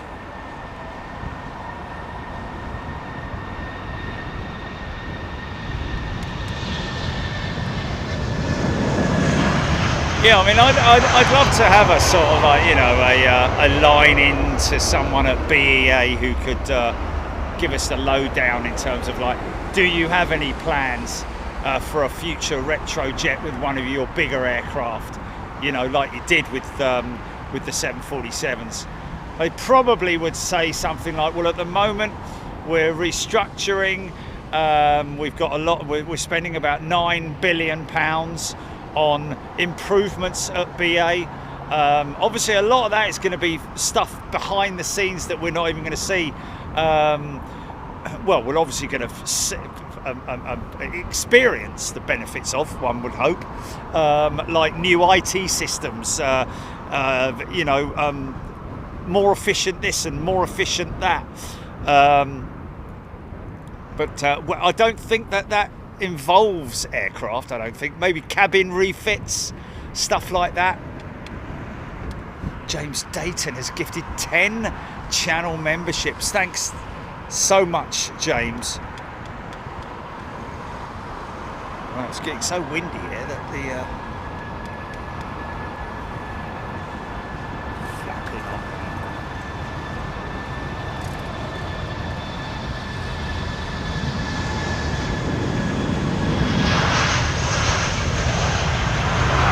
Sorry about that.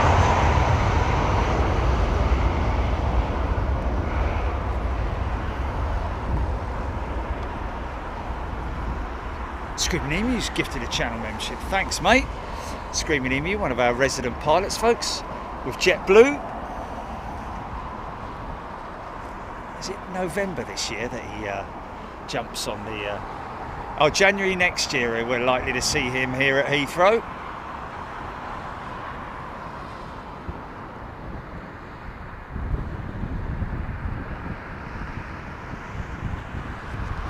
Yeah, I don't think you're going to see a BCAL retro jet, unfortunately, with BA. I mean, I know that BA swallowed up British Caledonian, didn't they? But that was so that it would become exclusive. It might confuse a lot of people if they did that.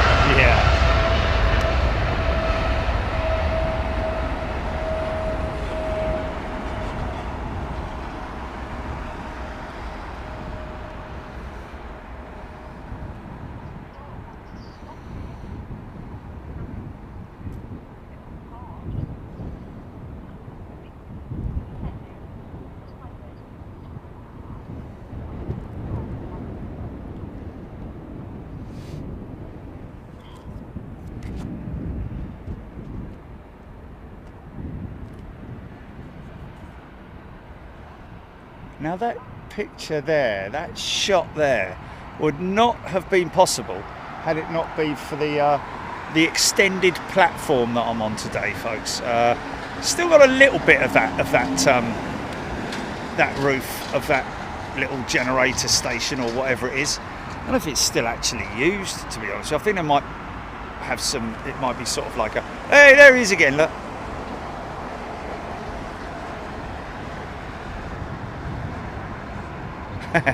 Drop the little man down on it.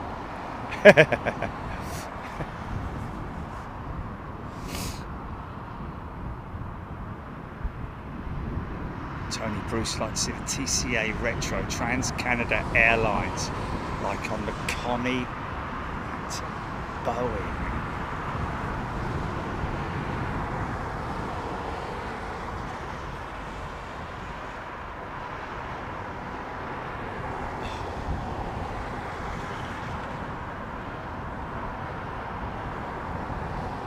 Trevline Dan Air Comet to Parlour 1967. Wow. Dan Air Comet, now you're talking.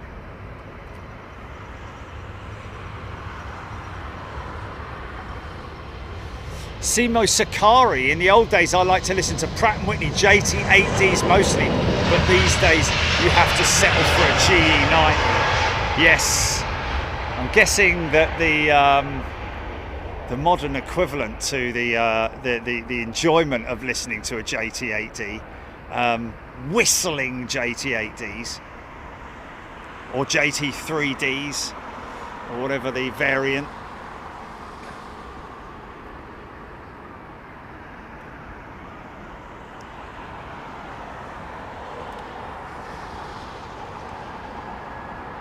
Fantastic. Cafe 747 now lined up for finals. Charlie, Fitz Charlie 10. Oh, okay. Yeah, this is the BBJ, isn't it?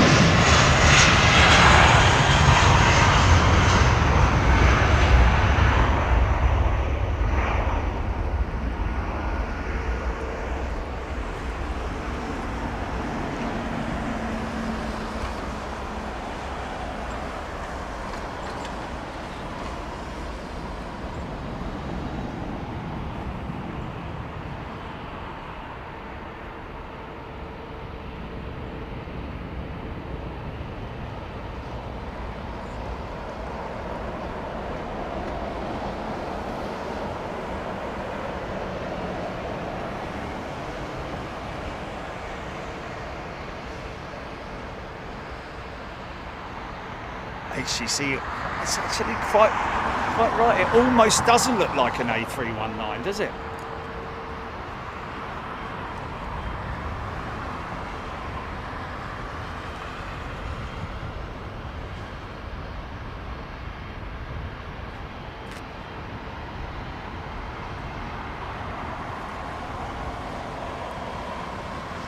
Hit the allow gifting button on this channel.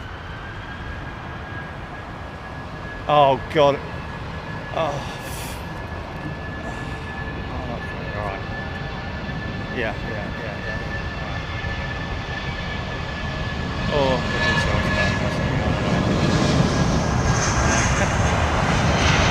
Always get it wrong, mate.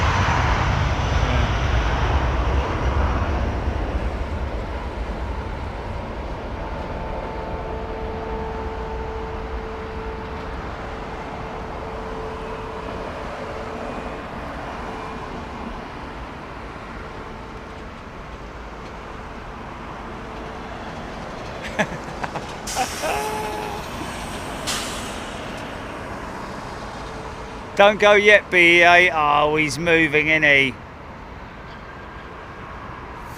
Mind you, we've caught him on almost every show for the last 3 shows, haven't we?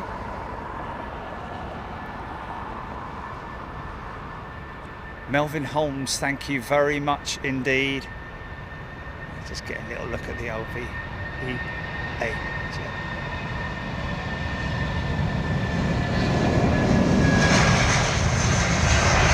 Retro.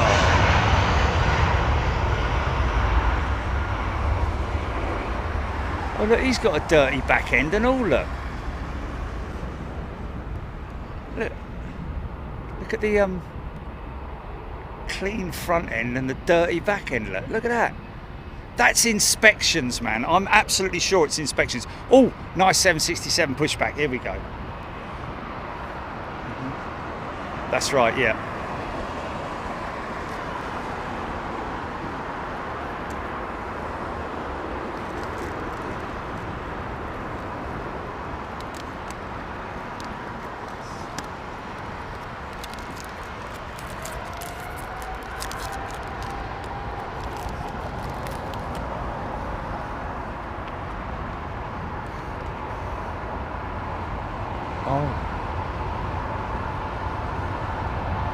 Got to be Qatar then, isn't it?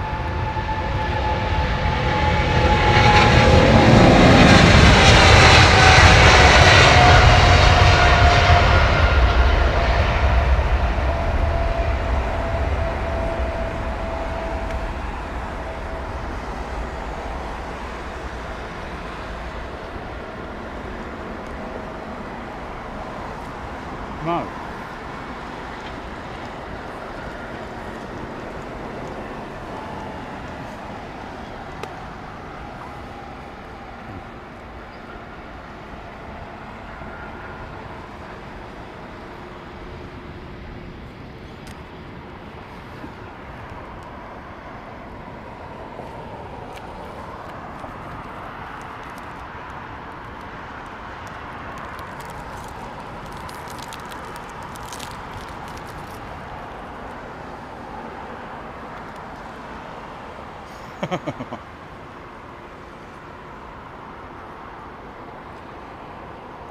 Nice splash of yellow with this DHL jet just coming in the background there. Kathy tuning in from Anaheim, California.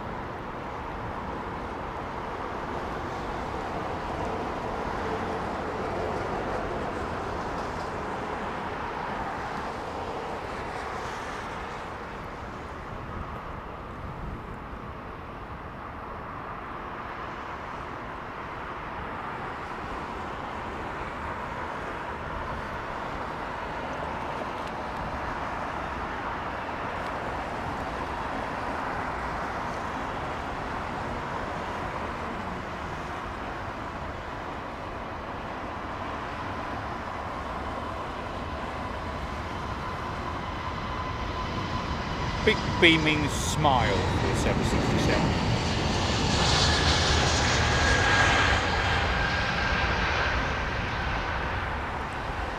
Steph has gifted 5 channel memberships. Thanks, Steph.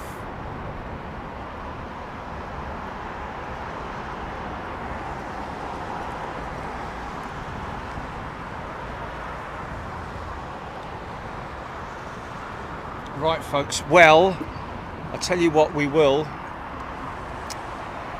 I was going to go on the Qatar 380, but that's quite a nice thing to see, isn't it? The green liner, Etihad's EcoJet.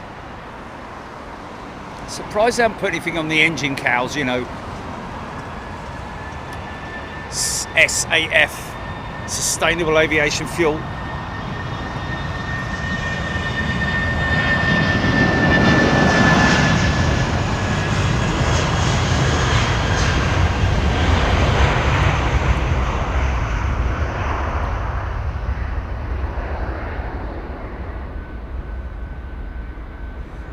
Boo, absolute pleasure. Thank you, everybody. We're gonna go on the Etihad green liner. I think it's only fair.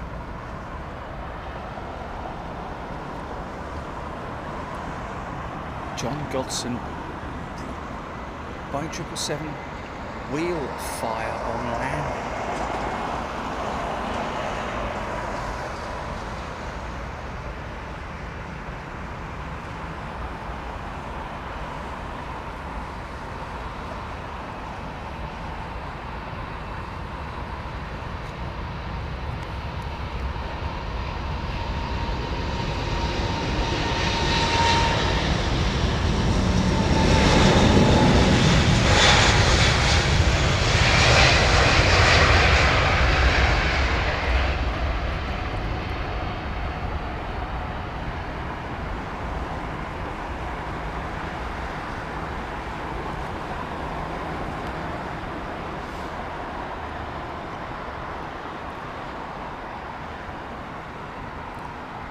Thank you, Jane. Thank you, everybody.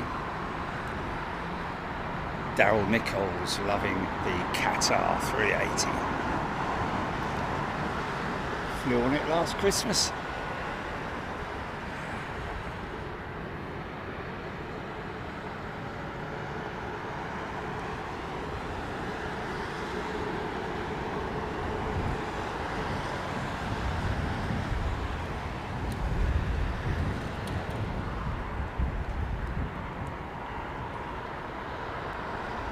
Should be turning left any moment, leaving a big wake behind it. Even the 350 holding station.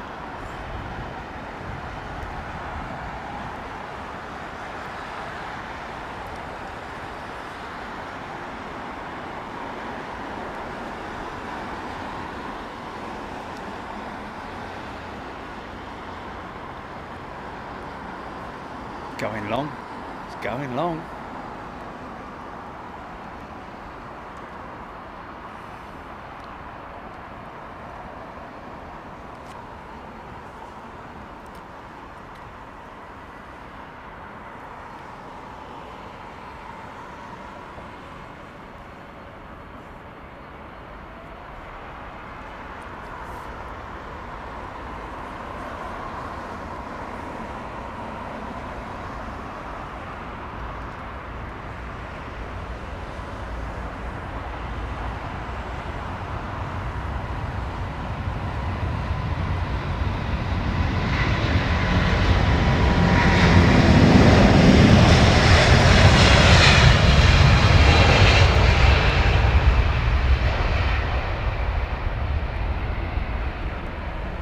Rotate.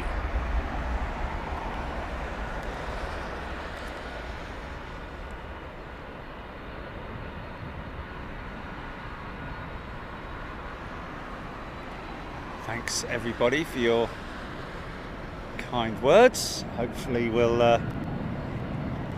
everything will go swimmingly for our flights out to Honolulu. It's just a long trip, innit? It's a long journey, you know. That's all it is. It's just the time zones and all that sort of stuff. Okay, here we go. Going to close on this, folks. Look out for updates on Honolulu. We'll be putting them out on Twitter and on the app as well.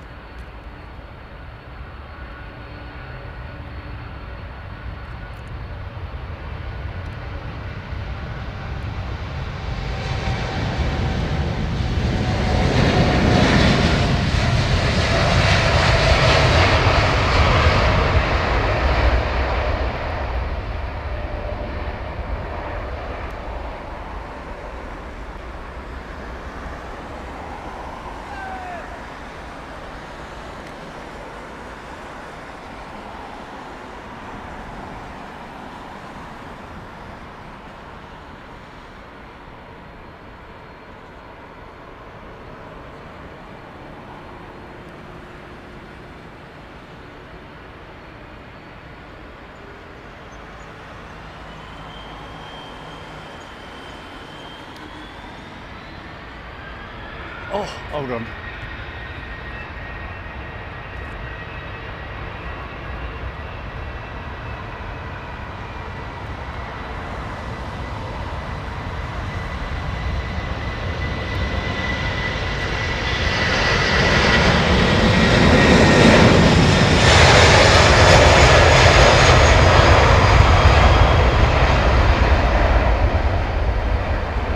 Get ready to fade to grey, GP.